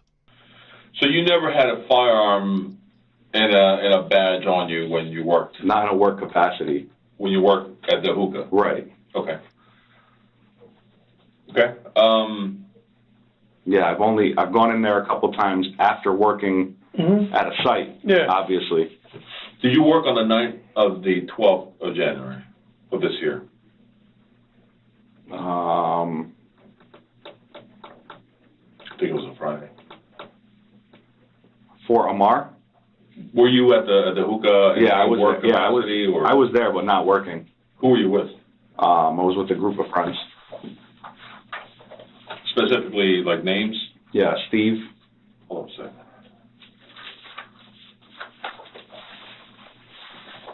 Do you think? I had. You had a pen.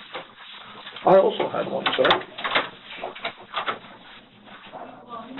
Hey, can I get one of those guys? So you think he was like a henchman and the mob was trying to squeeze this hookah lounge? Is that what you think it was, Ty? Give me a pen. The mob was trying to squeeze on the Middle Eastern dude. The Albanian dudes was mad at the Middle Eastern dudes. I don't know what pen I might have left the pen in the pad. Left the Soro. So he was cool. He was kind of cool with you, I guess. Like everything was cool. Yeah, everything was cool, man. And then he had some problems with his wife. Yeah, he seemed like a cool guy, and like I said, he played the part right. And he calmed you? Crying. Like, Yeah. straight up, like smoke hookah, everything's cool. Yeah, all the time. All the time. You know, I only paid for hookah that one night that I first went there. That was the only time I paid for You're hookah. good. How much is that? How much is that? Like $25. And how long does that last? Like if I pay, I don't know anything about it. Yeah. I mean, I know the bars and stuff. I know it's cool to hang out or whatever, but if I pay $25, Mm-hmm. how long does that last me? Like an hour, or am I good for like the night? Yeah, it's like 45 minutes to an hour, depending on how you smoke. Yeah. You know what I mean? If you're a strong smoker and you're really like just going at it, It's gonna be like half hour. Half hour, yeah. Shit. And how long do the people hang out in general? People hang out there. A couple hours, 2-3 hours sometimes. And they just hang out? Yeah, well, they drink and stuff there. They drink beer.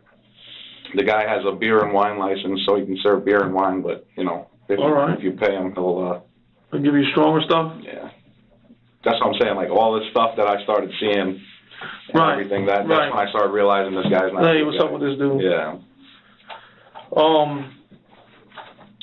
I mean, I never been to I don't smoke hookah. Yeah. I don't really smoke. The only thing about that is I think if he was connected, like, and the other dude was snitching, he would snitch on the whole mafioso. Oh, unless he didn't know about the mafioso. I see what you're saying. He trying to get on, and they like, all right, if you want to get on, you got to go bully that Middle Eastern dude because he making a lot of money on our block. So go squeeze him, go figure out his operations. And then he was like, yo, I know how to rob him. But then he forgot he big as hell and dude was gonna identify him even if he had a mask on. Anything but. I can see that now. I can see that. I see your vision. I see your vision. But I still don't think he's connected. But I see where Ty got that. Like that story plays out nice. Yeah. It's like I can see the I can kick back here, relax, have a drink and chill. You could go with a couple friends and stuff. And hang out. Yeah, just relax. Plus, like, the whole idea, like, people don't realize. Sorry. Yeah, you good? People think that it's the hookah that relaxes you, but it's actually the breathing. Because like, how do you? You're going in and out, in and out. Breath out. I get it. So people mistake that. Oh yeah, I smoke hookah because it calms me down. No, but it's really because you're breathing. like. Yeah, it's the breathing. Right. I get that. What else was I gonna ask you, bro? So you, on the 12th, did you work security, like somewhere else? No, and then you came over there, or like, or did you just come in and? Oh, actually, yeah, I did work earlier that day on the 12th. I worked with Metro State. What'd you do then? We did a funeral escort. We did 3 funeral escorts. Yeah, we have. What do you guys do with that? Like, how you do it? Like we have patrol cars that say Metro State on them. They're black and white. Kind of the owner of the company likes California LAPD style vehicles. Oh yeah. So he's got black and whites that say Metro State, and they got lights and sirens. The lights are purple. And so you did like traffic. Traffic, yeah. Yeah, you right. His whole demeanor switched up. He's twitching his leg now. Before he was kind of just maxed out, chilling, like pointing this shit, like just talking normal. But now he got his hand on that desk. He's making a fist, like trying to soothe. And then he got that twitch knee going. And then there's that line. You remember that line I always tell about? Like when you're relaxed, bro, your feet are out in front of you. Like you're more out. Like, you know what I mean? When you're not relaxed, you keep your feet under you because it's like an imaginary line, and it's like he won't cross that line. And you know, when you're just chilling, like you'll move your legs around, like not even having to stand up, but just to move your legs, stretch. But I bet you he keeps his feet behind this line. So like you hold the intersection, and go through, and then you keep going? Yeah. Do you have one of those cars? Or you just... I don't personally have one of those cars. No, that's what I'm saying, yeah. But that's what we use. They assign you on the car? Yeah. Oh, all right. Yeah, we go in, sign them out, and then we go do the escorts. So you didn't go with that car to the hookah bar? No, the owner wouldn't let anybody. Hey, Michael, welcome to the chat. They take those vehicles because they resemble. So you go in your own car? Yeah. I always use my own vehicle, or when I was using the take-home car with the security company. Yeah. You know, I had a white Crown Vic that clearly stated security. Amar leaned on it and sat on it multiple times. You know what I mean? He knows the deal. He's just. Does he have a lot of cop friends? He does. He does? He does. And he does that because, like I said, he comes off to you as this guy that's in poverty. He's hurting. Right. You know what I mean? But he's the owner of the business. He's the owner of the business. And he'll say that his wife is stealing money from him, and he'll give you all these sob stories to make you think, oh man, we feel for this guy. You know? Did you ever meet his wife? Recently. Them feet still behind that line. Look. Yeah. Yeah, she's a nice woman. Really? She's scared for her life. And he paints it like. Yeah, actually, I was with her last night when Orange County showed up, and because she had called me. He stopped bouncing his leg, but look at this hand. If you can see my cursor, he's like scratching himself or something. Like he's soothing himself with that. He lying. She's like, hey, I don't know what to do. Amar's arrested now. And he got arrested last night? Yeah. She said Amar's arrested now. For what, though? Battery. He's got to tell. When he's lying, he squeezes his thumb. He squeezes his index like that. Like he cracks his knuckle. Watch. For her, like domestic type deal? Yeah, battery. He's got 7 charges. Battery, tampering with a witness, violation of an injunction with so he already had an injunction on him? Yeah. Some of these things will be easy to verify, such as the arrest records. Still, That doesn't justify any wrongdoing on Bremahan's part. Is she ever at the business? Did she ever go to the business? She was in the beginning, and then she stopped altogether. Mm. And then anytime you'd ask him about what was going on with his wife, he would be like, "Oh, I don't want to talk about it." See, he's not lying now. You see how his body language is more open. He's still nervous. You see his feet behind the line, but see how he's talking with his hand again. But when that cop was asking him shit he didn't like, he kept squeezing his hand. And then eventually he started crying, telling you, "Hey, this is my problem." Yeah. I come home, she beats on the dog. Like he painted the picture of her like she was the worst woman in the planet. You know. We just talking about hookah stuff, really. Okay. You were saying that. See it? He's doing it now. He's doing it now. Look. The night of the 12th, you were there with some friends. Yeah, Steve. For sure, that's his tail, bro. That's his tail. Look, as soon as he asked a question he didn't like, he knew it was coming. He squeezed in self-soothing, and now he's doing the comb over. Now he's doing the hair thing. That was like, fuck, dude just put pressure on him by asking about Steven. I don't know his last name, and the other guy's name is Constantine. What was Steve wearing? I think, like tan shorts and like some kind of dressy shirt or polo shirt or something. Was he wearing a hat? I believe so. Constantine, what was he wearing? He's still doing it. You see the hand thing? Y'all see this? Constantine was wearing... What's his last name, do you know? I don't know his last name either. How do you know him? I've worked details with them, other Both sites. of these guys? Yeah. Do you have their phone numbers? Yeah, I should have their numbers. Okay. Yeah. I have to ask you. Ooh, he's snitching. Everybody, he's snitching. Hey, dude, get back. Do you permission for this? Can I search your phone to look for these phone numbers? No, I don't want nobody going through my phone. Okay. But So Constantine, no what was he disrespect. wearing? Constantine was wearing a suit. Like button down. Like a button-down suit? Yeah. That's pretty different type of clothing. One's wearing shorts and the other one a suit? Mm-hmm. Was Constantine coming back from a job or something? Or I think he worked at one of the bars. Okay. So what happened that night? All right, so basically, that night, we came in there and we played a prank on Amar. All right? The prank was a very easy, simple prank. All right? Walk us through that. So, Watch, look at, see? Hand back folded. Back folded. Let's watch him squeeze it. we're all hanging out, and Constantine comes in. We're all hanging out who? Me, Steve, and Amar are sitting down. Okay. And we're hanging out. And Constantine comes in, and Now he's over talking with the hand to try to make it look like he wasn't self-soothing, but he'll go back to it. we have a girl that Constantine knows. What's her name? I don't know her name. Okay, so That's she's why the friend of Constantine knows, yeah. Constantine. So she comes in, she sits down, she orders some drinks and a hookah. Yeah. And Amar goes over, and we just knew it would happen this way. Amar goes over, starts touching her hair, flirting with her, you know. She asks for something a little harder. Mm-hmm. He goes and finds something harder, and he brings it out to her. All right. So Constantine, now the reason we were doing this prank. Yeah, you're right. He's getting into his story, so he's getting a little more confidence. But if you go back, he's still doing it.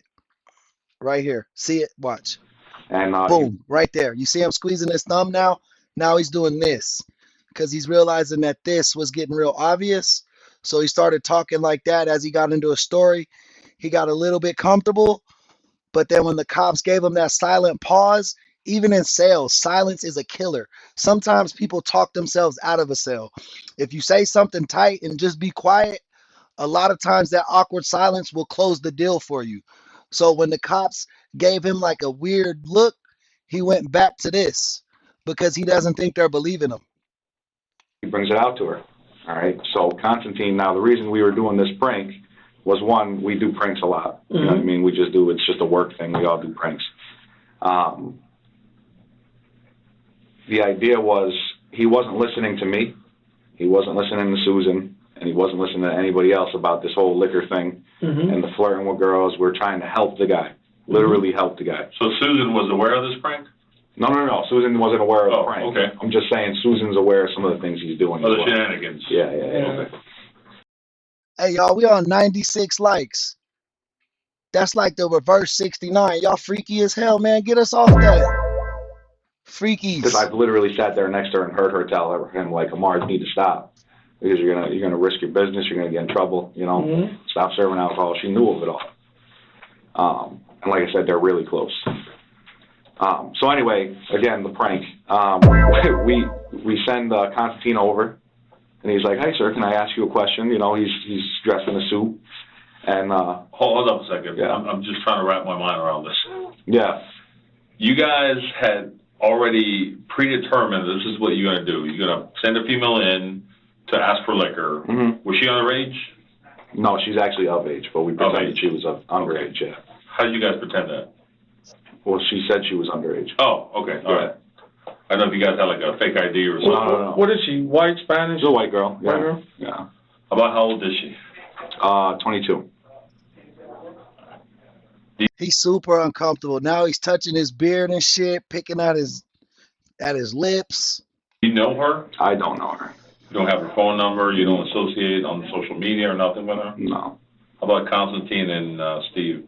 I don't know them that well. Like I said, just from work and stuff, and we play pranks. There's a group of their friends. They play pranks. You know, we all play pranks on each other. Okay, because this is a pretty convoluted prank. Like, if me and him are going to do a prank, like I know his phone number and all that. If I pull somebody from the hallway, and I say let's play a prank on him. Other guys gonna be like, what are you talking about? Yeah. You know what I mean? So, Well, Steve and me knew Amar. Steve, you know, Amar knows who Steve is. How does he know him? Because the legs are going now again too. Steve started coming to the lounge as well. Okay.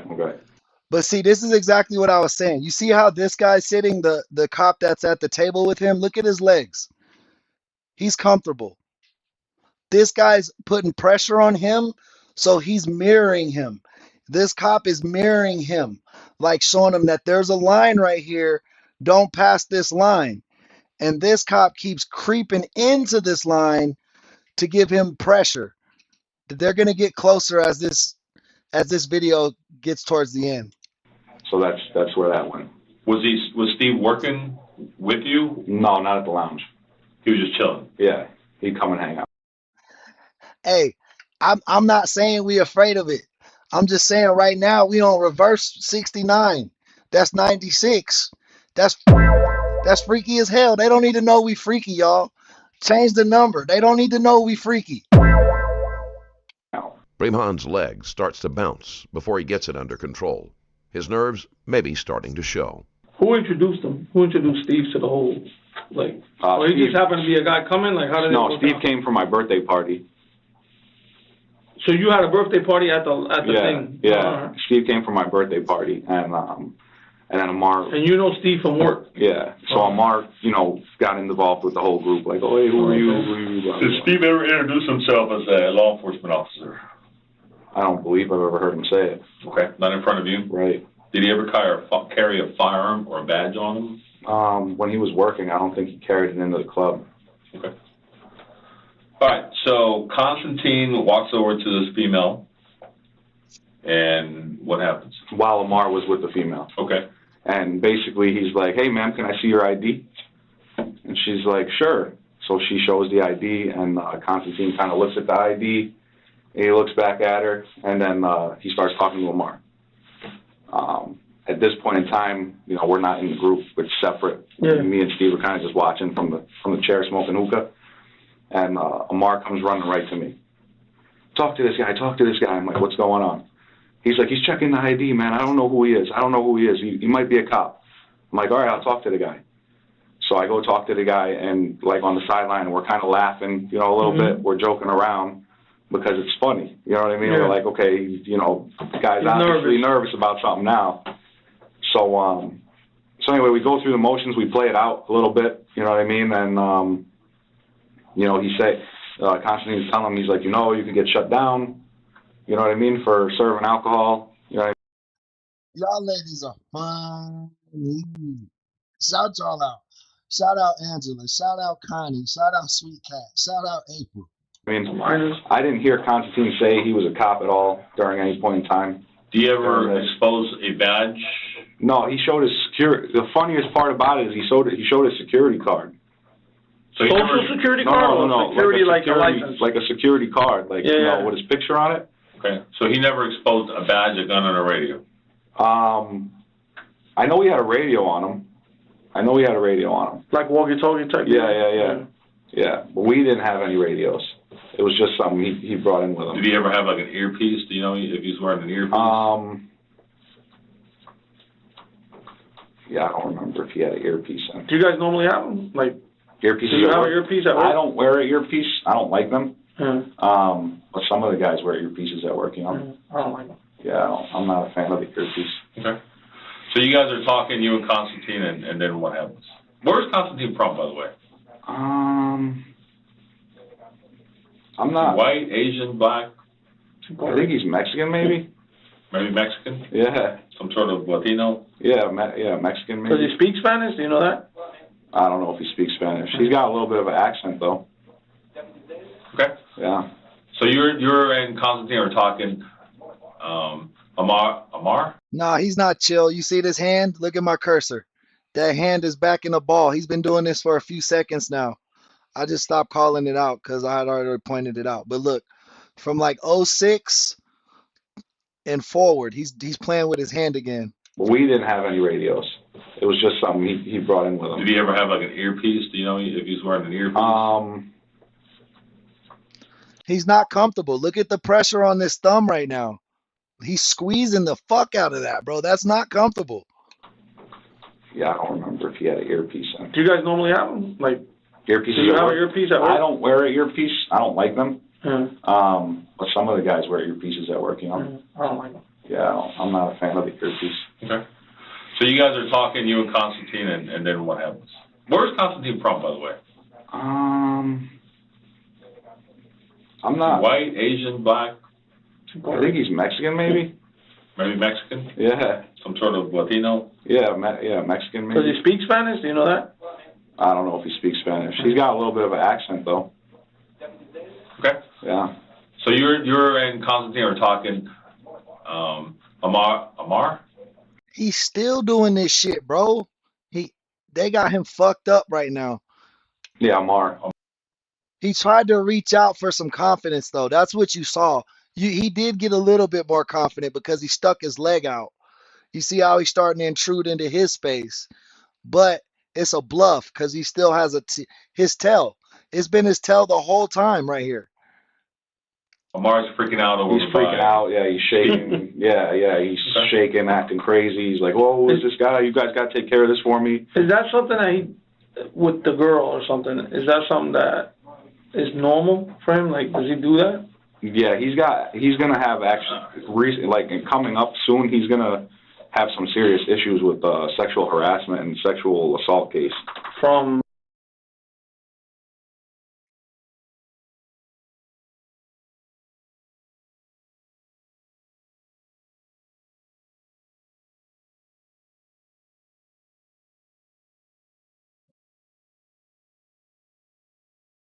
Okay. So he hires these girls that don't have paperwork. Mm-hmm. And they cut the audio on that part. I was tripping, y'all. I thought that was my shit. He has them work, and then he pays them like $6 an hour or whatever, you know what I mean? And then says, "Oh, well, you know, I'm going to give you 18% of the tips." Well, the whole problem is that the only tips he gives them is what cash goes into the tip jar.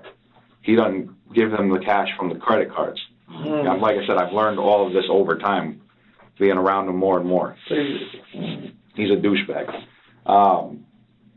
So yeah, she came to me and told me, and I said, "Hey, you know, you need to go talk to Orange County, you know, let the detective know or something what's going on." And I go, "You can't just let that slide, because if he did it to you, then what everybody else is saying is true too."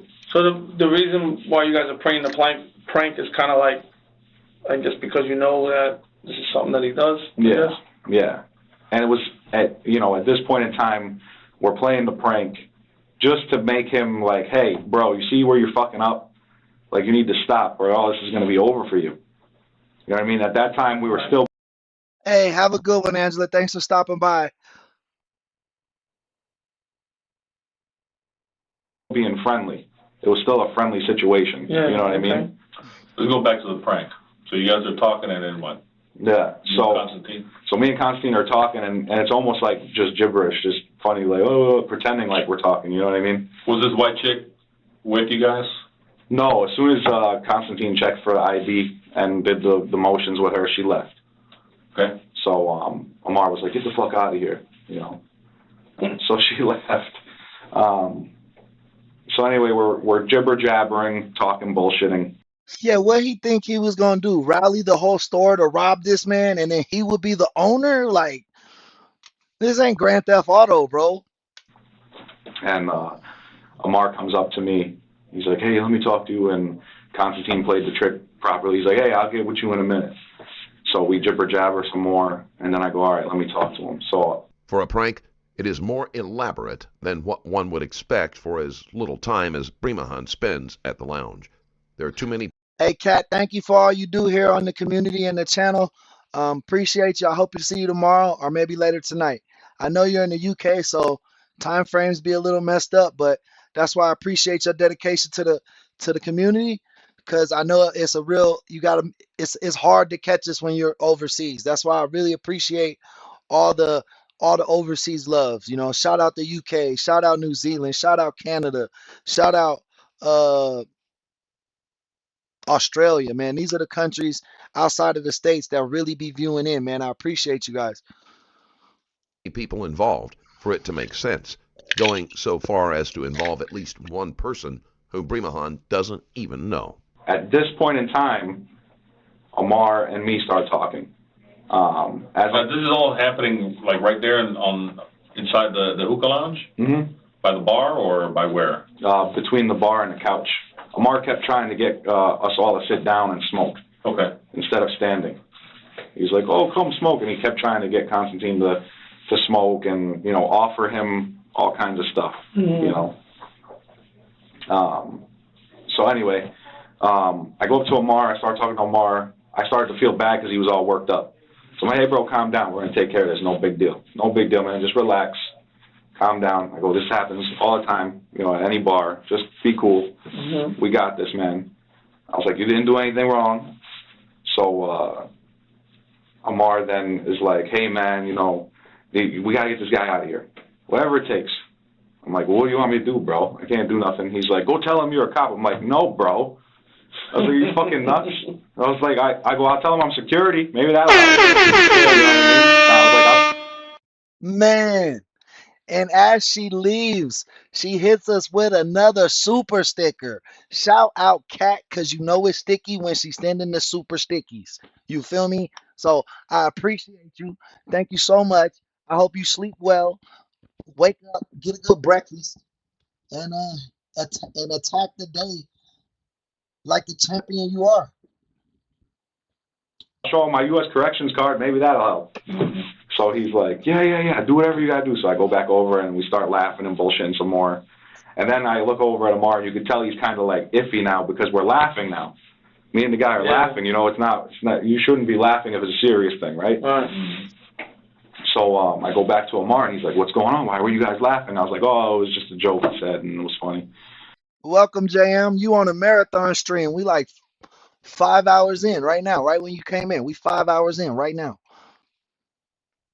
And he's like, oh, I don't like the jokes right now, man. I'm nervous. I'm like, well, don't be nervous. I was like, we're going to take care of this. This probably all happened within an hour, this whole process, this whole thing, right? So anyway, Amar, we all sit down, and Amar's like, all right, here's what we're going to do.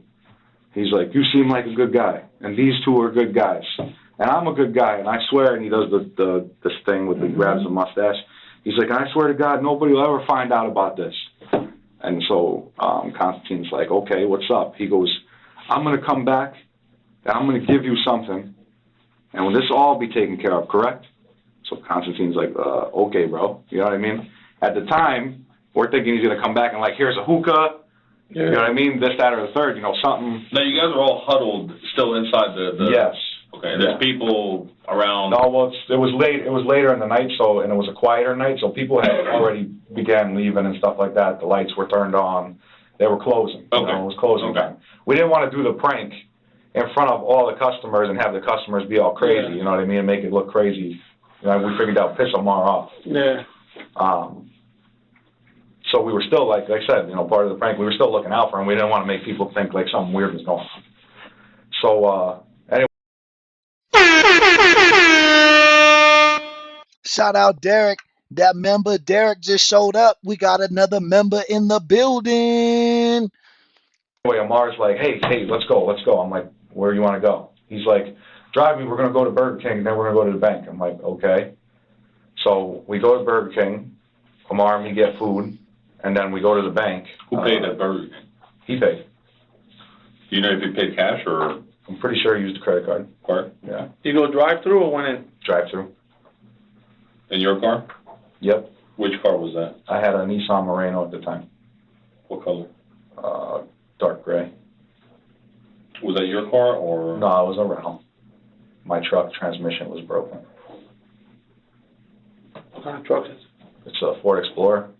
Yeah, I just fucking replaced the engine and the fucking transmission went. That sucks. Yeah. Okay, so you guys drove to Burger King and then the bank? Yep. And at the bank, drive-through or walk-up? Amar got out and went to the ATM. It was a walk-up ATM.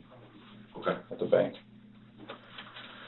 So Amar gets back in the car, and I'm like, all right, what's your plan, bro? You went to the bank. He's like, I'm going to offer him money. I'm like, I don't think that's a good idea, bro. He's like, oh, no, in this country, money buys everything. All right, bro. Good luck.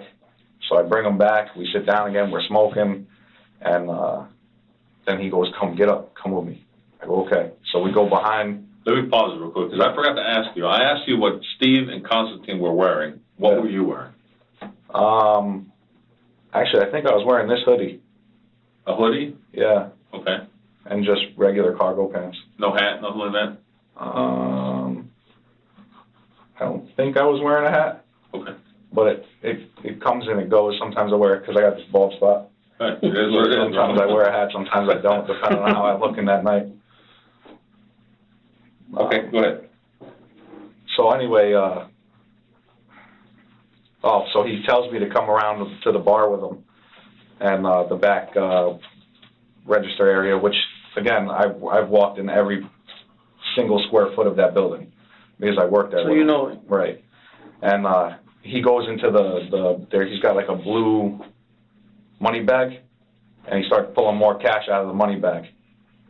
All right. So I'm like, all right, bro, I know what the plan is now. You're going to try to pay the guy off. Everything in America you can buy. I get it, bro. Because, you know, he lives the I got money life. Does he have money?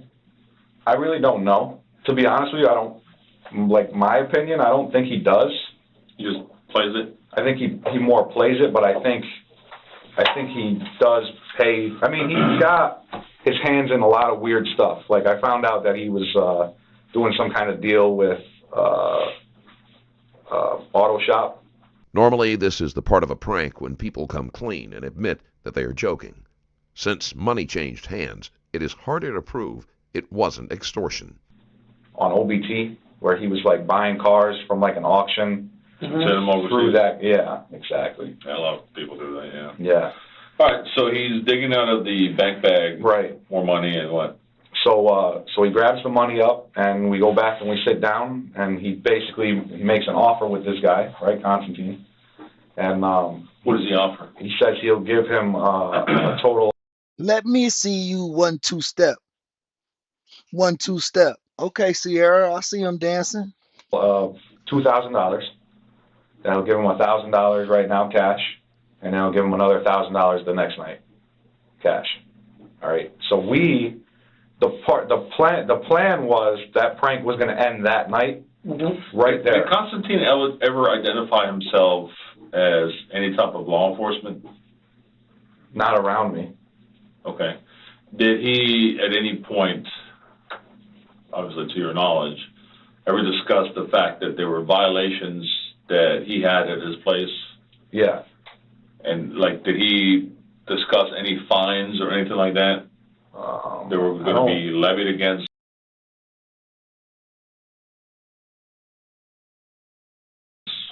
No, I didn't. I don't remember him saying anything about any fines. I know he said that he knows the place has been fined.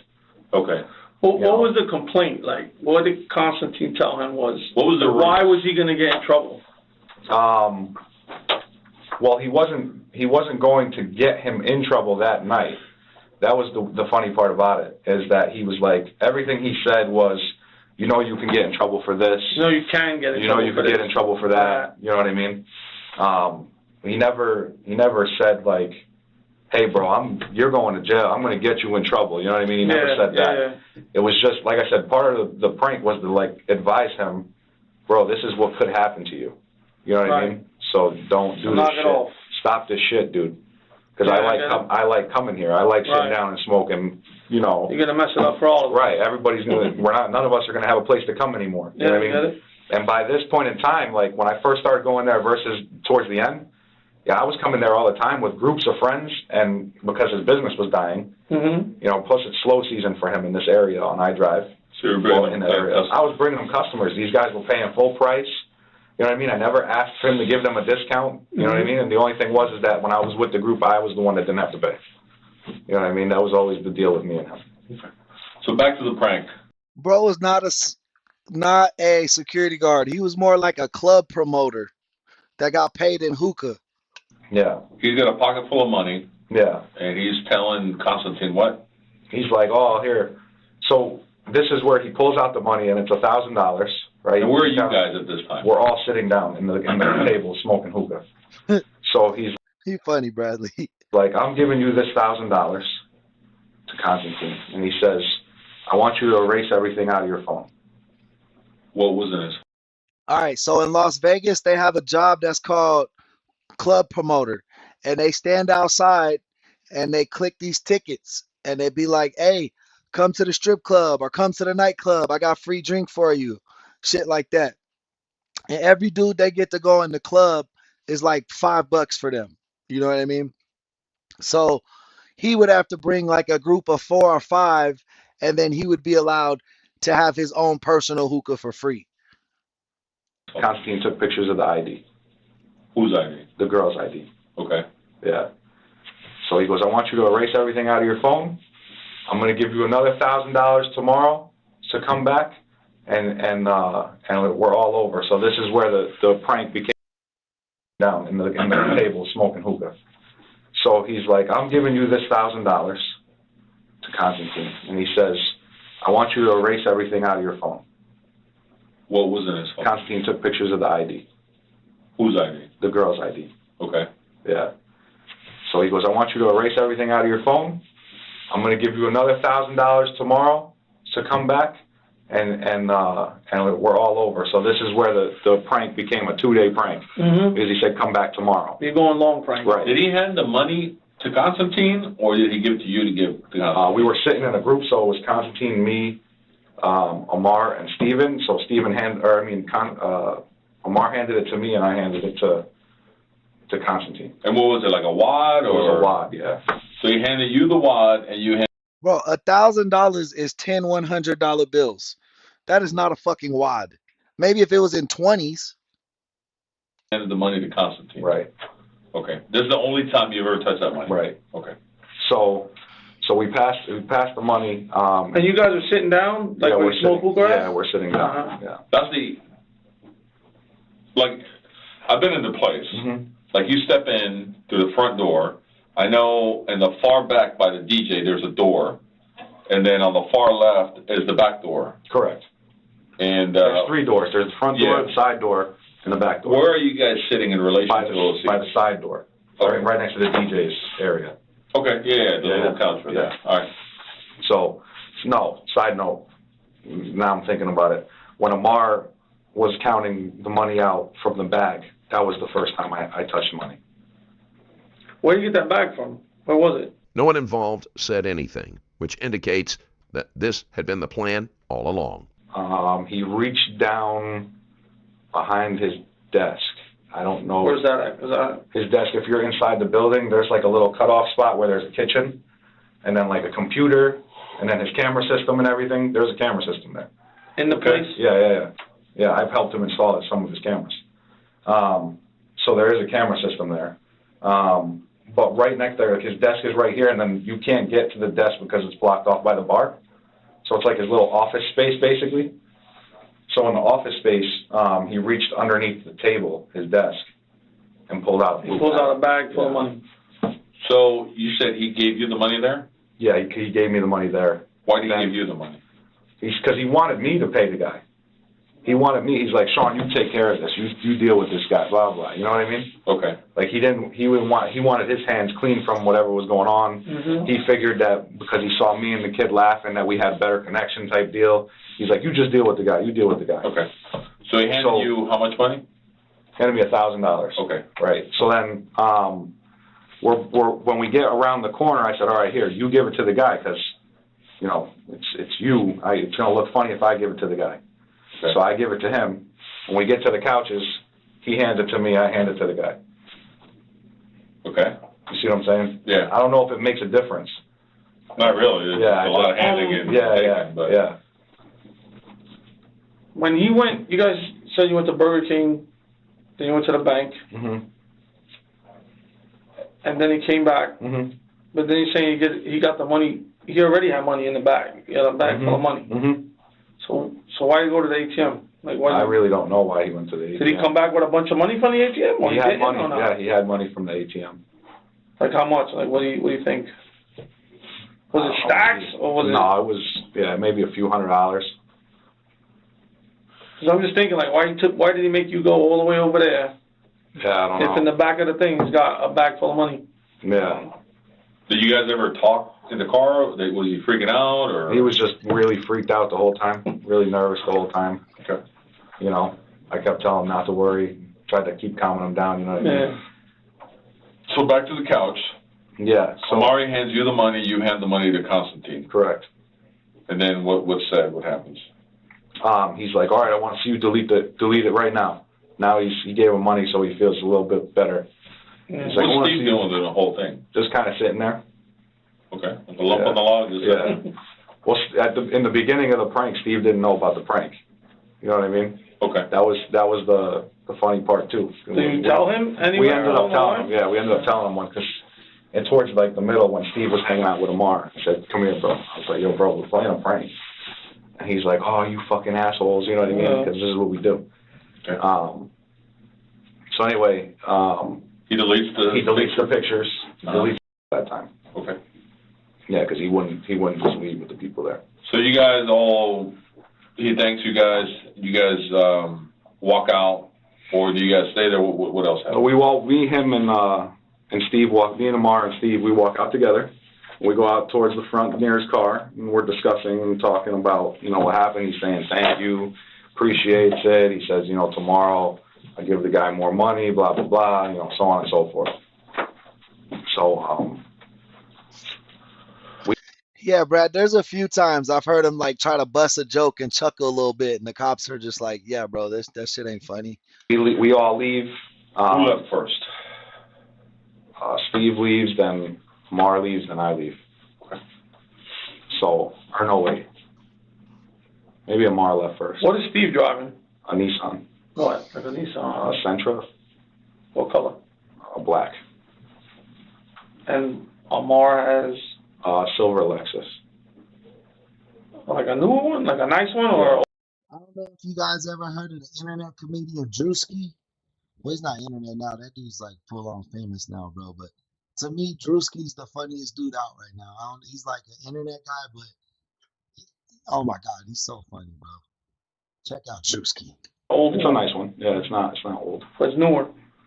2-door or 4-door? I think it's a 4-door. Okay. So Amar goes which way, and which way do you guys go? We all traveled the same direction out of the plaza because there's no other option. Yeah. And then I think Amar went towards his house, and then me and Steve left. And me, Steve, and Constantine met up at Denny's. And with Denny's, is it far? Is it close? No, it's right around the corner. Huh. That's where right. Yeah. If you're on Kirkman, you take a right on the International. It's right there. It's literally like right around the corner from the. Okay, so you take Universal northbound. Yeah. And you come around the other end over there. Yeah. So the Denny's at Kirkman and International. Yeah. So was that a thing? Like, did you guys Pre-planned to meet there? Yeah, was that No, like, hey, we'll meet at Denny's? Or did you call him and say, hey, what's up? We got on the phones and we're like, bro, where the fuck are you? Yeah. And he's like, oh, let's meet at Denny's. So we went to Denny's. Did you guys meet at the Wawa or anything? No. Never met at the Wawa? No, we didn't go to Wawa at all. Okay. Yeah. All right. So we went to Denny's, and then at Denny's we were laughing, joking around. This fucking guy, we got him. You know what I mean? So the plan from there was we're gonna make it the next day there. We're gonna put the money in a card, right? And we're gonna give him the card. Mm-hmm. We're gonna say, bro, we got you. We planned for a whole group to be there and everything. Yeah. And the group was gonna be there and pay. You know what I mean? You know, they're not trying to get nothing free. They're gonna still pay. Just friends or a group of friends and people. You know what I mean? Just that go there. When you guys went to the Denny's, where'd you sit? We didn't eat. Yeah, we didn't go inside and eat. We just met in the parking lot? We met in the parking lot. We were going to go inside and eat, and then the lady was like, it's going to be a minute, and there was, like, nobody inside, so I was like, dude, fuck this. I got work in the morning. So y'all walked in and walked right out? Yeah. About what time was this? The cops asking so he can go back and look at the tapes at that Denny's. 3-ish, maybe?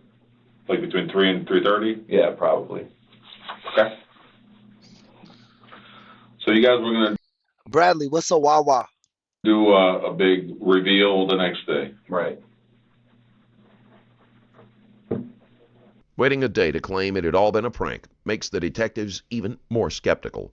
This is not something you do when a prank has escalated into involving money or placing someone in danger. And what happened? The next day I went there. Did you have his money with you? Yeah. Well, I didn't have the money. Constantine still had the money. And where was he at? With you? He was coming. So we were all meeting. We all had to meet at different times. We all had stuff going on. Yeah.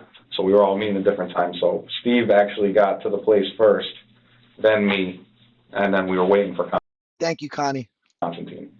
And there was a large group there already that was supposed to be there for the reveal.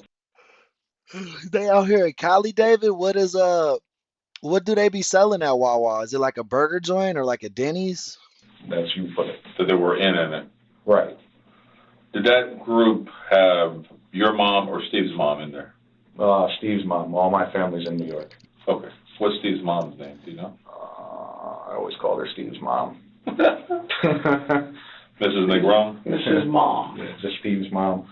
Brimahan is calm, but can he keep from cracking under pressure long enough to make the detectives believe his story? Thank you for watching. Check out my Patreon link in the description below and drop a like on this video. Also, don't forget to leave a comment. I'm always curious to read what you thought of the case. Man, fuck that guy. I don't want a part 2 on him. This is Derek Griffin, a pastor. I feel like we already figured that one out, man. Hey, bros, that's another 5-hour stream for the team. What was it, 5 hours, 20 minutes, some shit like that? Looks like we dwindled down to the realest of the real, you feel me? So, you know what I mean? I appreciate you guys for showing up today and showing out. Everybody who donated, everybody who signed up for members, shout y'all out. You know that's what we need. And now I gotta find the part 2 of this tape because I gotta figure out what the fuck he gets charged with. But, let me know if you find part 2 of this tape. You guys can put it in the Discord. Guys, if you haven't already, make sure. Damn, he got 40 years. Fuck it. We don't even need to find part 2. He got 40 years. Judgment gets a horn, man. We've been horning it up today. Another horn for the chat. 3 away from that 100, man. Y'all did y'all thing. That's another horn for the chat. 97 likes. I'll take it. I'm gonna round up. That's 100. You know what I'm saying? And let me let you get the update on our subs, guys. Y'all really turned up for the subs. We are at 3,068 subs. So we are already almost to 3,100. Remember, we're on the road to 10K. And in 3 weeks, we've gained about 3,000 subs. So maybe like 2,500, something like that. But either way, if we keep this same pace up, guys, we'll be over 10,000 by the end of the summer. You know what I'm saying? So keep doing what you do, guys. Please, please, please, please watch the channel if you're on YouTube and we're not live. Come click some shit, man. We need to get some ads more rolling. Help us out there. You know what I'm saying? That'll definitely ease the pressure up on the chat. But remember, guys, if you guys really enjoy what you got going on around here and you want to donate to the channel, but you want a good bang for your buck, then do our monthly membership. It's only 99 cents. It lets YouTube know that this is a community that respects the content and appreciates it, which means they will send it out to more people helping the community grow. It's one of the biggest metrics that YouTube uses is a channel's members. So definitely think about a membership if it's something you can afford. If not, just make sure you're on the stream liking and subbing. As always, thank you for everyone who super chatted. And thank you in the future, because I know there's a lot of you that haven't super chatted yet, but you will in the future. Not worried about it. When the time is right, it'll all happen. You know what I mean? Everything happens for a reason. But with that being said, I'll see you guys tomorrow or tonight. I'll be back tonight, tomorrow for some of you guys, depending on where you are. But look for us tonight, like around 10, 11, 12 o'clock, somewhere around there. And we're going to do another big stream. You know what I'm saying? So, like I say every show, man, I love each and every one of you guys. You the reason my dreams are coming true. Um, you know what I'm saying? And I'm a real life YouTuber now, man. I really love this community and I appreciate all the work that we've all put in. But thank you guys. Have a good night. Peace and love.